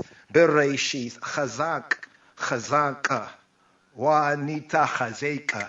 Be strong, we say whenever we fulfill a book of Torah, Jah's direction, instructions, the teaching of His Majesty.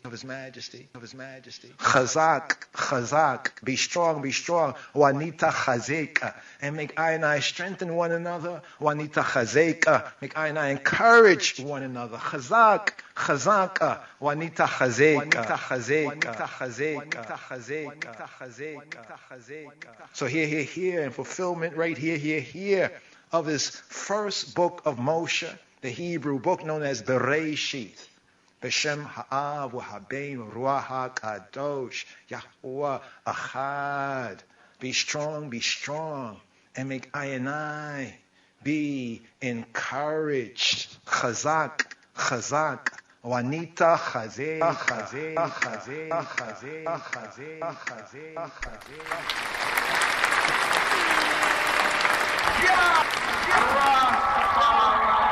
Animru. Amen.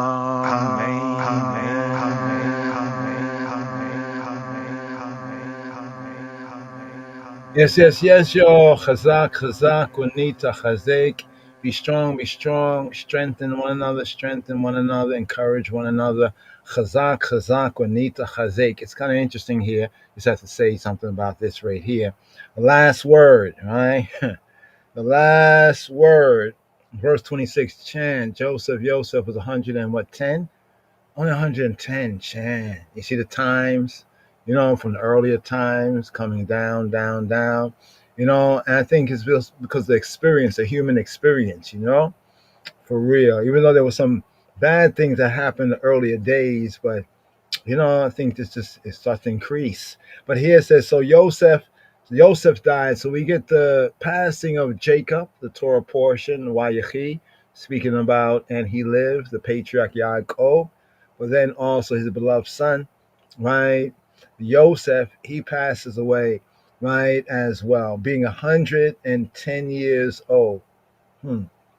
Wow. Like even today, there are a few that hit 120 or even some more. You know what I mean? Yeah, bless them and keep them, Father. But Joseph, now it says that he was embalmed. Another key thing is that he was embalmed, right? So we got the patriarch being embalmed. He was embalmed. And here we have the last words where it says, and he was put in a coffin, right? A coffin in Mitzrayim, right? In the mitzvahs, right? Now it's interesting because he had the last three verses, just the last three verses. So the last word right here is basically, and he was put in a coffin in Mitzrayim, is coffin. Last word, and this way brings out even the ancient and what we know of Mizraim, ancient Egypt, the Tawi, that some people call Kemet, but fuller, the Tawi, right? The embalming, aspect, and also the coffin aspect. Now, what's interesting with this word coffin right here, right? If we just go over here again to the word coffin, the fuller verse, it says, Wayamata Yosef, and Yosef died, right? Ben Meah wa Eser Shani. Ben Meah wa Eser Shani. So to say like how old he was, it's like if it's like a woman, they'll say Bat. Bat is like daughter, right? Daughter of, and then the years, right? For a man, like to say his age is like Ben. Ben, like Ben, son, right? Maya, 100. Ben Maya, right? Wa and Esser, and the Esser, right? And the Esser, 10, right? So he says Ben Maya, Wa Esser Shanim, and 10 Shanim, right? So Shana, year, in like a singular sense, and Shanim, plural. Something interesting in Hebrew that the bigger the number is, right? And then you have year, right? Sometimes it's singular. The smaller the number is, it's like plural. It's a little interesting feature right there. But basically, how old was he? Right? Ben Meah wa Eser Shani. So to say one's age is like a son of this many years, right? Or a daughter of this many years. Here, Yosef, Ben Meah wa Eser Shani. And it says, Wayachantu oto, and they did what? They chanat him. He was chanated, right? Wa and yachantu, they chanating him, right? Chanat is to embalm or to spice up. He got spiced up. So, in Mitzrayim, they'll spice you up. Take the nitron and, the salt, dry it out to preserve and all of that, right? Spice, made spicy. In one sense of the word, chanat, to make spicy. Wayachantu, he was embalmed, right? Here we go right here. Has an ancient sense of ripen, right? But to spice, literally, but the implication here in the context, he was embalmed, right? He was embalmed, or they embalmed him. Wayachantu, him. They embalmed him. Wayachantu oto. Wayisem,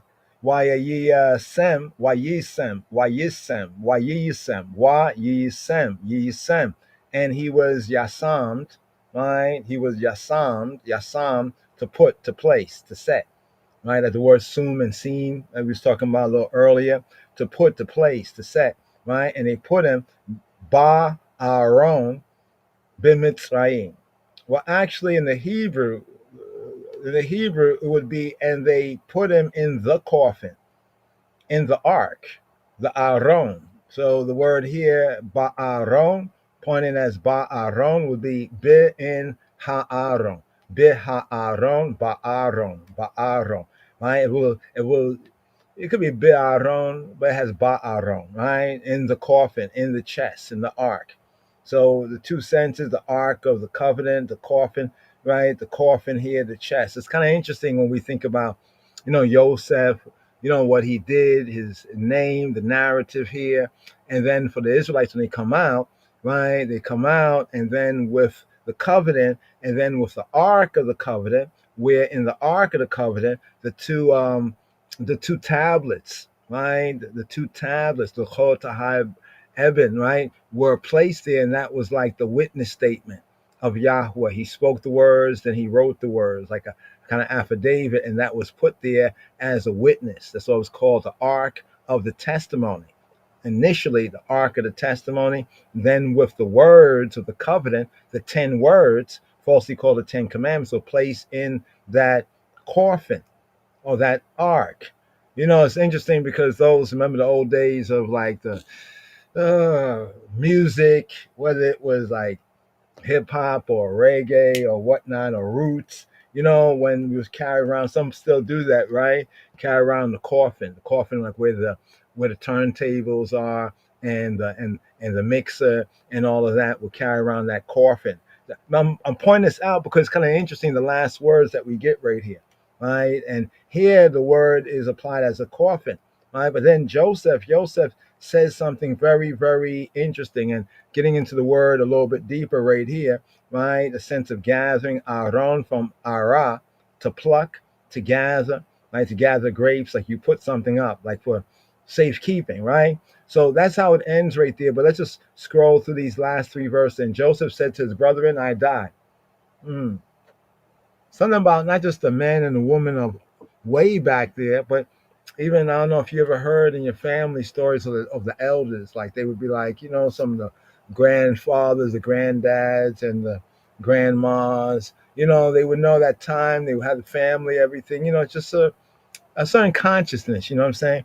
And Joseph said to his brethren, I die, right? And Elohim will surely visit you, will surely visit you. Now, this we have as a continuation from what the patriarch Jacob said. Jacob said basically the same thing, right? And Joseph is reiterating this, and bring you out of this land to the land that he swore to Abraham, Isaac, and Jacob. Now, what about the whole thing about resurrection? Remember, he says that was told to Jacob, right? And that was also what was said to Joseph. But they both died in Mitzrayim. So is the only way that they go back to the land is like when they're dead? No, there's the idea of resurrection is there, because here Joseph is saying the same thing, right? And notice that many of them would pass on where, right? They would pass on in Mitzrayim, right? But then how is it that he will bring them? Now people say, well, it's not saying them, it's saying their children, their children's children. Then why doesn't it say their children's children? See, this also brings up the idea of resurrection in the Hebrew sense of it. Let me put it like that, the Hebrew sense, because other people, like they interpret the heavens differently. Some people worship, you know, the sun, moon, and stars. Others of us looks at it as signs and seasons, days and years, right? But he says this right here. He says that Elohim will surely visit you, will surely for sure visit you. It's so sure that hear this in the Hebrew, right? It says, Wayomer Yosef, and Joseph, and saying Joseph, and saying Joseph, and Joseph said, right? Wayomer Yosef, Illa Achayo, to his brothers, Ilachayo, modern Hebrew, Ilachav, right? Ilachayo, Anoki. Now, you notice that the I got 2 forms of I in the Hebrew, right? There's the Anoki and there's the Ani, right? Anoki tends to be more of, it's going to sound funny, but understand the context, like more of the selfish I. They're like me, myself, personally. Like me, I'm like me, myself, personally. While the Ani is more of the general sense of I. This is like a more of a personal I. So it's interesting where it comes in, right? It's like Ani mate, like I myself, you know, not just I general, but I personal, like almost like the outer and the inner sense, yeah. So I know key mate, I die, right? Mate, I die, right? I'm dying, I die, like it's almost over, right? Elohim, with an Elohim, and Elohim, with Elohim, Anoki mate, Elohim, and Elohim, Pakod Yifkod.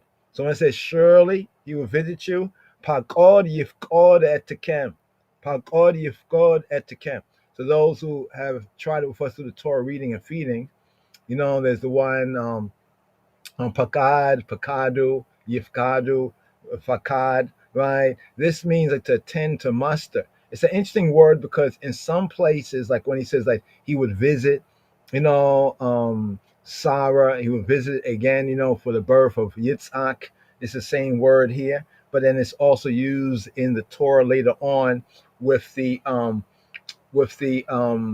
how should we say, with the accounting for the tabernacle, the things in the tabernacle, right? But it's also used like when he will go, like it's almost like when he will go and inspect. Like you inspect something, you look after something, right? Like to see, like, okay, people say they're going to do something, they built something, whatnot, and so the manager or someone come through, right, or the owner, and look through it and see if everything is done correctly. If it's done correctly, there may be a reward, but if it's not done correctly, that's why it says visit and punish, right? So it's actually the sense of attending to, right? But it depends on the context. Let's bring it down here. It means to visit, right? But also can mean to number, right? To number, to visit. It can be with friendly or hostile intent. And the analogy as it's used in the scripture, like to oversee, right? To oversee, like an overseer, look at the business. He visit the different location, different departments, and see how everything is going, and if it's going well, they might get like a raise. If it's not, then, they might get punished, right? Oversee, to charge, to care for, right? So this word is an interesting word. All these that you see here is how this one word, like after the etc. up there, when it says a point and this and that and the next thing, this is how this one word is kind of brought out. Depends on the context and the translator, right? But here it says pakod, like to visit, right? Pakod, visit, yifkod, he will visit. In visiting, he will visit. It's like, you mean for real, for real, real, for real, for real. Like you repeat the same word. So it's the same way in the Hebraic sense, pakod, yifkod. Pakod, right? Visiting, yifkod, he will visit. Etikem, he will visit you all, right? Wehe elah, wehe elah etikem, and he will Allah, he will lift you up, right? Even that sense can imply a sense of resurrection, to cause one to ascend. Wehe elah etikem mean from haaretz, from the land, hazot, from this land. And so one of the themes here is about resurrection, right? Il haaretz, to the land, Asher, that which nishaba, that he shabbat, that he swore, le Abraham, to Abraham, le Yitzhak, to Isaac, and le Yaakov, and to Jacob, right? So when we say the God of Abraham, Isaac, and Jacob, you say those are the patriarch, the Trinity, the Hebrew Trinity of patriarchs, the covenant makers, right there. In fact, when he does for Israel later on, you hear through Moshe and throughout the Torah reading, it's like he's doing this because of what he swore to your fathers. You know what I'm saying? It's like we have ancestors, right? They did something very good. So we are able to reap the benefit, right, of what they did. But it's not because of us. So we shouldn't think, that's why it says even later on, it's not because of you, but because he has swore. I mean, even the mercy that he got and that we also get is what he swore to the righteous, right? So see how the righteous can be beneficial to those who might not be right yet. So here it says he was surely pakod yifkod at the camp, right? And he shall carry you up, right? He'elah, right? Carry you up, right? Right here.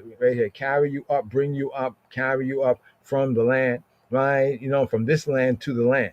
Then it says that Joseph, second to last, Joseph took an oath of the Bnei Yisrael, of the sons of Israel. A more correct translation would be of the sons of Israel, right? Like his brothers, but they are the sons of Israel in context and contrast, right? To Joseph, right? Joseph is like the one. He's like the Neo, in a sense. It says, Wayashba Yosef et b'nei Yisrael lemor, and Joseph did what? Right? Shabbat, but here, in the more emphatic sense, he caused them, right? He caused them to swear, to sever themselves, right? Lemor, saying, right? It says pakod, right? Yifkod, right? Elohim etakem, where ha'alitem, right? Eta atzmotai. He says, and surely he will visit you. This is going to happen in his due time. But notice something. How many years was it after Joseph passed? Right? Because some dispute, they try to break down the 430 years into 215 and a 215. Some say that it was 215 years. Abraham and them were in the Canaan or something like that. And then they try to say, well, it was 215 years they were in the land. So some break down the 400 years into 215, 215. I'm still looking into that, but I see some holes in it anyway. But how many years was that afterwards? So this word of prophecy being kept, right, from generation must have got to even the later generations that they're thinking like we be thinking like, man, we've been hearing them talk about this so long, right? I mean, think about it. People talk about, oh, 400 years, right? But notice this here. He's telling them something, but they kept that. That word still was kept amongst them. It was not lost, even though we can't say that all probably, accepted it, thinking like, yeah, we've heard that. That was being said back in my great grand, right? But here he says that you will bring up, that when he does this for you, right, and brings you out, you'll bring up my atzmotai, my etzem, my bones, my substance, my bones, right? My substance, myself, right? My bones, right? It is said that when the Exodus occurred, they sought to keep that word true to Joseph.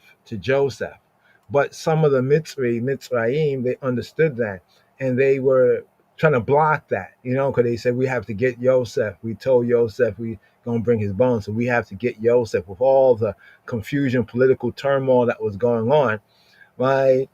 It got bad, but they did get his body. They habeas corpus Joseph's body, but they had to, you know what I mean? Because it said that the Mitzrayim, those who did have more or less faith that Yahweh truly is a higher power than the Elohei Mitzrayim, they basically try to keep the body there. It reminds me of of Rastafari Joseph, aka Berhana Selassie Bar Marley, in that sense too, because he said that where his father is, there he has to be buried. Where his father is, there he has to be buried. Sound almost like Joseph right here.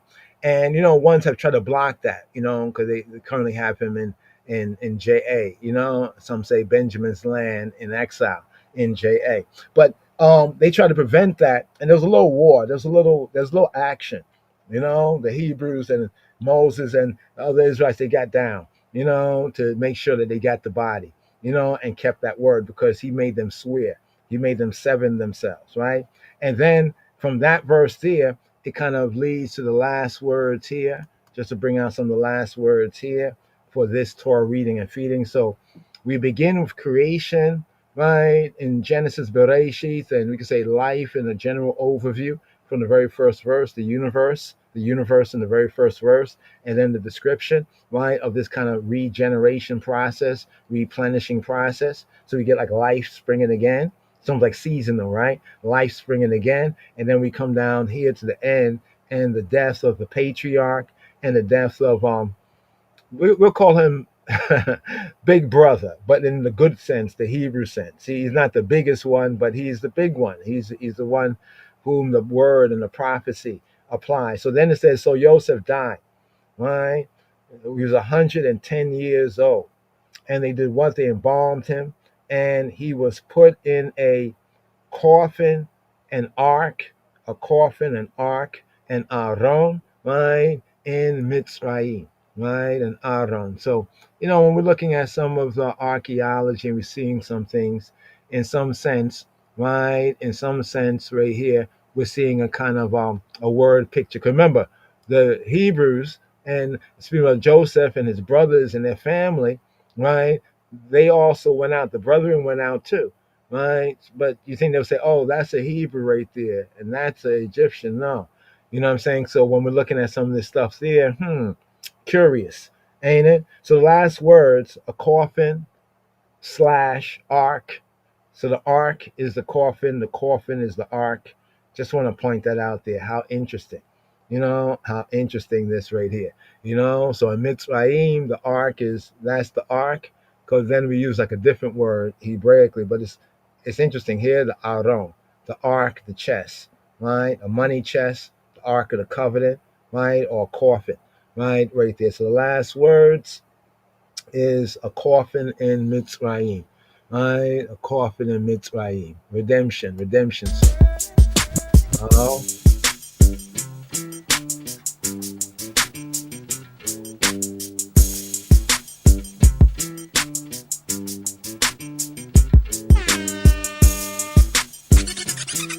Lion of Judah Society.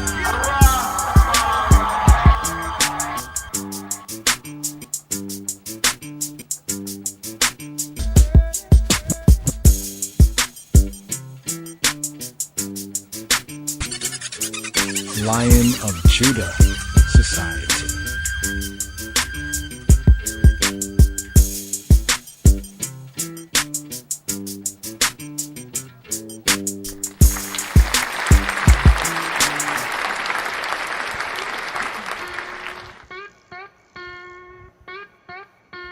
As I say, as a workman that need not to be ashamed of his labor, as I say, so make I play. Ow.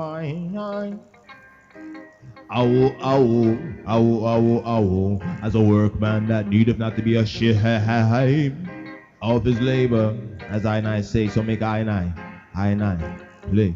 Oh, the black redemption dancer, beta, I am me, when the mayor asks, Oshmark, and yes, Bezugize, in that, when the mayor asks, Oshmark, and yes,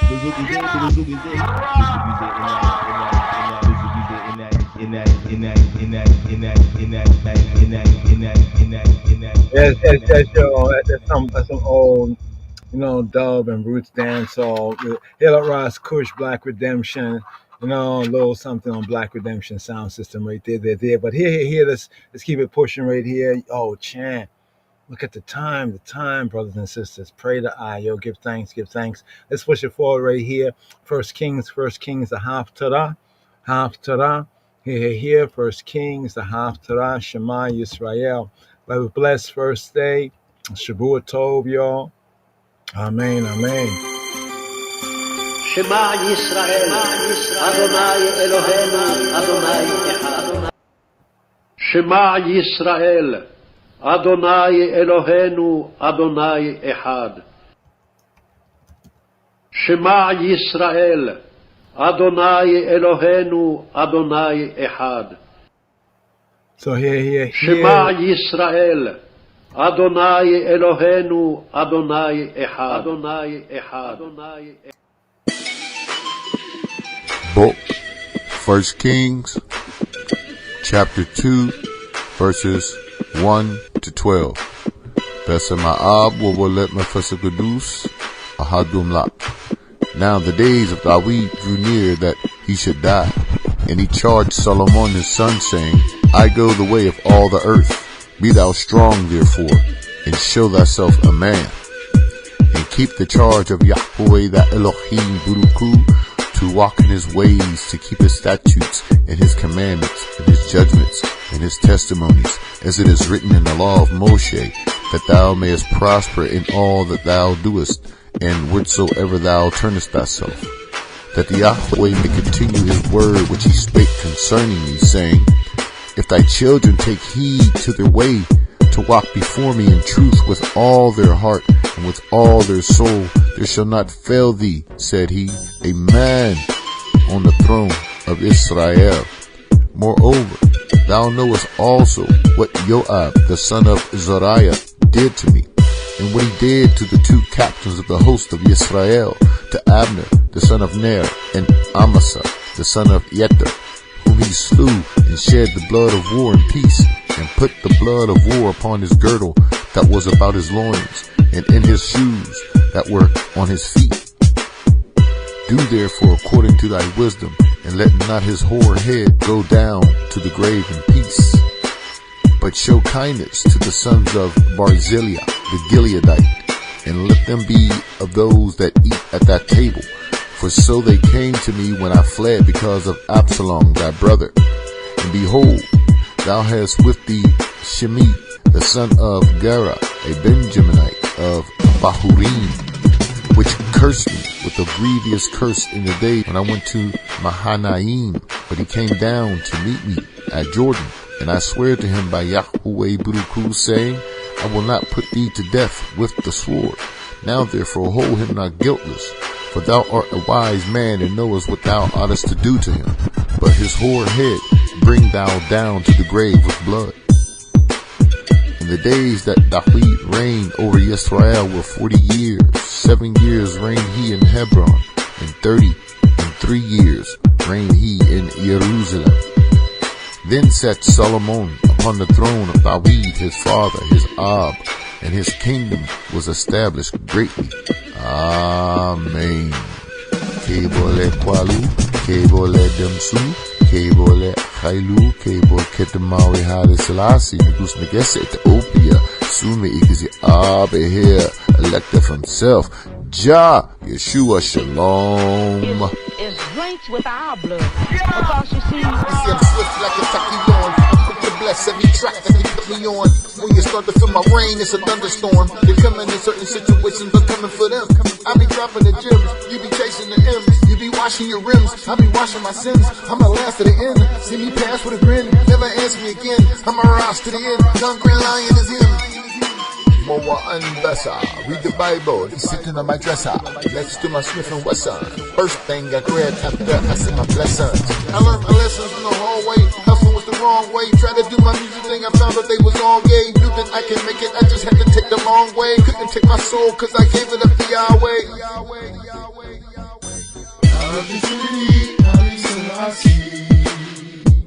King of Kings, Lord of Lords.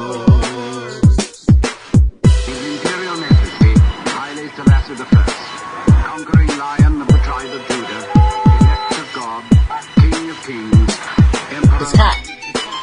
Bumba clock, the first one, no face like me get shot. Me once was a ball head, now me got locks. We chased them ball heads out, me non-stop. Them Babylon boys, them toy and them plot. Them run up in the spot and take what we got. But we recognize the art for him with divinity. Haile Selassie, power of the Trinity. Power of the Trinity, Haile Selassie.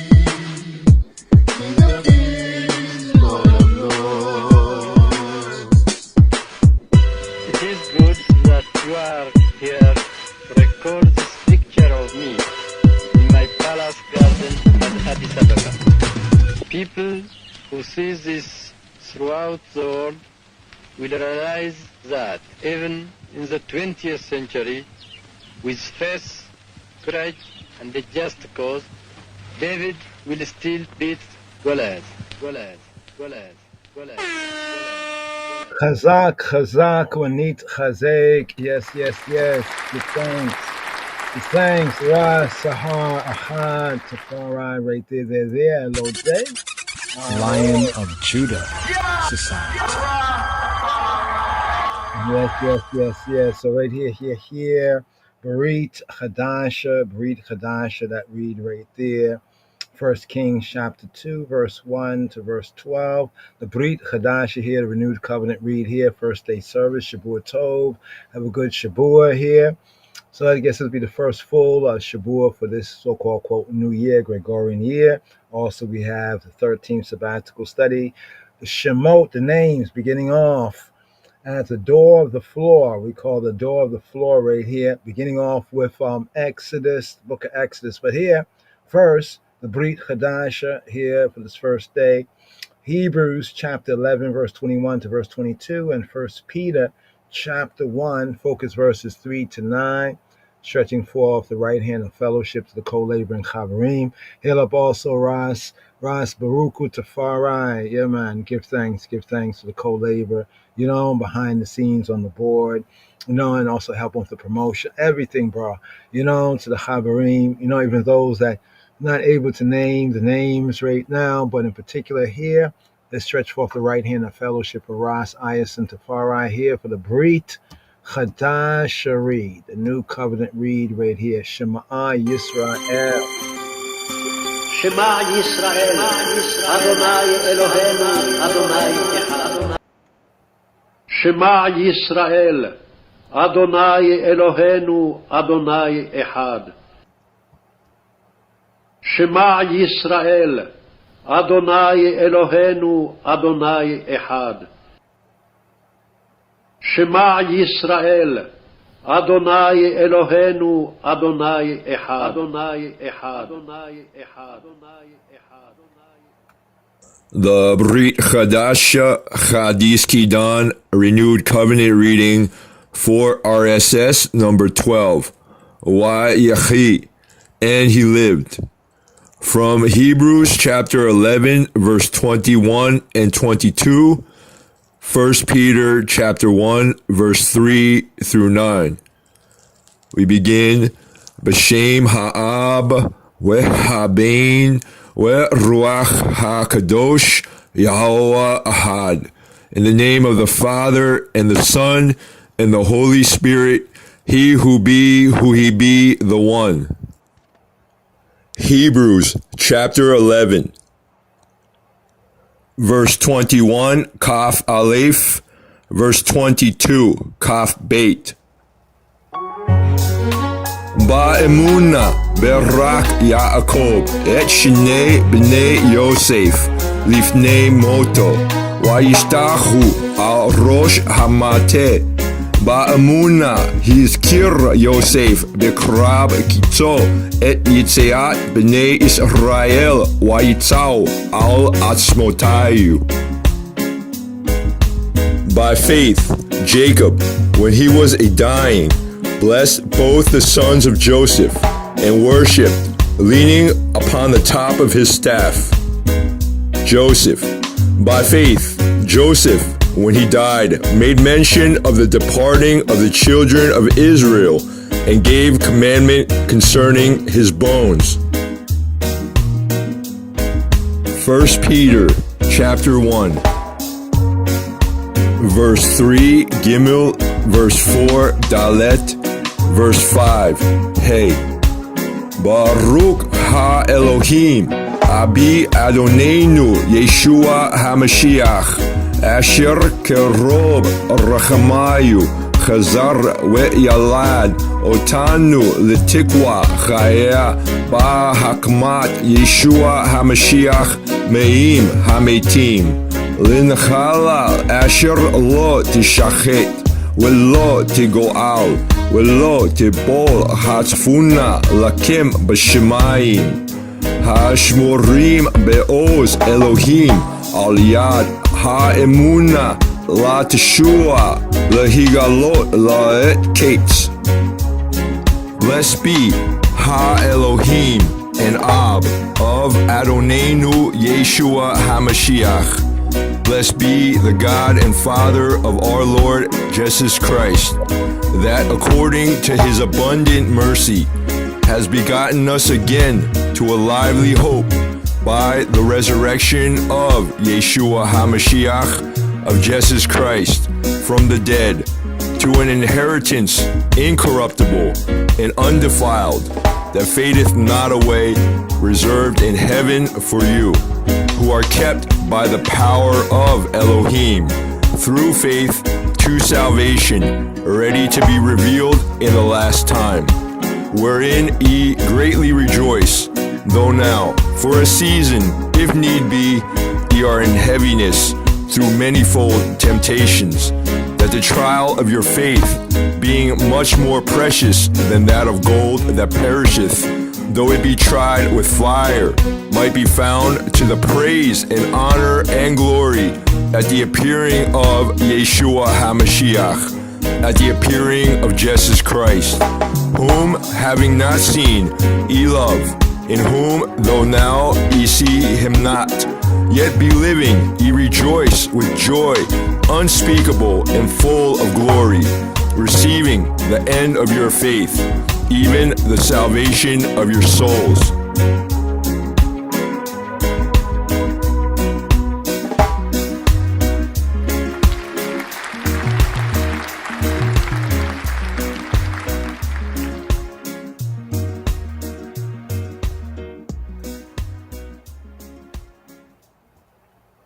Kabarula Kalu, Kabarula Dimtu, Kabarula Chailu, Kabarula Kedamawi, Chaile Selassie, Be Jesus Christos Sim. Glory to word, glory to sound, glory to power. Glory to Abinu Melkenu, our Father, our King, the first power of the Trinity, in the name of Yeshua HaMashiach, Jesus Christ.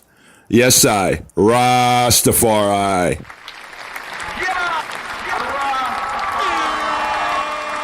Yes. So Boker Tov.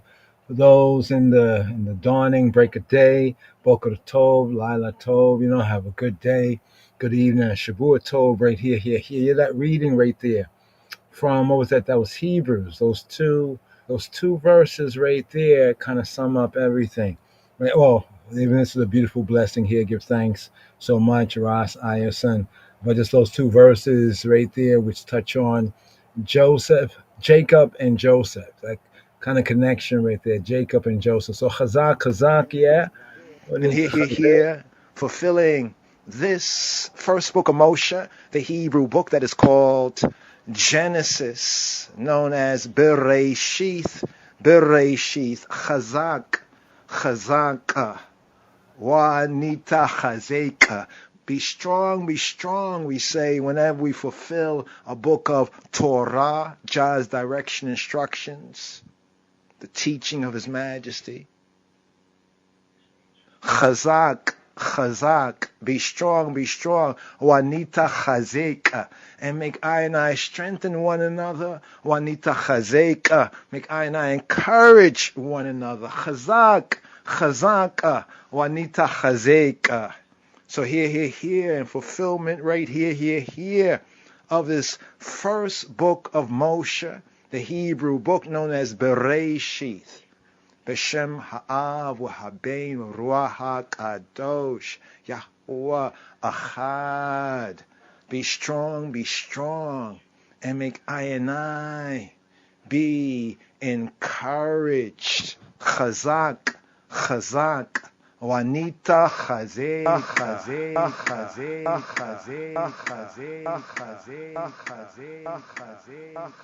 Yeah, we're gonna seal up right here. But quick Rhema tune right here. Psalm 36. Probably not having much time to even touch on it really much, but Nimru, and y'all say, what y'all say? Nimru. Say y'all, amen. Receive. Yes, I. Be strong. Zion, I will see them proposing yo, Eden go down. I always try who's on your side, and now always remember, be strong in this time. Eden rage when the righteous climb. Never let them get you down. Keep your mind now. Pollute the Sabbath, you pollute mankind. Remember, be strong in this time. Eden rage when the righteous climb. Never let them get you down. Keep your mind and pollute your brother, you pump. Everyone should know that your heart must be clean. Rasta love it when you no juggle righteous. Teach the ghetto youth of self-esteem. Stop the ghetto youth them from live corrupt. Failing to see us as true human beings. Pharaoh ordinary much. Moving tough. Maintaining an evilous regime. Preventing the ghetto youth from rising up. So come here we go about them ghetto kings and queen. Eden a tremble, physically rub. Me know little flowers Ethiopian stream. In Emperor Selassie I put all your trust. Yes, black woman, wake up from your dream. In the fantasy world, don't get stuck. Babylon I got turn it into a bloody scene. Gideon shot them, so them gun now got rust. Me tell them so slavery did more than mean. Who can stop it? The revolution bust upon the wicked man shoulder. Never Mussolini. Go tell them so repatriation that is a must. I herbalist myself to keep it all is clean. Come me bless black people with the herb in a liquor. Could the royal nation not touch on the scene? Go tell Babylon so them feel look but not touch. Always remember, be strong in this line. Eden rage when the righteous climb. Never let them get you down. Keep your mind now. pollute your brother, you pollute mankind. Remember, be strong in this time. Be the righteous when the righteous climb. Never let them get you down. A firm mind now. Pollute your sister, you pollute. The teachings are for the humble. Reaches on to the pure and the simple. Keep you calm and you elude all rumble. Fight against the righteous heart and then you stumble. Neatly design and properly place are the traps of the wicked. Check how they meditate to destroy the upright, deceiving Christ. They have no desire for love or taste. Teaching the truth they neglect and forsake. Taking it for granted, whose mistake? I say rise and be great. Never stop strive, there is no time for breaks. Always remember, be strong in this time. Be then great when the righteous law. Never let them get you down. Keep your mind now. Pollute your brother, you pollute mankind. Remember, be strong in this time. He then rage you and the righteous climb. Never let them get you down. Keep your mind now. Pollute your sister, you pollute. Love is the heart that them can't go around. Trying to be clever, only prove to be a clown. Rasta beat them with words, powers and sound. Mystery Babylon, I see that you're going down. You always remember, be strong in this time. He then rage when the righteous climb. Never let them get you down. Keep your mind now. Pollute your brother, you pollute. Always remember. Yes. Psalm 144, Sabbath seal psalm, and a Baraka psalm, a blessing right here. Sabbath seal psalm. Blessed be the God and Father Elohim Ha'ab, Yeshua HaMoshiach. Yes, I, Rastafari here. 144, Sabbath seal psalm on the Kalunji, so the Kalunji, solid as a rock. Chazak, be solid as a rock. Chazak, yes, ma'am.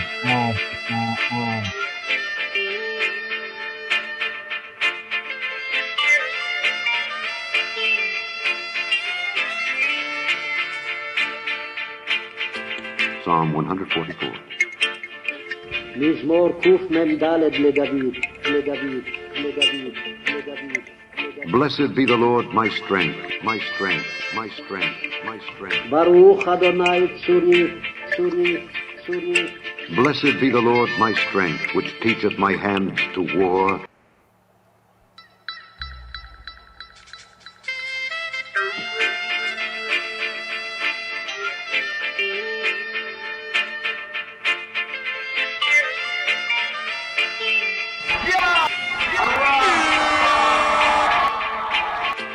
Psalm 144. מזמור קמ"ד לדוד. Blessed be the Lord, my strength. ברוך אדוני צורי. Blessed be the Lord, my strength, which teacheth my hands to war and my fingers to fight. ברוך אדוני צורי, המלמד ידיי לקרב, אצבעותיי למלחמה.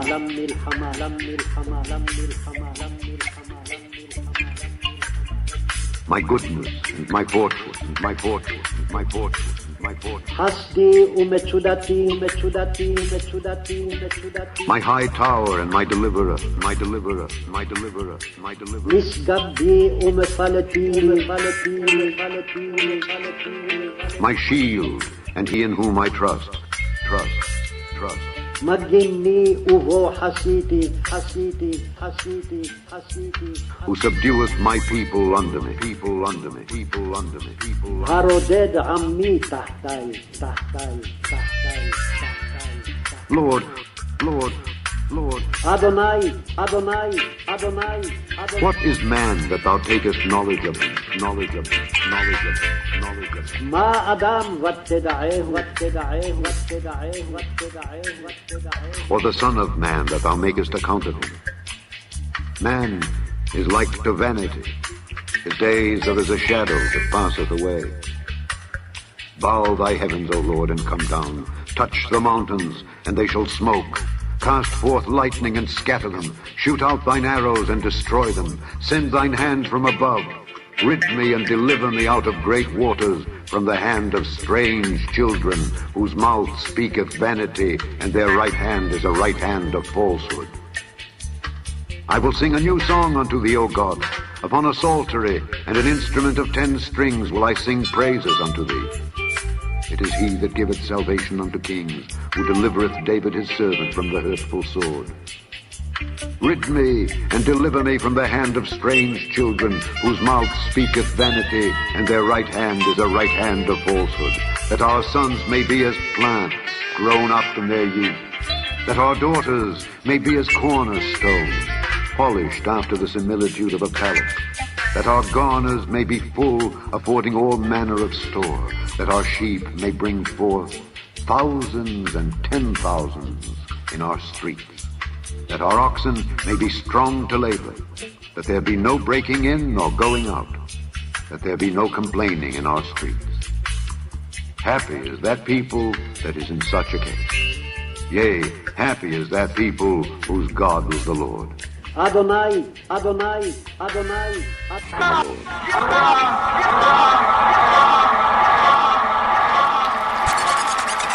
Lion of Judah Society.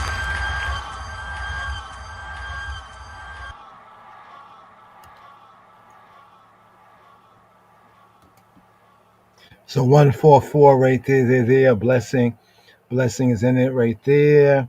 The idea of Psalm 144 as the Sabbath seals after the calm of the Sabbath.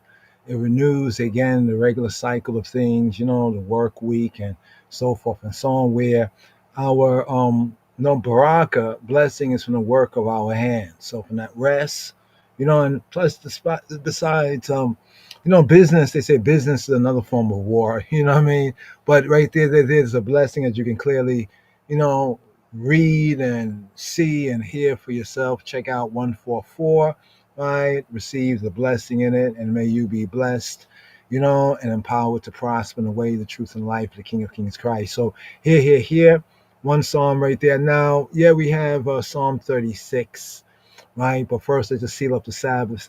Right here, the Sabbath day seal, first day, and a good blessing for the first day. So that was 144 right there. And then we have 67. So as Sabbath seal psalms, individually or congregationally or in families, after the Sabbath, day has gone, the evening come in, 144. And then also right here, we have 67, also a clear blessing in Psalm 67, as we have in Psalm 67, the priestly blessing, right? The priestly blessing, there's an adaptation of the priestly blessing within Psalm 67. So right here on the contagious rhythm right here, the English plus the Hebrew highlights. Be blessed.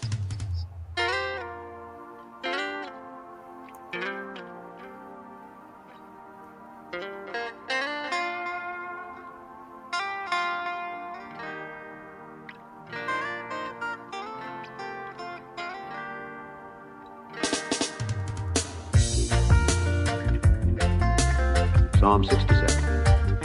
מזמור סמך זין, למנצח בנגינות מזמור שיר. God be merciful unto us, and bless us, and bless us, and bless us. אלוהים יחוננו ויברכנו, ויברכנו, ויברכנו. יאר פניו איתנו, איתנו, איתנו, איתנו. And cause his face to shine upon us, to shine upon us, to shine upon us, to shine upon us. Selah, Selah, Selah. Selah, Selah, Selah. That thy way may be known upon earth, upon earth, upon earth, upon earth. לדעת בארץ דרכך, דרכך, דרכך, דרכך. Thy saving health among all nations, all nations, all nations. בכל גויים ישועתך, ישועתך, ישועתך, ישועתך. Let the people praise thee, O God. Let all the people praise thee. O let the nations be glad and sing for joy. For thou shalt judge the people righteously and govern the nations upon earth. Selah. Let the people praise thee, O God. Let all the people praise thee. Then shall the earth yield her increase, and God, even our own God, shall bless us. God shall bless us, and all the ends of the earth shall fear him, shall fear him, shall fear him, shall fear him, shall fear him, shall fear him.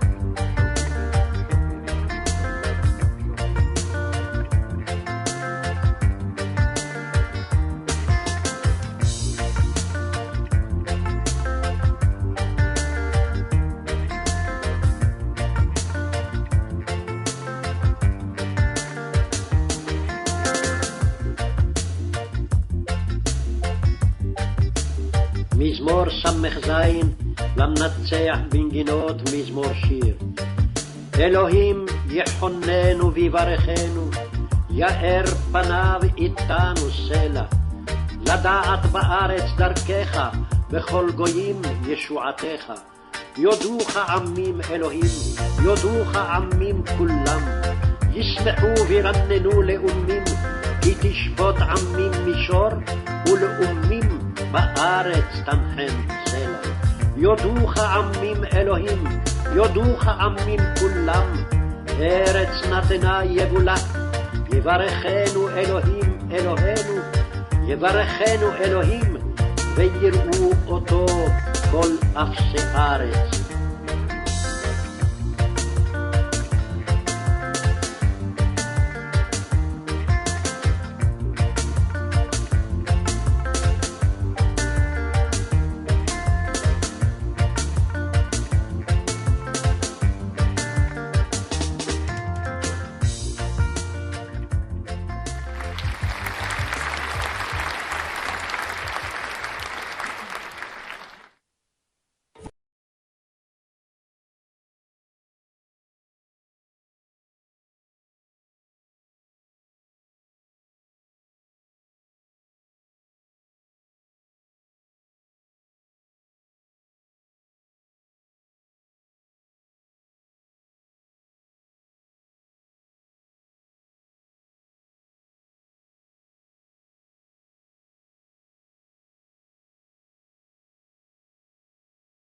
Man, oh man, all that. I didn't have the mic on. Sorry about that.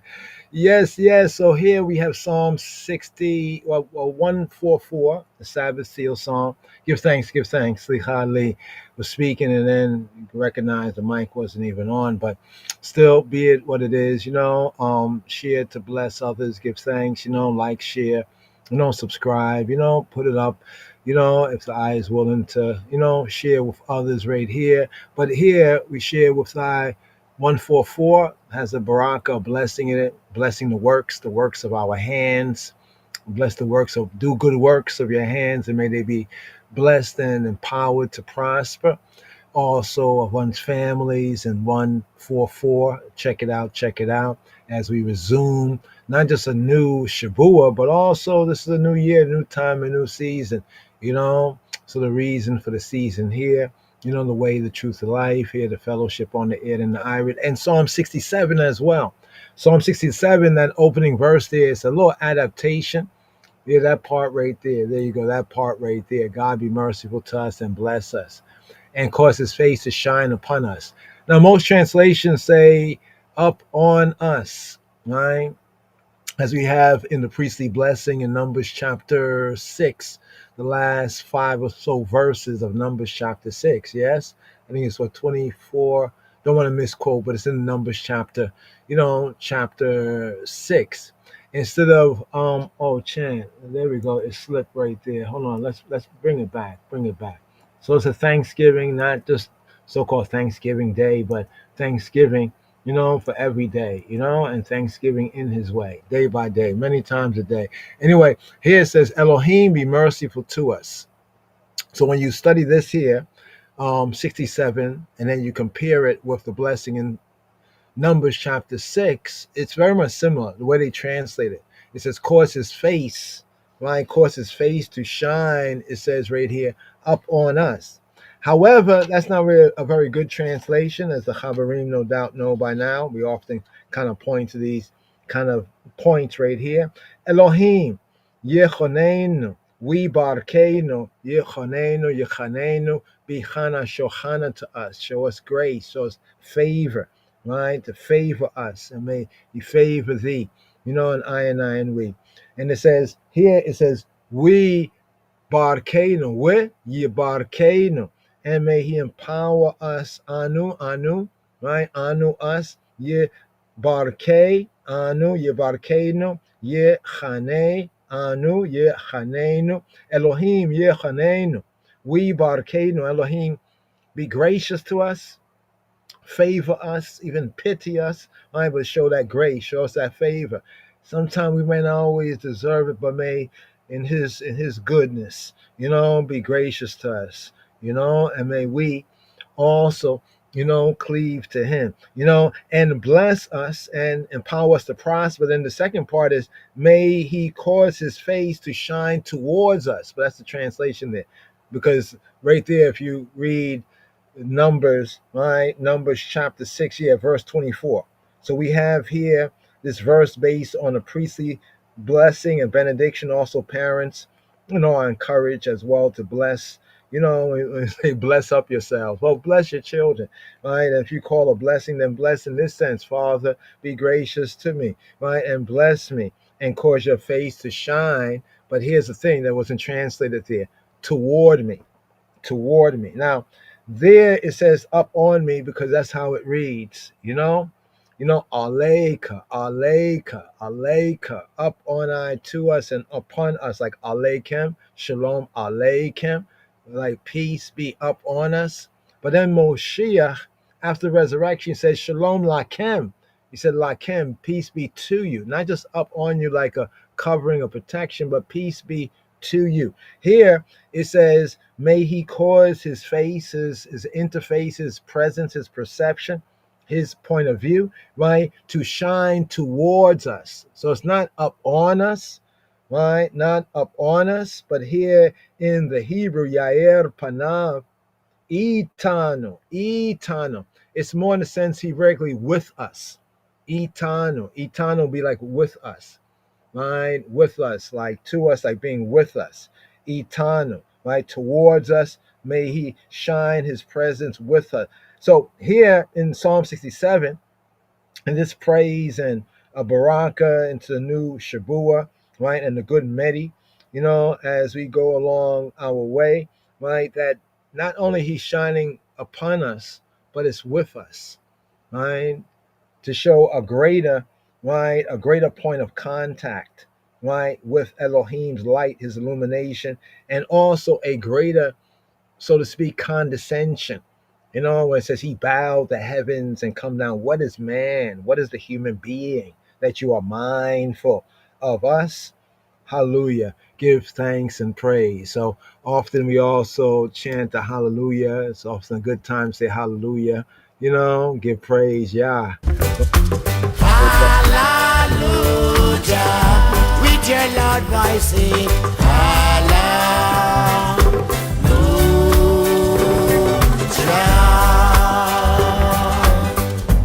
I am Congo high.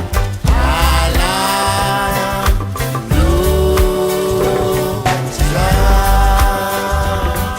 Mount Zion bird shall sing and say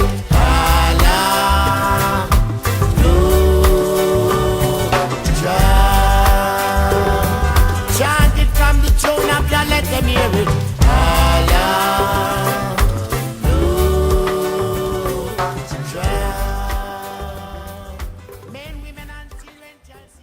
Yes. So here to give a taste of the psalm here for the first full Shabbat of this so-called new year. Also right here, the divine loving kindness.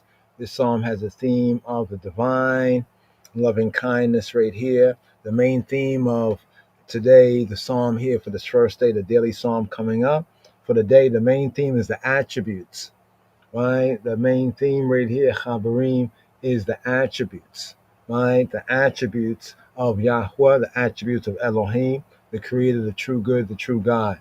What are his attributes here, right? Particularly his love, particularly his loving kindness. We have right there, particularly the love, particularly the loving kindness, the chesed. There we go right there, the chesed, right? The divine chesed, his loving kindness for his creatures, for his creation, especially to the Beta Israel, to Ayanai, to Amo Yisrael, right, and to all my creatures and humanity, especially even man. Hold on for a moment right here. What's up with this? Okay, yeah. So the chesed, this attribute, right? Its glory is brought into prominence, right? To prominence by being set beside the sinfulness, right? The sinfulness of the wicked, of the ratchet. So here we have Mizmor Lamed Vav, Lamed Vav, Lamed Wow. Psalm 30, Lamed Wow, 36, right here. The psalm for the day, new day, the beginning of this new set, this new Shabua. So the poem, the composition right here, it begins with a characterization, right? A characterization of the ungodly or the godless, the jawless. But soon it turns from their sordidness. This psalm here that esteem Elohim's loving kindness, the Creator's loving kindness, his chesed, right? Moving from the characterization of those who, it kind of follows up the psalm from the previous day, the Shabbat day in the previous week, right?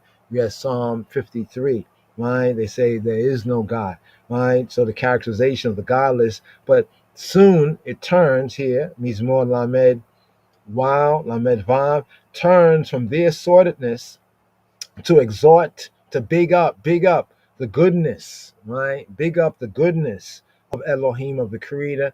In language, right? Even in translation, the language has some striking beauty, right? Hopefully you can receive this, right? Chant this psalm and be happy, right? So right here, Psalm 36, just to give it an ear, to give it a hear right here for this new Shabur right here, Psalm 36. All right, let's go right here. Okay, what's up? Okay, there we go. That's a chesed right there. That's a plain here, plain read. Psalm Chesed. 36. מזמור ל"ו למנצח לעבד אדוני לדוד. נאום פשע לרשע בקרב ליבי. The transgression of the wicked saith within my heart, my heart, my heart, my heart, my heart, my heart. אין פחד אלוהים לנגד עיניו.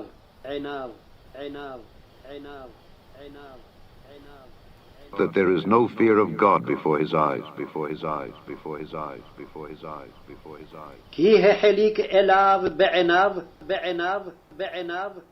For he flattereth himself in his own eyes, his own eyes, his own eyes, until his iniquity be found to be hateful, to be hateful, to be hateful, to be hateful, to be hateful, to be hateful. למצוא עוונו לשנוא.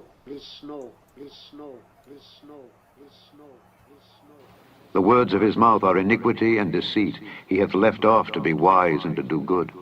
He deviseth mischief upon his bed. He setteth himself in a way that is not good. He abhorreth not evil. Thy mercy, O Lord, is in the heavens, and thy faithfulness reacheth unto the clouds. Thy righteousness is like the great mountains. Thy judgments are a great deep. O Lord, thou preservest man and beast. How excellent is thy loving kindness, O God! Therefore the children of men put their trust under the shadow of thy wings. They shall be abundantly satisfied with the fatness of thy house, and thou shalt make them drink of the river of thy pleasures. For with thee is the fountain of life. In thy light shall we see light. O continue thy loving kindness unto them that know thee, and thy righteousness to the upright in heart. Let not the foot of pride come against me, and let not the hand of the wicked remove me. There are the workers of iniquity fallen. They are cast down, and shall not be able to rise, to rise, to rise, to rise, to rise, to rise, to rise, to rise, to rise, to rise, to rise, to rise, to rise. Yes. Psalm 36. They say, all rise. I guess not the wicked, right? All rise. The wicked will not be able to rise. The loving kindness of the Creator, the blameless Creator right here. Psalm 36 right here. Just a couple of tunes here. Just to give a here. Here we have a little 2-in-1 here. Lots of signs. Life is, one big road with lots of signs. Check it, check it, check it. Rayma tune.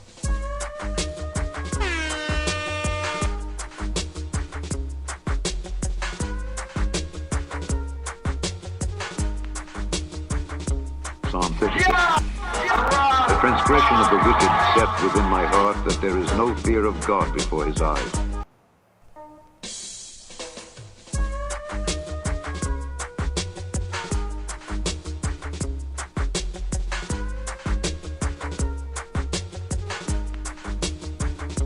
Psalm 36.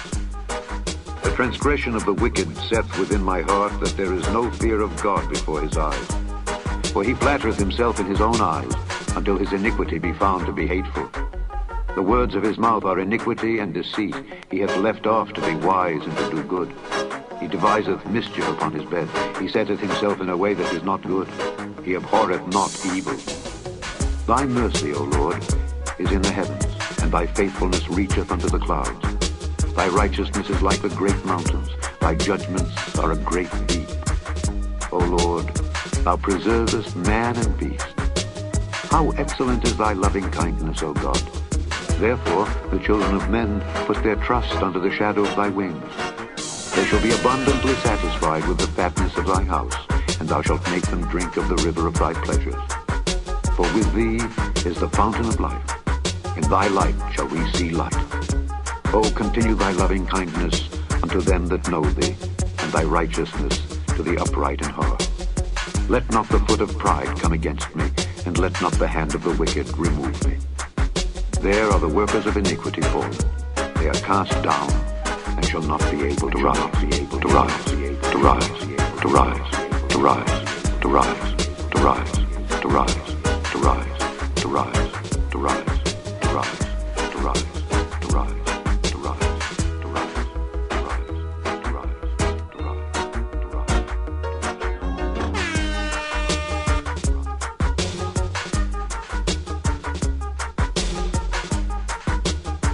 מזמור למדוו למנצח לעבד אדוני לדוד. נאום פשע לרשע בקרב ליבי, אין פחד אלוהים לנגד עיניו. כי החליק אליו בעיניו, למצוא עוונו לשנוא. דברי פיו אבן ומרמה, חדל להשכיל להיטיב. אבן יחשוב על משכבו, יתייצב על דרך לא טוב, רע לא ימאס. אדוני בהשמיים חסדך, אמונתך עד שחקים.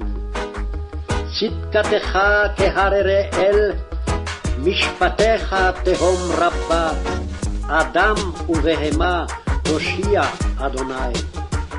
מה יקר חסדך אלוהים, ובני אדם בצל כנפיך יחסיון. ירוויון מדשן ביתך, ונחל עדניך תשכם. כי עמך מקור חיים, באורך נראה אור. משוך חסדך ליודעך, וצדקתך לישרי לב. אל תבואני רגל גאווה, ויד רשעים אל תנידני. שם נפלו פועלי אבן, דוחו ולא יכלו קום.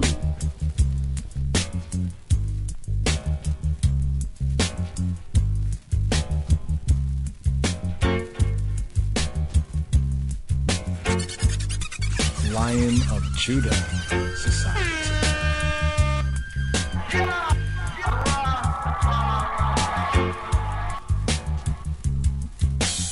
Psalm 36. The transgression of the wicked saith within my heart that there is no fear of God before his eyes. For he flattereth himself in his own eyes, until his iniquity be found to be hateful. The words of his mouth are iniquity and deceit. He hath left off to be wise and to do good. He deviseth mischief upon his bed. He setteth himself in a way that is not good. He abhorreth not evil. Thy mercy, O Lord, is in the heavens, and thy faithfulness reacheth unto the clouds.